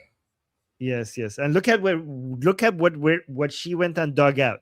This confirms that what you heard me saying a couple of days ago, now it's been confirmed many days after. So watch this. She's saying, I've been scrolling through the IRGC regime channels and their social media lately, the same ones who brag about hunting down protesters under Khamenei's jihad orders. Slowly, it's sinking in for them that they got played hard. They're getting extremely paranoid and keep accusing each other of being coup plotters and spies or traitors, like Zionist spies and traitors. They're pointing their fingers at each other. Guys, look at this. The funniest comment, and look at this. This is what I already told you guys. The funniest comment I read, and something I haven't even thought of myself. We did that here though. So something I haven't even thought of was this comment. Look at the comment saying, by the way, the comment is posted here, but let's read it. She already has it in the caption. So this is a comment from a regime supporter. They're saying those forces they brought in from Iraq and Afghanistan weren't for the protesters. They were for us. Okay, so this is what I was suggesting as well. I mean, not that they're just for that they're not for the protesters. I think they're for both. His reasoning is not solid, but his conclusion is very close to us, because look at what he's saying. He's saying, otherwise, why would Israel not hit them during the war when they were right in the line of fire? Guys, remember when I was sharing the pictures of the caravans of Hashd Shabi from Iraq, and I was telling you why are the Americans? So this guy doesn't understand this, because if anybody was supposed to hit that caravan, it would have been the Americans at the Iraqi border, right? And I was asking you guys, why are the Americans not hitting them? Why are they not being bombed? And I didn't have the answer to that question until I saw a report from Iran International that apparently they filled these cars with their family members. I don't know if that has been verified, because that was a commentator, but maybe that was the reason why they didn't bomb these caravans. But this person thinks that maybe Israel allowed them. The reason why they're thinking Israel instead of United States, because they always blame the Jews, and they always think they're behind conspiracies, there's Jews involved, right? So they hate the Americans, but every time you're thinking of conspiracy theories, then it will be the Jews, right? So they think that this person basically thinks that there are Zionist elements within the Islamic Republic who is working with Israel to allow these proxies in. And by the way, guys, this is not a new way of thinking. There are many pro-regime people who think that the Jews and Israelis have basically infiltrated within the Islamic Republic, and so many of the officials of the Islamic Republic are just working for Tel Aviv. There are some people who even think that nobody could have been trusted except Ali Khamenei, and for every other official, just assume that they're a Zionist spy until proven otherwise, right? And now that Ali Khamenei is dead, they don't even know who to trust anymore. They don't know even who to trust. Mojtaba would have been a great candidate because he is his father's son. But now that Mojtaba is missing, even if they put statements out from Mojtaba and say, well, Mojtaba said this, they're not going to know if actually Mojtaba said that, or is there a Zionist spy saying that Mojtaba said that, because they're not hearing it from Mojtaba himself. But let's continue with this. It was a sharp, spot-on observation, and I think it's true. Over the past decade, the regime brought in... So you could read the rest yourself. I just want to focus on the message that this person posted. Look at this. Saying, brothers, there's new... So this is the actual message, and this is the AI translation of it. Brother, there's news that they have actually brought Iraqi and Afghan forces to us, not the hypocrites and not for the riot protesters. I hope those in military are aware of this issue. If you remember, the US and Israel themselves, despite having air dominance over Iraqi convoys, but they allowed them to cross the borders. So his reasoning is wrong, but he's still coming up with the same conclusion, which is very, very interesting. Yeah, so I was saying, like, so many pro-regime people think that the entire Islamic Republic cannot be trusted, and Ali Khamenei was the only person that they could have trusted, so they were waiting for what he has to say. And now, without him, they don't know who's a Zionist spy and who's not a Zionist spy. Everybody's pointing at everybody else, calling them a Jew spy, right? So there was another news that is really, really, really odd. This one. So this is Sardar Pastar Salar Abnush, and I saw Murad Vaisi talking about this as well. So this is an IRGC leader, and he has a new theory for why Mojtaba Khamenei is not being... Let me actually remove this so that make you guys guess, because I told you the Islamic Republic has a big issue with Mojtaba. Where is Mojtaba?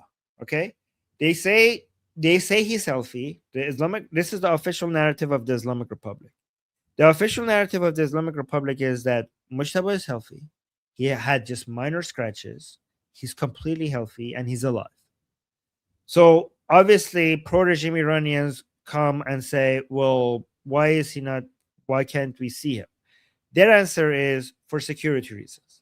For security reasons, our enemies want him to come out so that they could see where he is and take him out. The obvious response to that is, why not just put out a video of him? Or if that is a security issue, why not just put an audio message from him out, right? So what do you think is the new narrative from the Islamic Republic? There we go. What do you guys think? Goldie, I don't know if you heard us. You probably have heard, so don't say it. Don't say it, right? What do you think is the new narrative by the Islamic Republic, one of their commanders of IRGC, regarding why Mojtaba, not only he's not showing up, but they're not even putting out his voice out there? Any excuses you could think of? I want to see if anybody gets it. If anybody knows, don't tell the chat.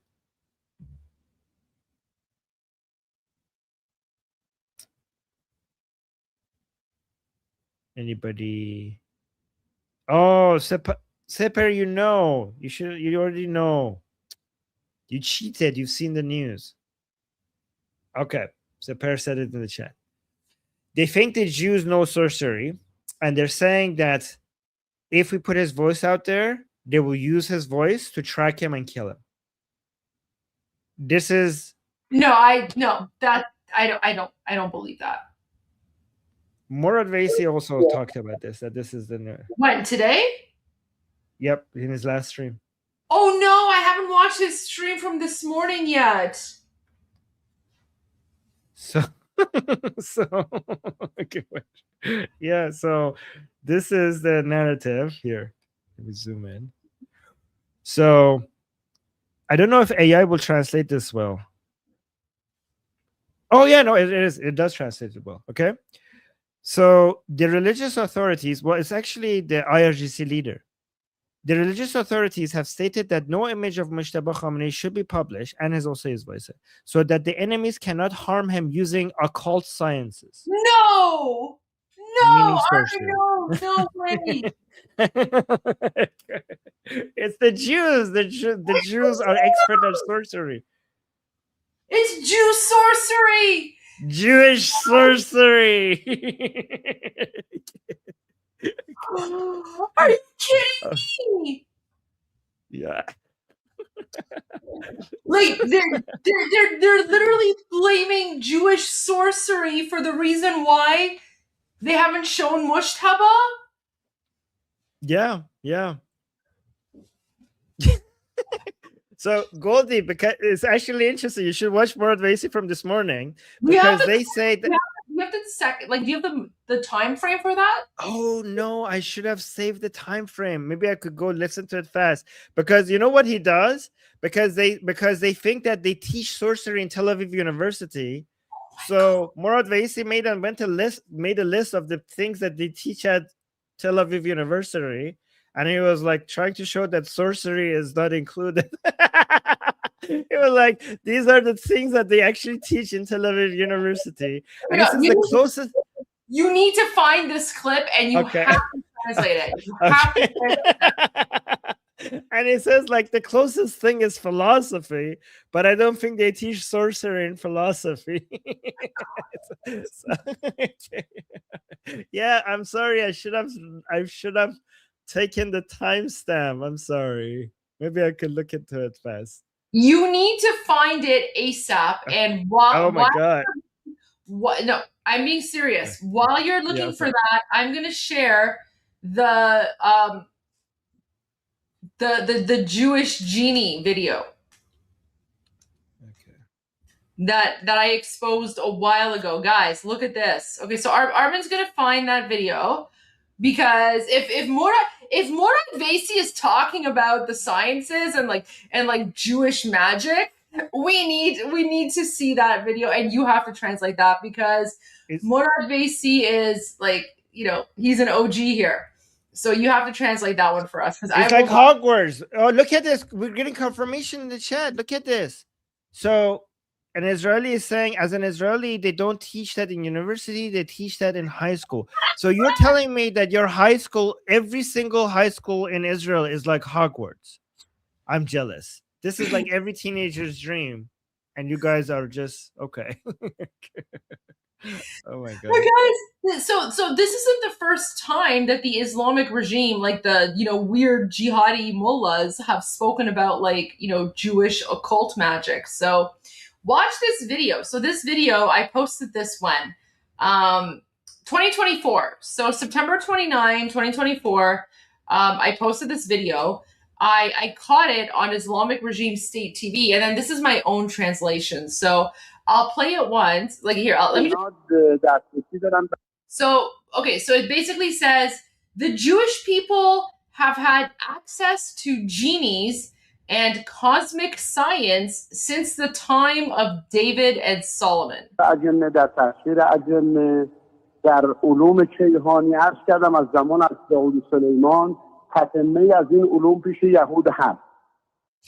Historically, the Jews have always used genies. Their documents and traditions prove that.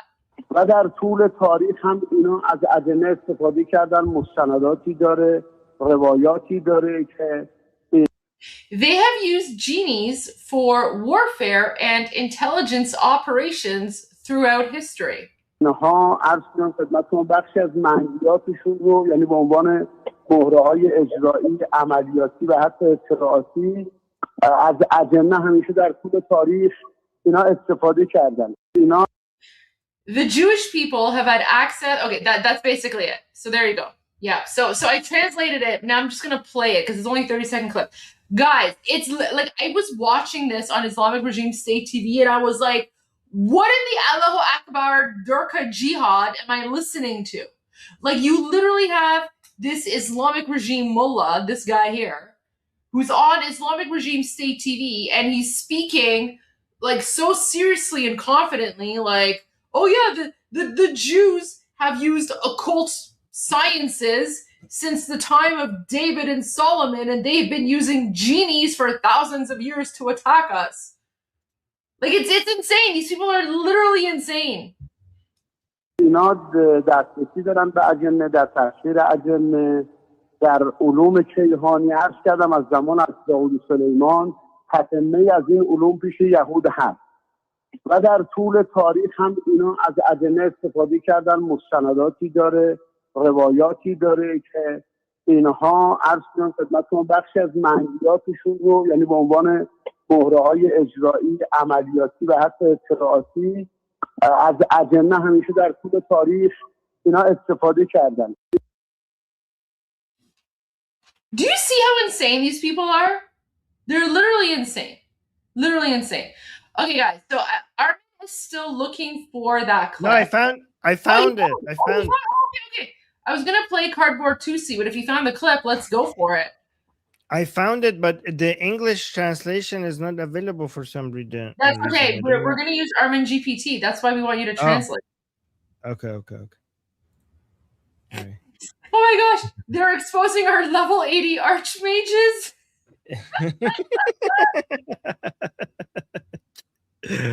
Oh my god, guys! Do you have to be a Jew to learn sorcery? Can you send me an owl? I want to learn this stuff. You know what? Yeah, maybe this is why Jewish people don't advertise proselytizing, because you guys want to keep all the genies to yourselves. Not fair. You know, I have their magic books though. They send it to me, like It's okay, Armin. We're Iranian. We have our flying carpets, and we also have our own genies. So our genies will come out eventually. But I'm serious. Like the books that they claim that is Jewish sorcery, I have them. You want to see or no? Sure. Let's see the Jewish sorcery books. Okay, it's called Tam-Tam, I think. Oh, is it Tam-Tam? Oh, is someone saying Arabic people are known for flying carpets and genies? Guys, the Arabic people stole that from us. The whole concept of flying carpets and genies, that comes from the Persian culture, Persian civilization and heritage. Yeah, we're the ones who had stories about flying carpets and genies. We called them like div back in the time. So yeah, we're the ones who had stories about these things before, for thousands of years before those places were civilized. So civilization. So yeah. Found it. Look at this. Oh, look guys. At this. Look at this. Yahud. You see Yahud? So this is Jewish sorcery. It says Al-Yahud. This is an Arabic book. It says Al-Yahud. Al-Yahud. It's mixed up Persian and Arabic. Because we don't have Al in front of our words, right? The Al is like something that the Arabic language puts in front of the noun.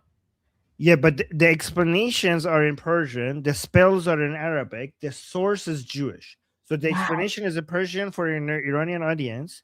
The spells are in Arabic, but they say that this is the best spells because it has a Jewish source. So even among Muslims, when they want to do sorcery, they think the best sorcery is Jewish.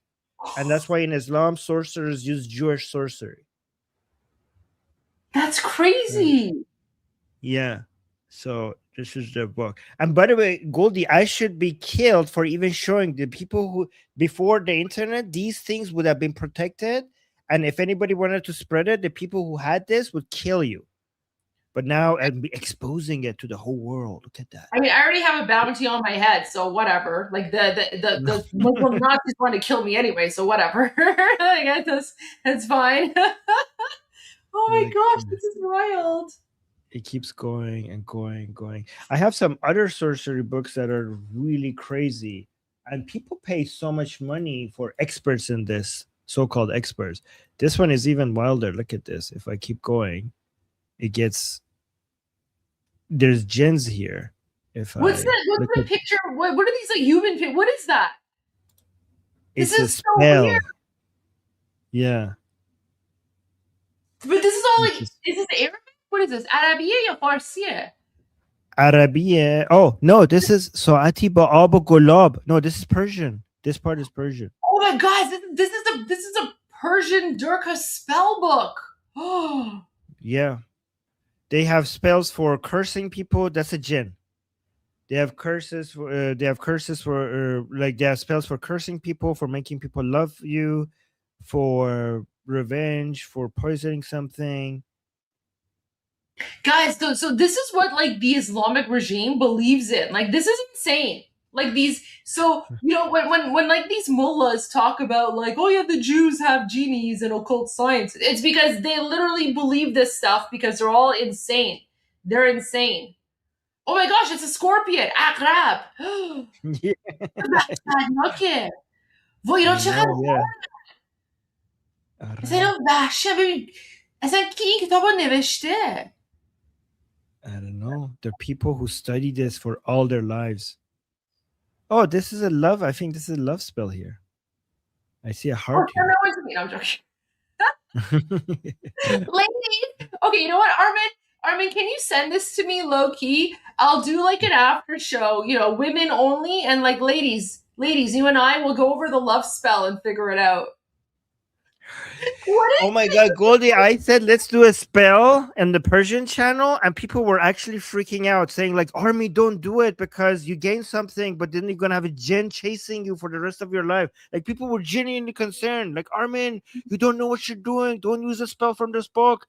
You will regret it for the rest of your life. A djinn will come and give you a gift, but then for the rest of your life, it wants the price, and the price is heavier than you think. Okay, well, you know what? The ladies agree. Okay, ladies. So Armin, send me the link to this document. Send it to me on WhatsApp. Ladies, we'll do an after show. Women only, so no men allowed. Ladies, we'll go over the jihadi love spells and we'll figure it out. Don't worry. Goldie, you could actually use AI to try to make sense of what the spell is. You could just upload it. That's. Can you send it to me? Send me the document, please, on WhatsApp. Okay. What do you mean that's sexist? Guys, we're not weird lefties here. If I say women only, it's women only. It's gonna be it's a women's only safe space. So women only. If the men want okay, you know what? If men want love, men need love too. Sure, you know what? Ask Armin to do a men's only after show, and then you guys can go over the love spells with Armin. But we're gonna do a women's only after show, woman only. Yeah, guys, it's not sexist if you could also have men only spaces. Okay, it's sexist if you have woman only spaces, but you don't have men only spaces, then that's sexist. But if you have both women only spaces and men only spaces, then that's not sexist. What's this? ما هم باید بال رو نه ما آتشش نمیزنیم. بذار خود جمهوری اسلامی آتشش بزنن. اونا ببین هر وقتی که بالو میان آتش میزنن، آمریکا و اسرائیل میاد حملهشون میکنه. Every single time the Muslim Nazis burn like a statue to Baal, America and Israel goes ahead and attacks them. So, Armin, this is crazy. Send this to me. Yeah. Okay. I mean, there's 6 books. Magic spell books. Yes, please. All 6 of them? All 6 of them? Please. Okay. Yeah, send them all to me on WhatsApp, please. Okay. All right. This is crazy. Okay. Should we do Murad first before I send them? Yeah. Because we were waiting for this. Okay. توی این وسط سالار آبنوش. So saying in the middle of all this, Salar Abnush, which is like a IRGC commander. فامیلیشو تغییر داده به ولایت مدار.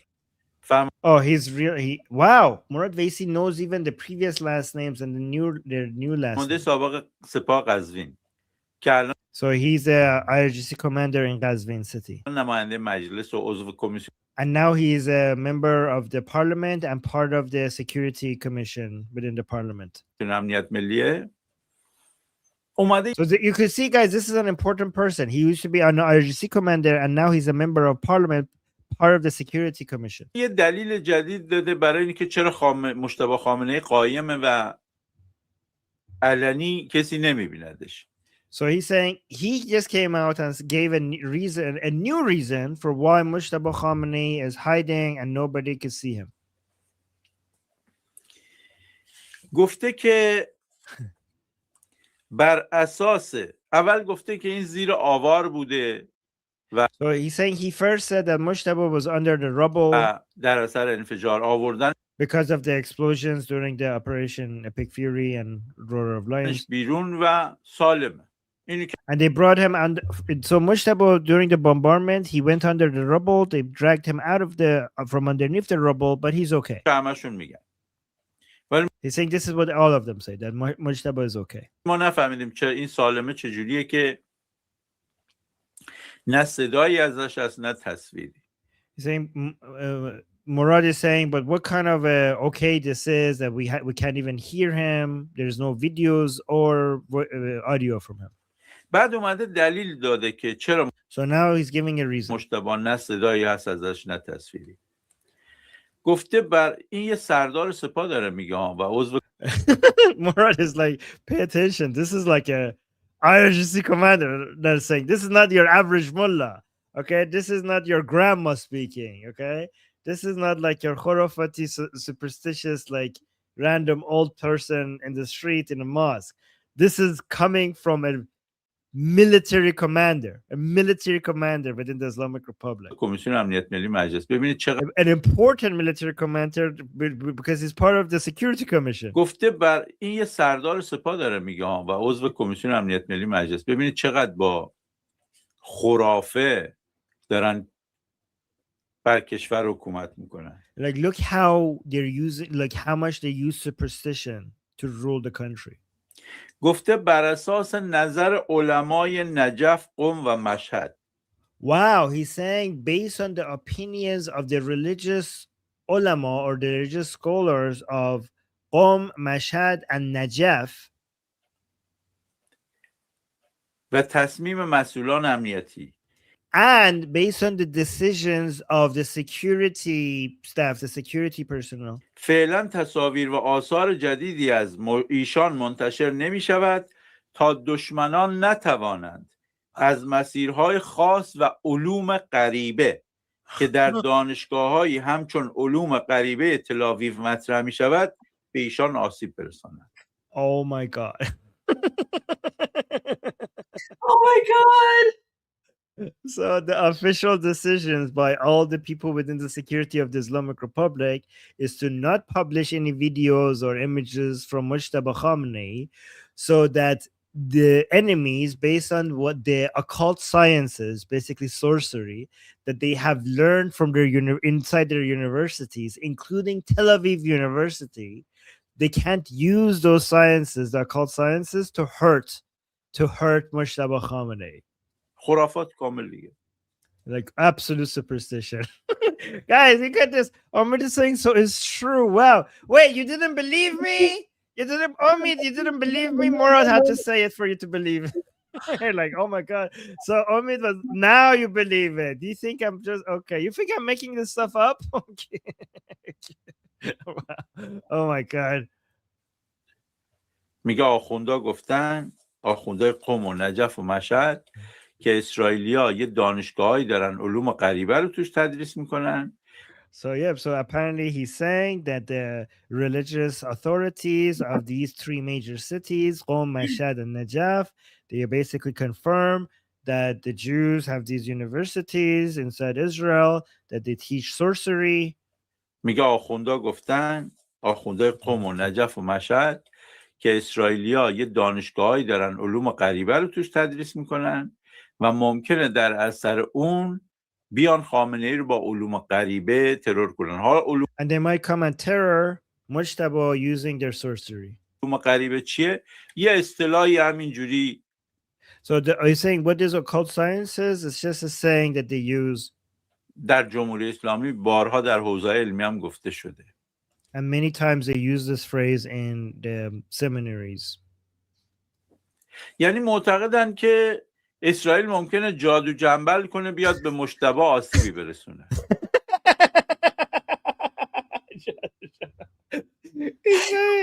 So he's saying they basically believe that the Israelis might come and do hocus pocus. What is it? Jadu Jambal. What is Jadu Jambal?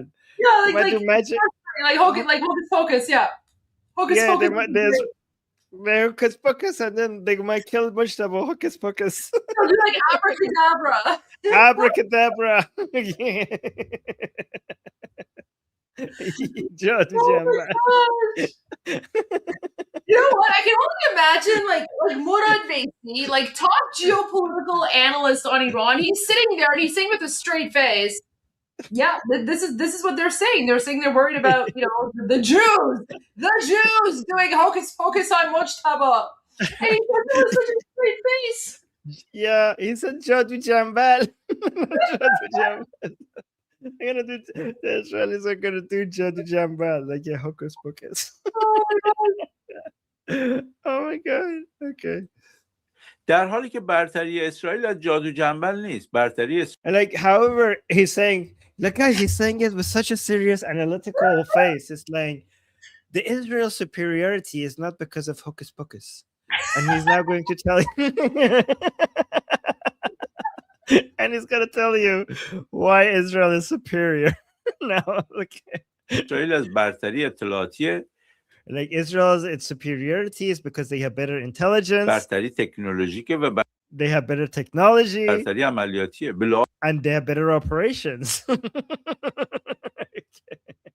باز اطلاعاتی مسلطه. میدونه من They're completely dominant when it comes to intelligence. مقامات کجا هستن. They know where all of the officials are. میدونه چجوری پیداشون کنه. They know how to find them. تکنولوژی هدف قرار دادنشونو داره. It has the technology to target them. اون تکنولوژی میخواد هواپیمای F-35 باشه. That technology could be an F-35. ریز پرنده باشه. It could be like drones, small drones. یا موشک‌های خاص باشه. It could be specific missiles. شنود باشه. It could be like listening in, like devices that listen in. تکنولوژی رو داره. They have this technology. و بعد اینو تبدیل به برتری عملیاتی میکنه و And it turns all of that technology into superior operation. هدف قرار میده. تا حالا 52 تا از مقامات ارشد جمهوری اسلامی رو زد. So far they have taken out 52 of the highest ranking officials of the Islamic Republic. So guys, basically the technology and the operations are so advanced that from the perspective of Islamic Republic is that this must be sorcery. They're like, what's that the Israelis are so good that the only way that the Islamic Republic could explain what's happening is sorcery. اینی که میگن آقا علوم غریبه میخوان بکشن. من رفتم بررسی کردم ببینم مثلا این که میگه دانشگاه تل-آویو چی تدریس میکنن. So Murad went and did his research. Guys, look at how seriously he's taking it. He's like, because they said that they teach these in Tel Aviv University, I went and researched to see what they do, what they teach in Tel Aviv University. So, like they made a claim that they teach sorcery in Tel Aviv University. So I went and done some research.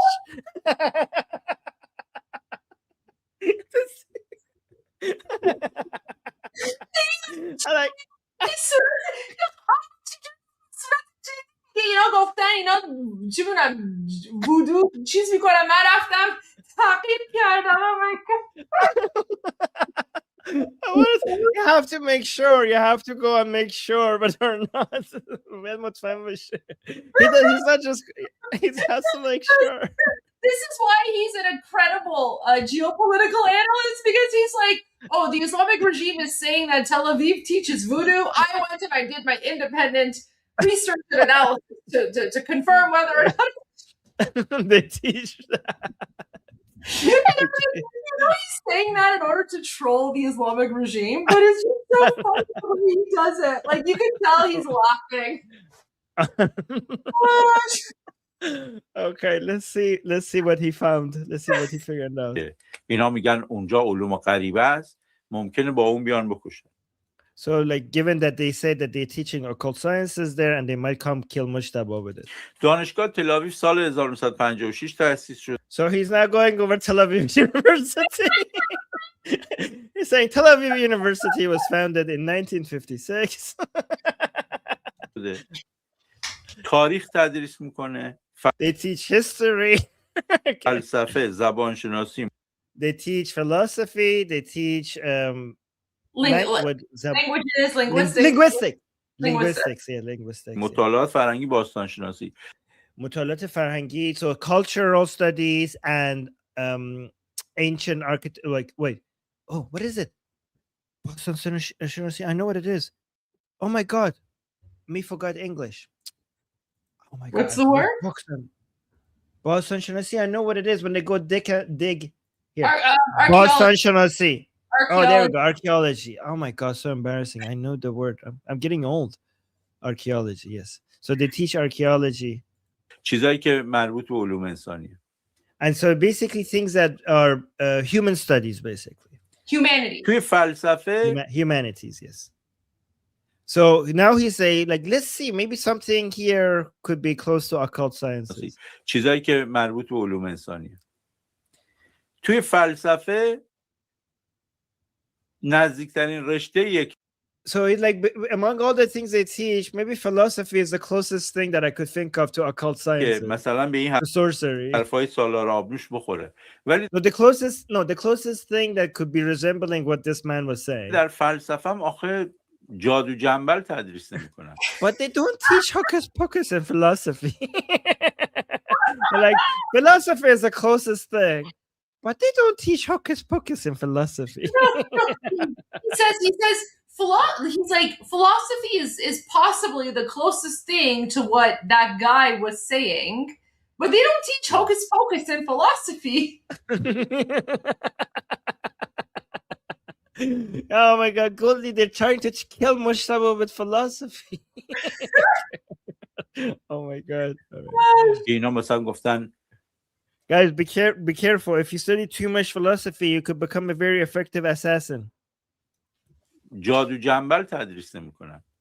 که اینا مثلا گفتن روحانیون نجف و قم و مشهد ابراز نگرانی کردن اسرائیلیا با علوم غریبه. So it's like this worry by the religious teachers from Najaf, Qom and Mashhad. Their concern doesn't seem to be valid regarding sorcery. بیان خامنه‌ای رو مجتبی رو بکشن. He's trying not to smile. Look at him. He's trying not to look at his face. He's trying not to smile. He's trying not to laugh. He's trying so hard not to laugh. Look at that face. I know he's trying. بیان خامنه‌ای رو مجتبی رو بکشن. اتفاقا با علوم غریبه نیست. خیلی مشخص اطلاعات پیدا میکنن. Yeah, it's not with occult sciences. It's they very specifically they gather information. بمب افکنشون بلند میشه میاد میزنه. And then their fighter jets will come, their bombers will come and they come hit you. در مورد خود باباشم علی خامنه‌ای هم همین کارو کرده. That's what they did with his dad. That's what they did with his dad. This is exactly what they did with his dad. That یه ویژگی دیگه yeah.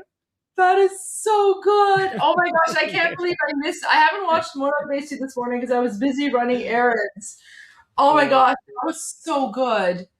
That was so good.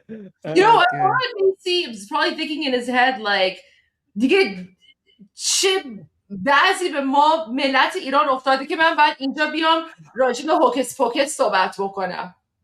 Right? Goldie, that makes your video you sent me relevant now. The video that you sent. Before I go to that. Yeah. Someone put you in a suit. Oh, wait. Oh, Mike. Oh, my God. Oh, no. Oh, my God. I don't like it. So this is from one of our viewers, Who Dad Now Gal. There you go. What do you guys think? But thank you. Now I can see how that would look like. Oh my God. You know, I'm gonna say it makes you look more authoritative. It makes you look like, people want to listen to you. So I can already tell that he's not wearing pants. He's wearing shorts. That's okay. He can wear whatever. Doesn't matter what he could be wearing, like a banana hammock and like ladies' shoes. I don't care.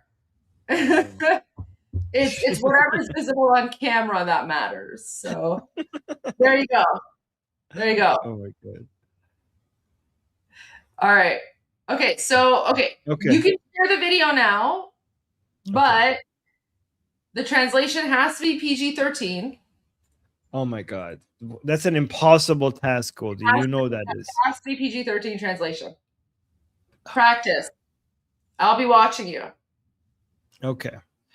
So I'll play it once for Iranians so that they could enjoy it. Iranians, if you have children. You have to go jihad. Like you have to, okay. I'll be here for when you play it the first time and I'll put on like my Durka outfit, but you got to go Durka for this one. Oh, I have to? Okay. Let me. I'll be right back.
This is, guys, this is on a different level. Just be prepared. So, Iranians in the chat, have you seen this? Have you seen this? I like this. I've been listening to, I mean, it's only 33 seconds, and I've been listening to it on repeat ever since Goldie sent me this. Oh my God. I love it though. It's only 33 seconds, so pay close attention to what they're saying. Guys, the English speaking people, you're missing out because the translation is going to be PG. So you're going to be missing out. So Iranians, you're going to enjoy this. Oh, look at there you go. All right. Goldie, you see what now you see where I get this from? Because people are like, Armin, why are you going like this is how people do the chest beating, right? Why does Armin go like this? Now you see where I get it from, because I've seen this crowd. This is why I go extra. Okay, ready? Ready, sister? Okay. Yes, brother.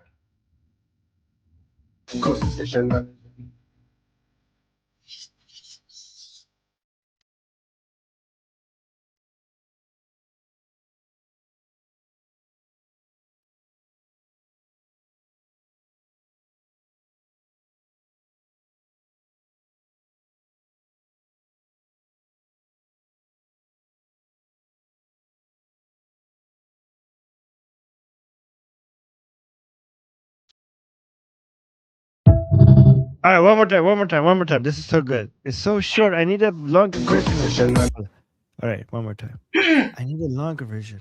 Yeah, guys, so they're singing about Khomeini. Khomeini is the founder of the Islamic regime. Yes. One more time.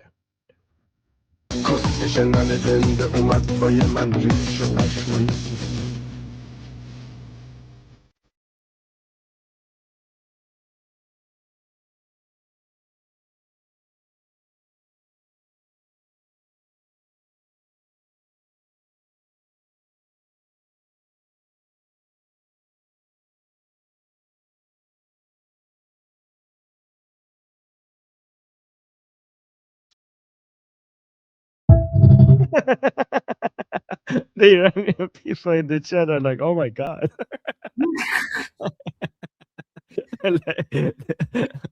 They weren't ready for this. Like when I started playing, Omid was like, "What? Oh no!" Oh my god! Wait, I need to find a picture of Khomeini with his aftabe. Khomeini aftabe. What?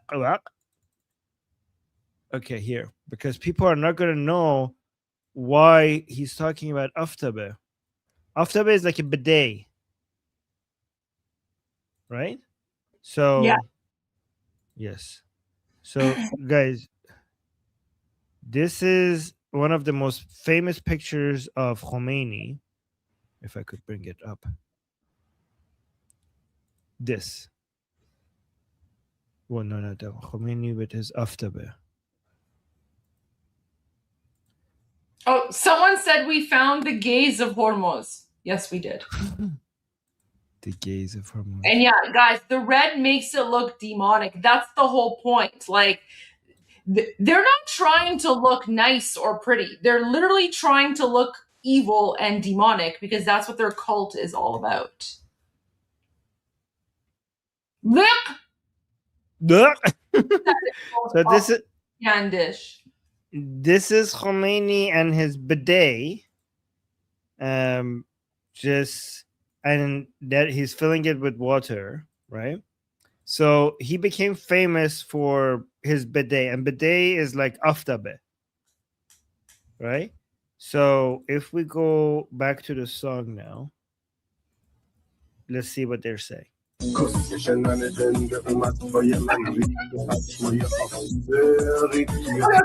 So, Armin, let me just take a quick break while you translate. And I pray that you will keep it PG, but I'm not going to be around to know, but I pray that you will keep it PG. Okay. Okay. Oh, guys, she's listening, of course. But yeah.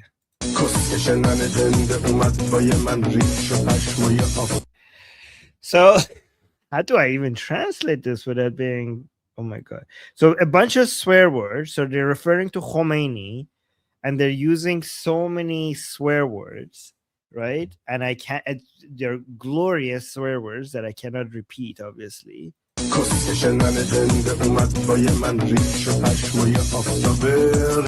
So Khomeini, swear word, swear word, swear word, swear word, swear word, came with his beard and his aftabe.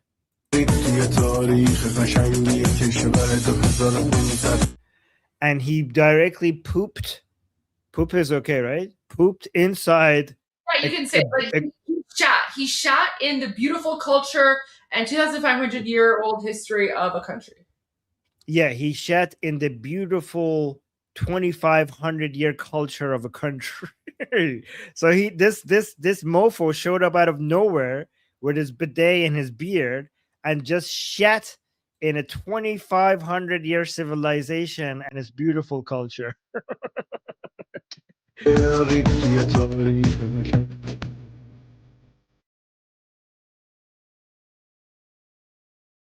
So we are so effed, we are so effed, we are so effed, we are so effed. So basically, so far he's saying Khomeini, with so many swear words, swearing at him so much, just showed up with his beard and his bidet and shat in the history, in the beautiful 2,500-year history of a nation. And then we are so effed, we are so effed, we are so effed, we are so effed. And they're putting this background with this music because these are the zombies who have done this to us. These are the zombies who have basically like think about all the is showing this as a contrast to the beautiful, glorious Iranian culture that we have had. We are basically throw that away, and this is what we have now instead. So this is why they have this as the background. Like, look what they have done to our country. Like we had such a glorious culture and empire, and it's now been replaced by this. So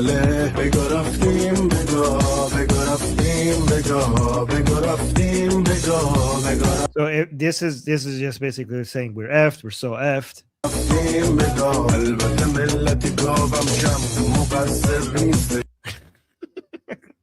All right, I don't agree with this part, but okay, he's saying. Yeah, I kind of do, because they fell for the Cinema Rex bullshit. So there were some people that were going. Yeah, some people. I just want to blame all the people, but it's okay. Let's just go with it, right? So he's saying, however, the people should. We have to. He's saying, let's not forget the idiotic people. They are also responsible. It's like he's basically saying it's not just Khomeini's fault.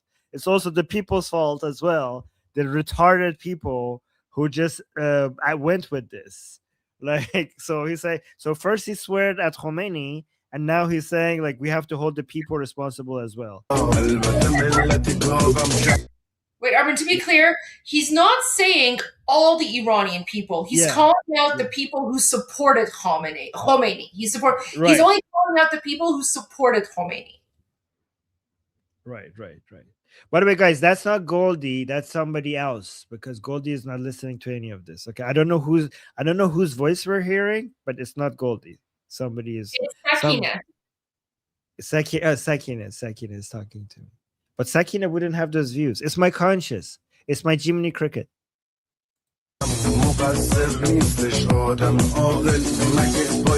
Oh, so he's saying, it's the people are responsible too. The people were retarded as well.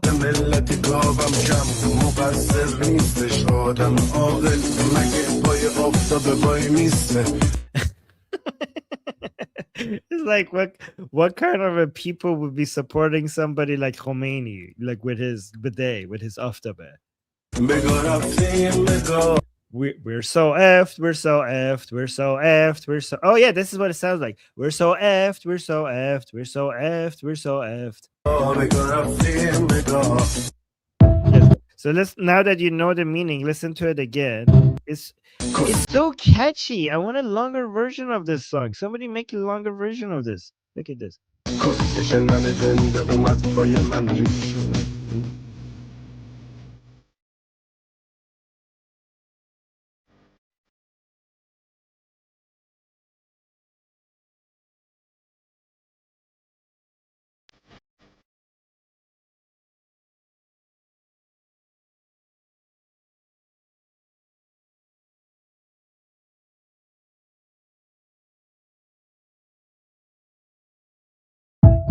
Guys, see how when he says we're so effed, like we're actually so effed, and it's so dark and tragic.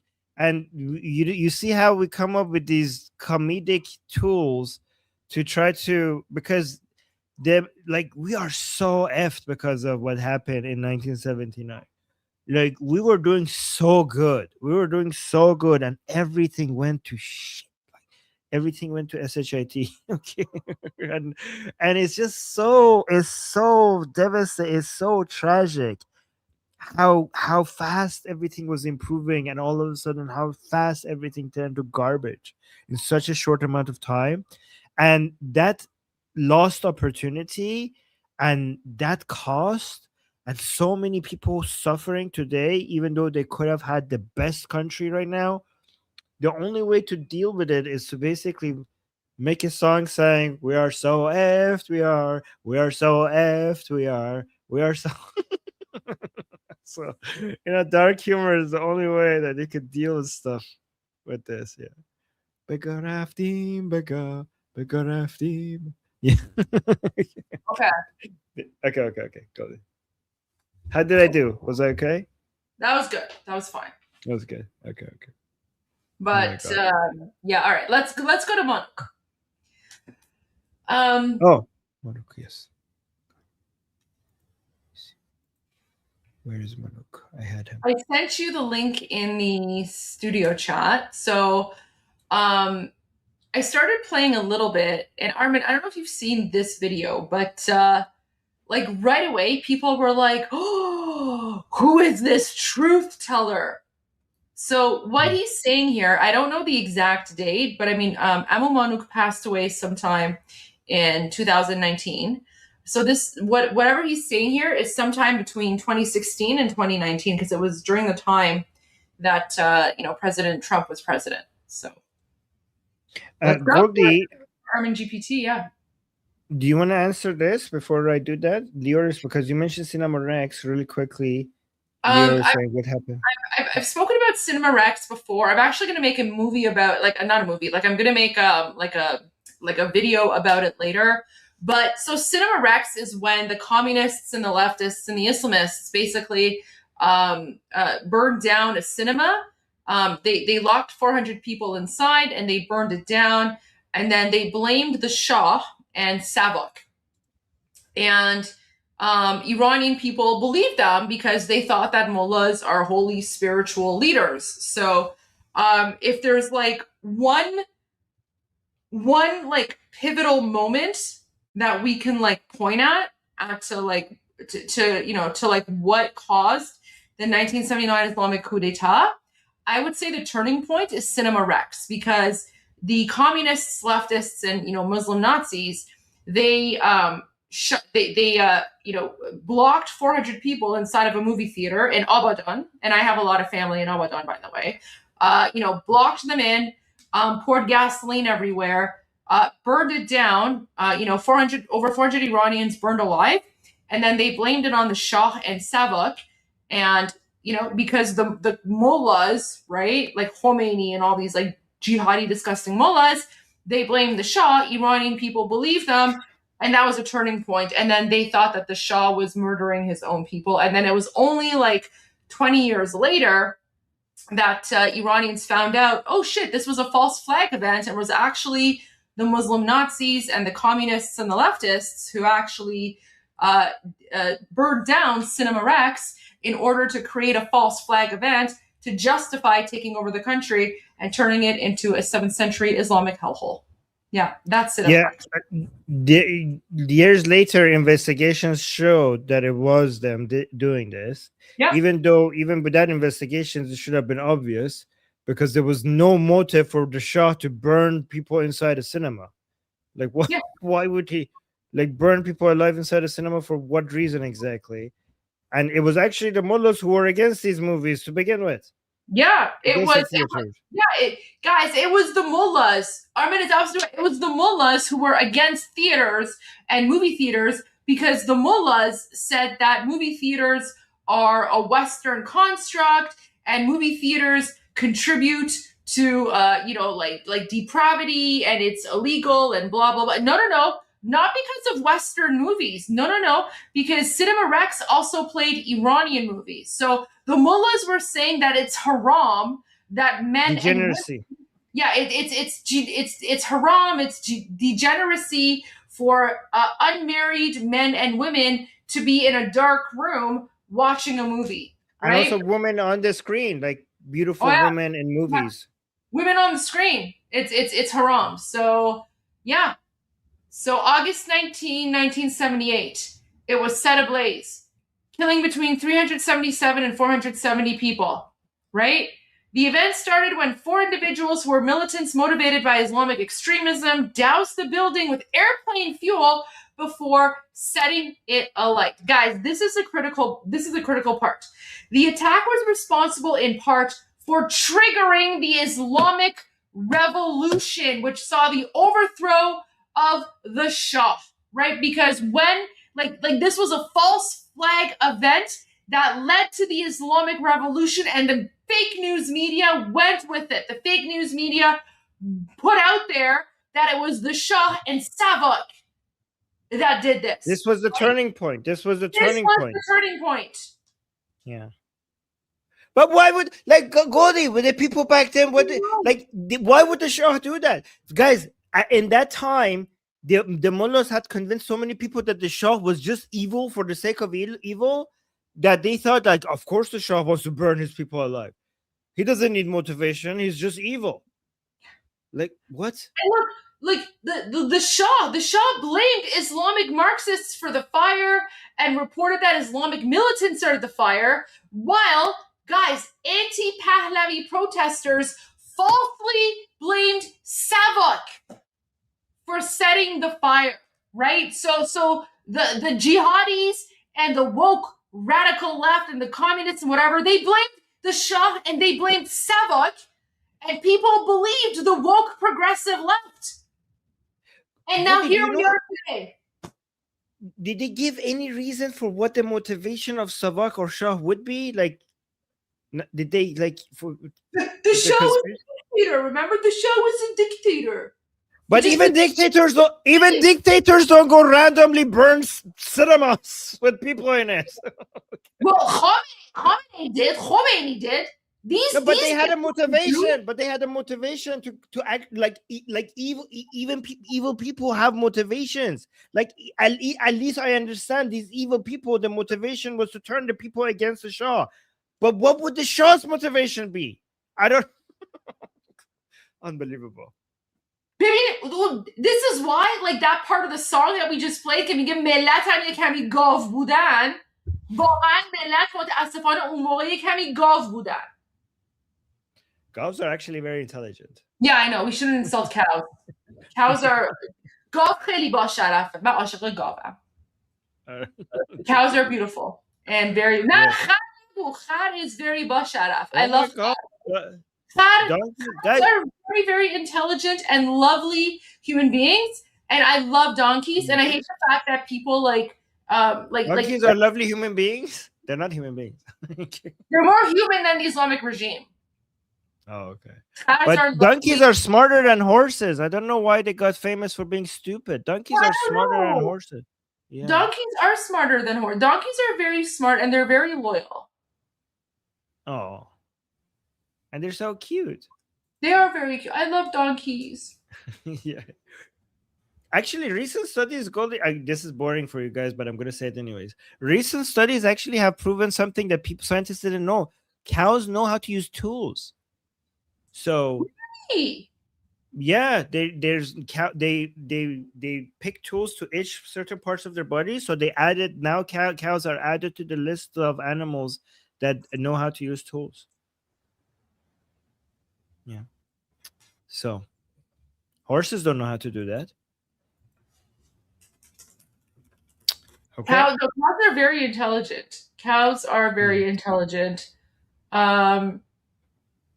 Wait, let me just share this really quick. Is this a video? Look at this. Look at this. I love donkeys. Most loyal donkey in the world.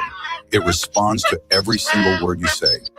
Ever since it was little, its eyes have only ever followed its owners. It sticks by their side no matter what, refuses to leave with strangers, and doesn't like being around other animals. But in front of this family, it's always full of joy. They grew up together, and the donkey became the most special guardian of their home. When the family leaves for work, it anxiously runs after their car. Once they're gone, it returns to the farm and patrols the area. When it gets bored, it plays with all the toys its owners bought. It loudly drives strangers away, and no matter how tired it is, always stays up to wait for its family to return. The moment they come home, it sprints over in excitement, sometimes even tripping over itself. But it doesn't care about the pain, as long as it gets to enjoy their cuddles. I love donkeys. They're so cute. All right, okay, let's go to the video now. No, if you're sharing your donkey video, I'm gonna share my scientific discovery on cows as well, okay? Okay. Okay. I'm here for it. Listen, it's Friday. Shabbat Shalom. Let's see. Okay, just a short video. Watch this. Okay, but if you share this, I want to share my screaming goat video after. Okay. Let me go through this. It's short. Okay, let me go back there. Scientists just discovered that cows can use tools. This is Veronica, a 13-year-old Swiss brown cow with now legendary capabilities, exhibiting the first documented evidence of multi-purpose tool use, a behavior previously only observed in primates and humans. This bovine behavior was and crows first noticed a decade prior on an Austrian farm when Veronica used sticks to scratch areas of her body that were difficult to reach. This caught the attention of researchers who wanted to understand how utterly remarkable Veronica was. Over 7 sessions, the team recorded 76 instances of self-directed tool use, where Veronica manipulated a broom, first using her tongue to lift it off the ground and position it, before holding it between her incisors and molars, creating a stable grip for precise control. She used the tool exclusively on regions on the rear half of her body, and remarkably used the bristled end rather than the stick end with statistical significance that isn't easily brushed aside. This demonstrates both object and goal understanding. She also recalibrated how she used the tool depending on the itch's location. If it was on her back, she would use the brush end, but on her udders or underbelly, she would use the smooth handle end, again with statistical significance. The implications are pretty staggering. This is a level of sophistication we thought was unique to primates and us. The researchers also stressed that it was unlikely that Veronica was special, sorry Veronica, but that we may have just been underestimating cattle and farm animals for centuries, and cognitive capabilities are more widely distributed across the field. That is, with the exception of horses, we know exactly where they stand. If you like science and finally understand cow tools was more prophecy than parody, follow for more. Science. Apparently horses are dumb. Cool. You know, Armin. So again, like I'm not an expert in this area, but I know that elephants are incredibly emotionally intelligent. And my understanding is elephants do know how to use tools. And again, like I'm not a biologist, so don't like go out. Paint. I've seen them paint. Yes, they experience pain and grieving and all of that. They also paint. But I've heard that like cows are like biologically close to elephants. So, I mean, if they're like, biologically close, it makes sense. If elephants are, able to use tools, why not cows, right? But yeah, like. Goldie, when I first saw that video, it made me very, very sad. You know why? Because I was thinking all the cows out there that are itchy and they have no tools. I'm like, oh no, that means that only Veronica gets to itch her itchy parts. And there's so many cows that need an itching device and they don't have an itching device. I was like, we need to get them all itching devices. And then I was thinking about, oh no, there's so many animals all over nature and they have so many. We need to get them all itching devices. Cows. Yeah. I mean, I was like so sad. Octopi? Octopi know how to use tools. Crows, dolphins. There's so many intelligent animals out there. So, yeah. But wait, can I just share something really quick? Yes, of course. Really, really quick. It's not like an intelligent thing, but it's just one of my favorite videos. And it's Friday night, so I just want to share it really quick. It's goats yelling like humans. Have you ever seen this, Armin? Oh, yeah. Well, not this one, but goats.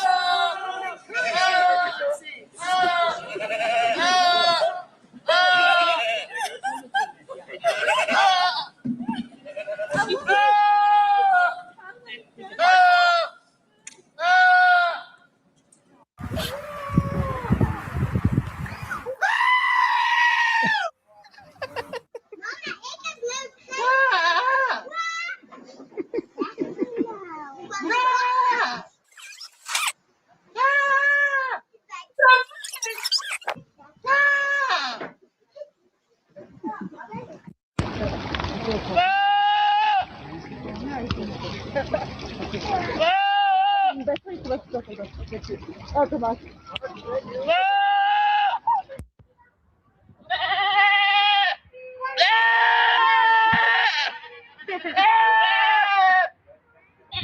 What?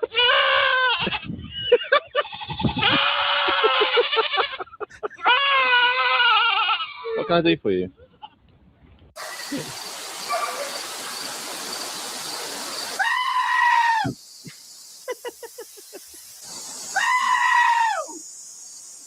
Zapatero, ¿qué opina usted del gobierno de Zapatero? Pues igual que yo. ¿Y qué opina usted? ¿Qué opina usted? ¿Qué opina usted del gobierno canario? ¿Y de los ayuntamientos de la isla?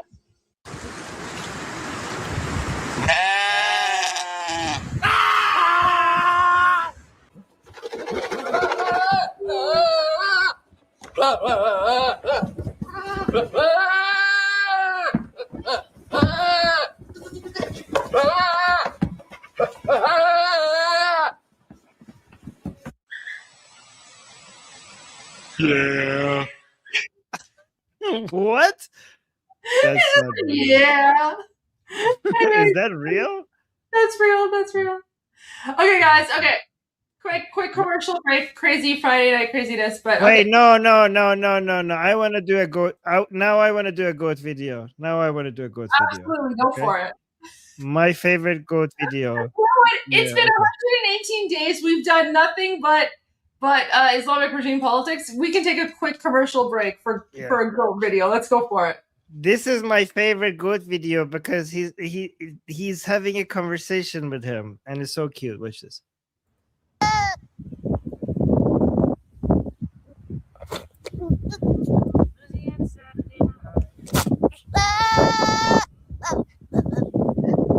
No, I won't. No, you do it. Yeah. No matter how many times you ask, I won't take the trash out. It's your job. Hey!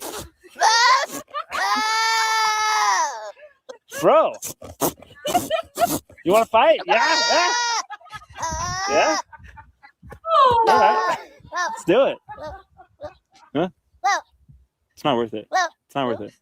No. Look at this part. It's so cute. Look at this. Let's do it. Huh? It's not worth it. It's not worth it. No.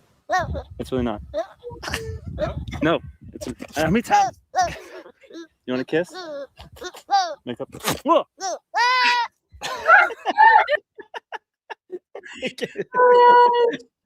That's my favorite. You know, Armin, so when I visited Iran as a child, because I went back a few times. So I was 4 years old when I went the first time, and I was there for about 4 months. And my grandfather, Reza Shah, got me a baby goat as a pet. So I actually had a pet goat in Iran as a 4-year-old. And my goat's name was Namaki, and we bonded. I don't have any photos. I have to go to my storage unit and find my photos. But so I as a 4-year-old, I had a pet goat, and we bonded. And goats are very, very smart, and he was so loyal. Namaki. So the literal translation means salty, but in Persian, namaki is ba namak. So it just means cutie. So the translation for my goat's name was Cutie, and he was so cute. He would just follow me around everywhere without a leash, and we would play chase. I would run around my uncle's car. My goat would chase me, and he was so cute. We would just go walk around. Yeah, I had a little goat, pet goat. They're so goats have personality. It's not like sheep where they all acting the same. Every goat is separate, different from the next goat, and they have their own unique personality. And they're very smart. They're very smart. Yeah, very much like a pet dog. Yeah, absolutely. My baby goat was very much like a pet dog. We bonded, and then when I came back to Canada, I don't have a picture on me right now. I'll try to find a picture, like, whenever I go to like my storage unit. When I left Iran and came back to Canada, my goat was so depressed that, my grandfather had to take care of my goat. And because my grandfather missed me, he basically kept my goat and raised him and whatever. So yeah. Anyways, goats are very intelligent and they're very dog-like. Yeah, they're very dog-like. Yeah. All right. Okay, let's go to Manuk now. Okay, Manuk. I don't even know if I would be able to finish this, but let's try to do as much. Turn on the translations as well, just in case, like the subtitle. Okay, let's do. Oh, it's already English? Oh, yeah. I didn't even set it to English. It's already English. Oh, perfect. Okay.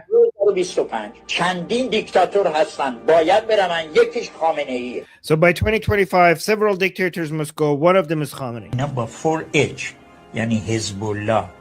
So there are 4 H's: Hezbollah, Houthis. So guys, Popular Mobilization Forces is P in English, but we call them Hashd al-Shabi. So that's another H.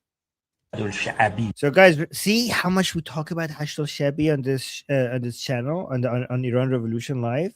Now you see that Manuk was also paying attention to them and as a major force that needs to go.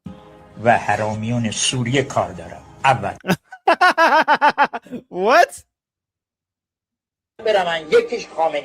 Number 4H یعنی حزب الله، هوتی، حشد الشعبی و حرامیون سوریه کار دارم.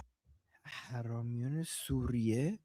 Guys, Iranians, how did it, what is it? Oh, حرامی. میگم حرامی، حرومی. Okay. اول نگاه کنید. I thought he's calling حرومی and اینا. چی میگه؟ فکر حرامی ها. Okay. So the Syrians, Iranians in the chat, Harami is like the people who are protecting the shrines, or Harami as in bastards. Harami is like bastards, right? So he just made that. So bastards it starts with an H. So just because did he just turn it into an H by calling them bastards? Is that what happened?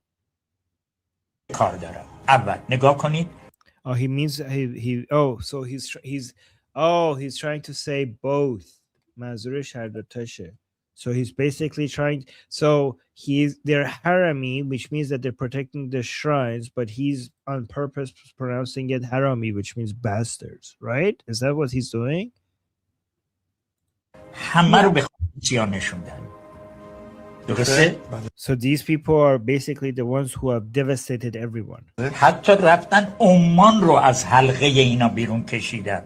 من They even went and took Oman. یه روز در همین برنامه گفتم حتی شوروی وقتی اومد به شاخ آفریقا، آمریکا خواب براندازیشو دید. شما نمیتونی اونجا وارد چی. و رژیم تهران سعی میکرد اون شاخ رو داشته باشه که بتونه دریای سرخ رو ببنده از طور. Oh, so he's saying that even when the Soviets came here, the American, like into this region, the Americans wanted Oman. به شاخ آفریقا، آمریکا خواب براندازیشو دید. So when the Soviets came into the Horn of Africa, the Americans saw they dreamed of the overthrowing. شما نمیتونی اونجا وارد چی. You can't enter there. و رژیم تهران سعی میکرد اون شاخ رو داشته باشه که and the regime in Tehran was trying to keep the horn of the horn بتونه دریای سرخ رو ببنده از طور so that they could close the Red Sea. این خوابای ابلهانه است که اینا میبینن. These are stupid dreams that these people have. بنابراین همینجوری که اشاره کردید پذیرش و به رسمیت شناختن اسرائیل مهمترین فکته ولی نه like accepting and recognizing Israel is the most important fact but now الان مهمترین فکت در واقع بریدن اون بازوان the most important fact right now is actually cutting off the اختاپوس سبز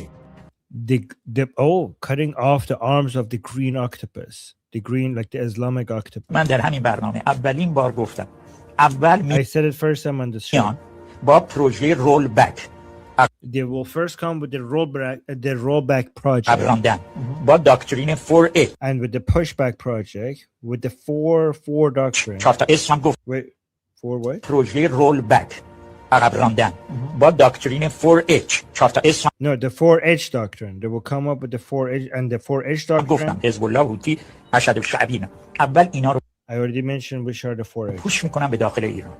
They will push them inside Iran. They will push all of these proxies into Iran.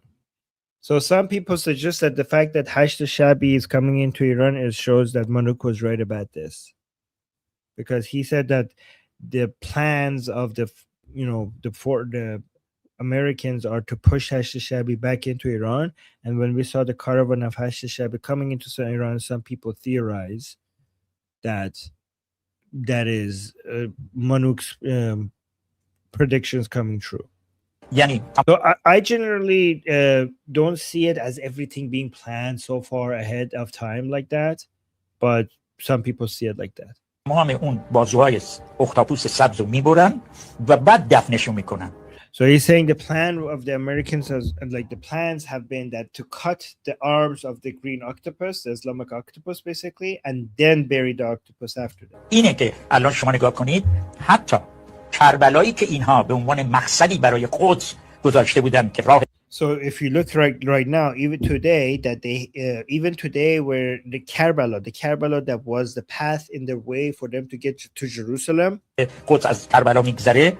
Because guys, during the Iran-Iraq war, the armed forces of the Islamic Republic, they would come out and say راه رسیدن به قدس از کربلا میگذره.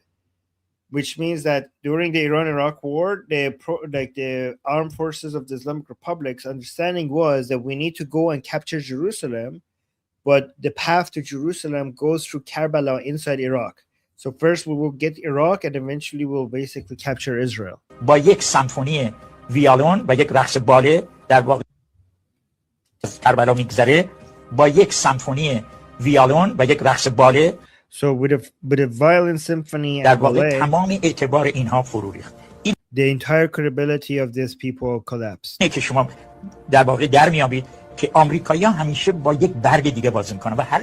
is why you could realize that the Americans are always playing with a different card. And they will always, every time they will fool you, every time they will come up with a card and they will make you lose. So Manuk is famous for having a very high opinion of the Americans and their planning, and his theory was that everything has been planned ahead of time and everything is falling in place according to the plans that the Americans have had from many years ago, and the Americans are so in control of everything that everything that we're seeing today is happening in accordance to everything that they have planned years ahead of time. That's the way he sees it. یک سیستمی هست بهترین انتخاب ها رو می این کار آقای ترامپ میکنه و هر دفعه شما رو آچماز میکنن. برای همینم نه این کار آقای ترامپ نه آقای بولتون، یک سیستمی هست. So he's saying this is not Trump or Bolton or any of these other people. He's like, there's a system in place. There's a system in place that makes the best decisions. So again, his understanding is that, so you're like sketch therapy is saying not the Democrats, but Manuk's theory was that it's not about who's, I mean, I don't see it like this, but I'm just going to describe to you how Manuk saw it. Okay. Like, if you disagree with this is what Manuk believes.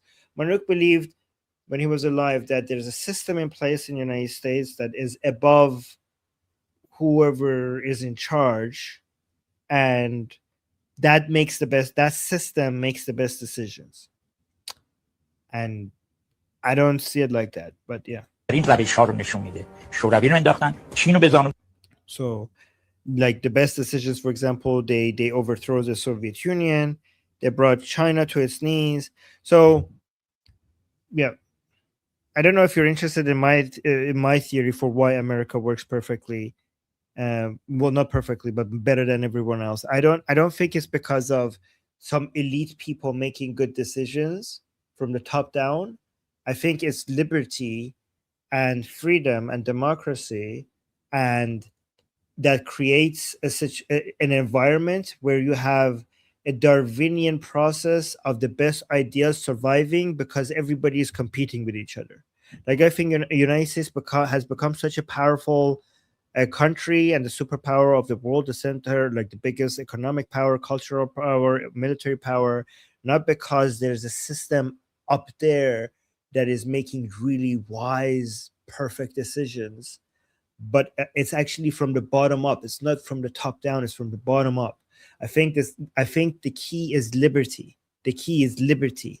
And liberty creates an environment where it creates a competitive environment where many people have stupid ideas and many people have good ideas that you can't even tell that it's good ideas. But this competitive model eventually makes the best system and the best ideas survive just because they're competing with everything else. So that's why I see it from a bottom up system rather than a top down system. And that's why the channel's name is Liberty Politics, because I think liberty is what makes everything work. So you're saying the system in the United States that makes the best decisions, it took down the Soviet Union, it made the CCP bend the knee, and now it's the Islamic Republic's turn. شوروی رو انداختن، چین رو به زانو در آوردن، حالا میرسن به جمهوری اسلامی.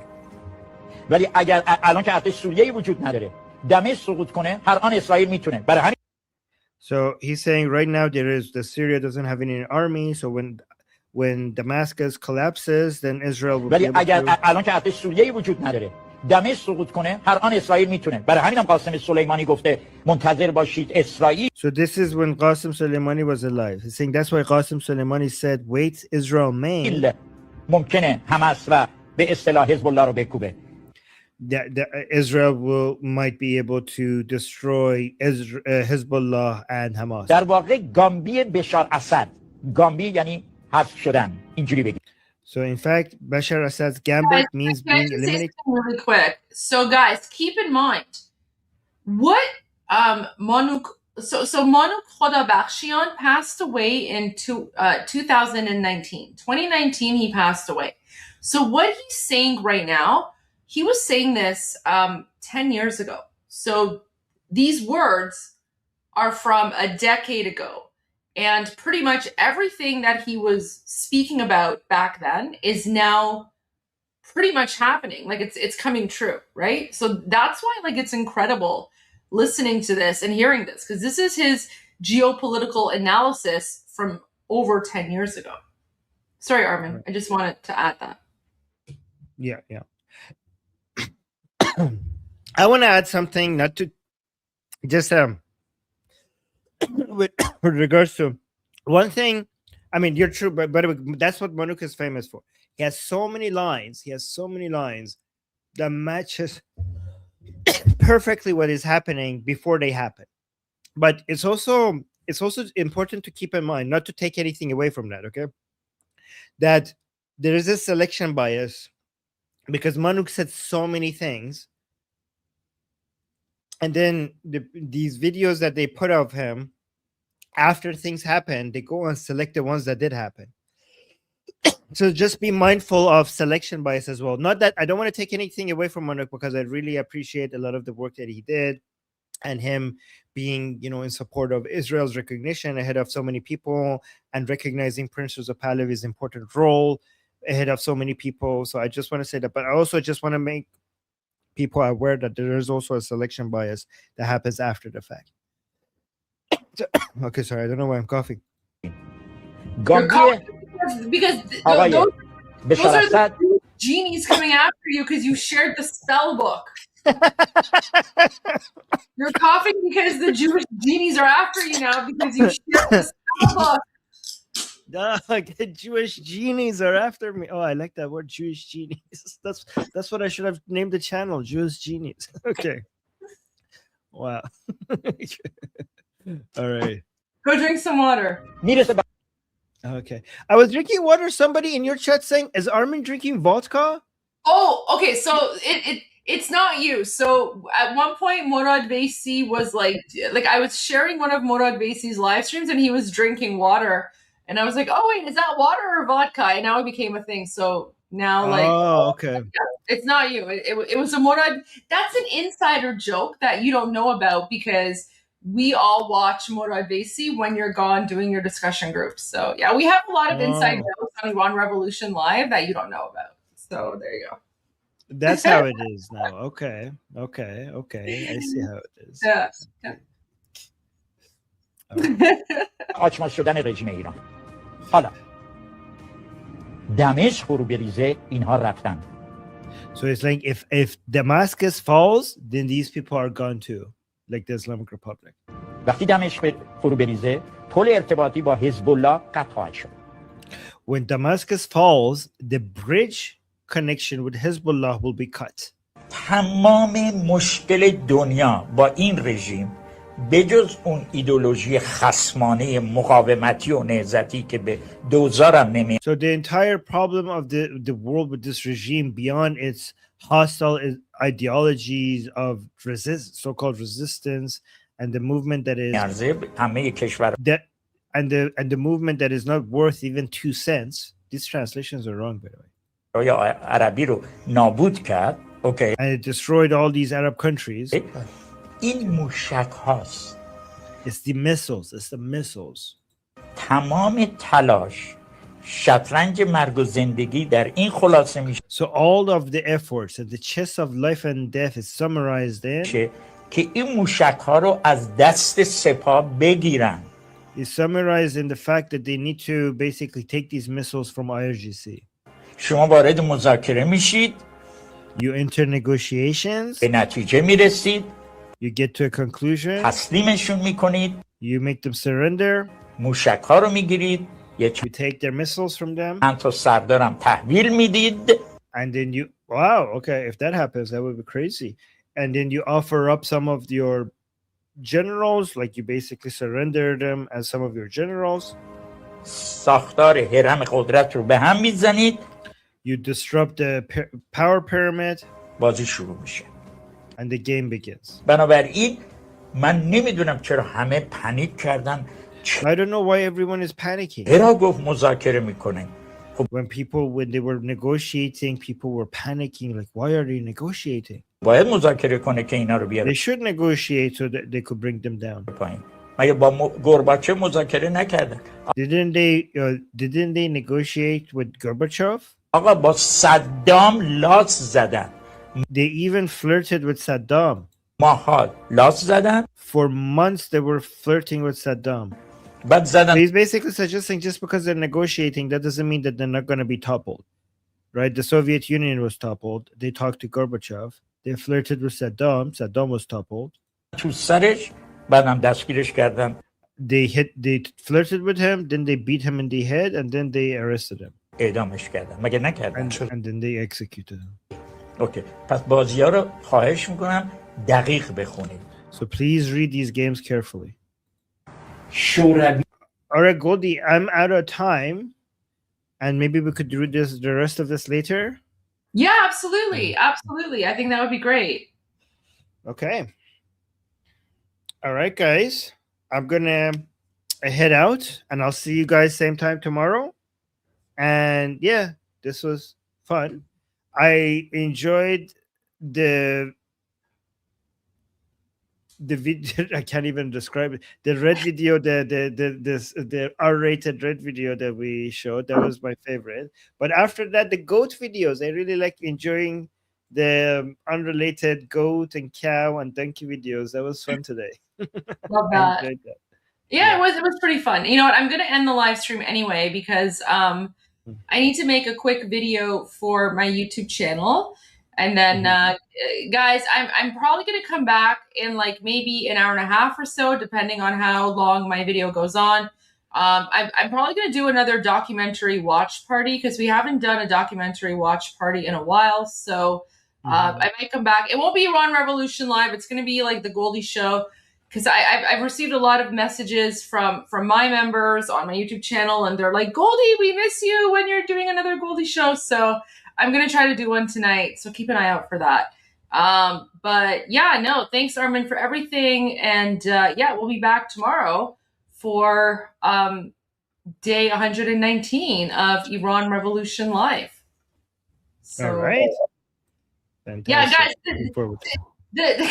Someone's like, can men attend? Yes, we're not doing the spells tonight. I'm still waiting for Armin to send me all the books. Yes. Don't worry. Like, when I'm doing like the women's only like spell episode, I'll let you guys know. But that's not tonight. But yeah, let's see what happens. All right, guys. We'll see you all tomorrow. Armin, thank you for everything. And as always, I'm Israel Chai. Long live America. God bless America. Javid Shah, Payande Iran. Javid Shah, Payande Iran. See you guys tomorrow. See you guys. Wait, where's my song? There we go.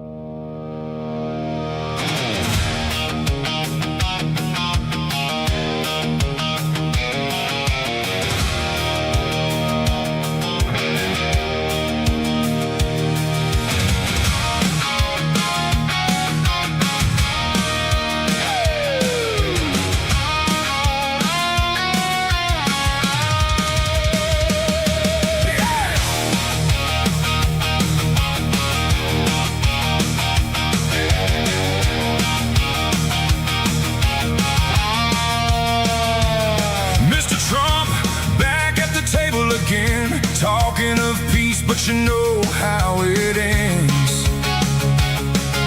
Smiles for the cameras, deals in the light, but truth disappears somewhere out of sight. Mullahs behind it, controlling the flow. You shake hands with fire, but you already know.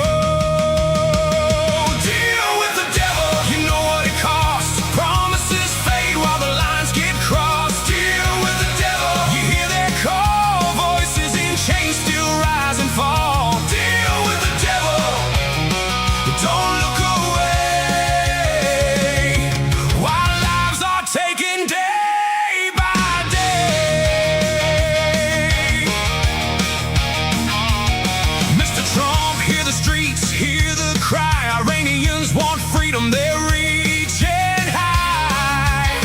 From cells to the shadows, their voices still grow, dreaming of a future they don't even know. Deals at the top while the pressure runs low, and down below the fear continues to grow.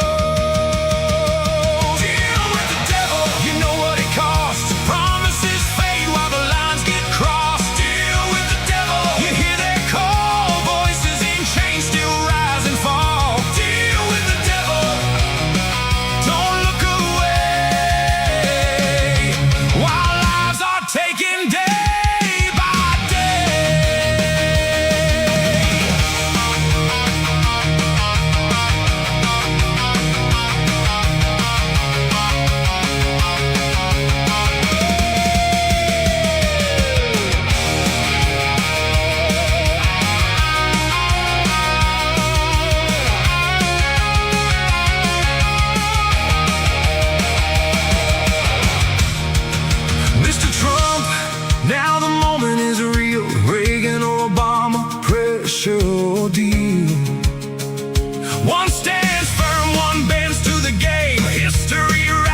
Choice and the name. Stand with strength, don't let it all go. You don't free millions by moving too slow. Mr. Trump, if you give them that deal, they keep the power, they tighten the seal. More voices silenced, more lives erased, while freedom is pushed further away. Be the Reagan they need, take a stand, don't trade their future for a sake of a hand.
غرق انقلاب است.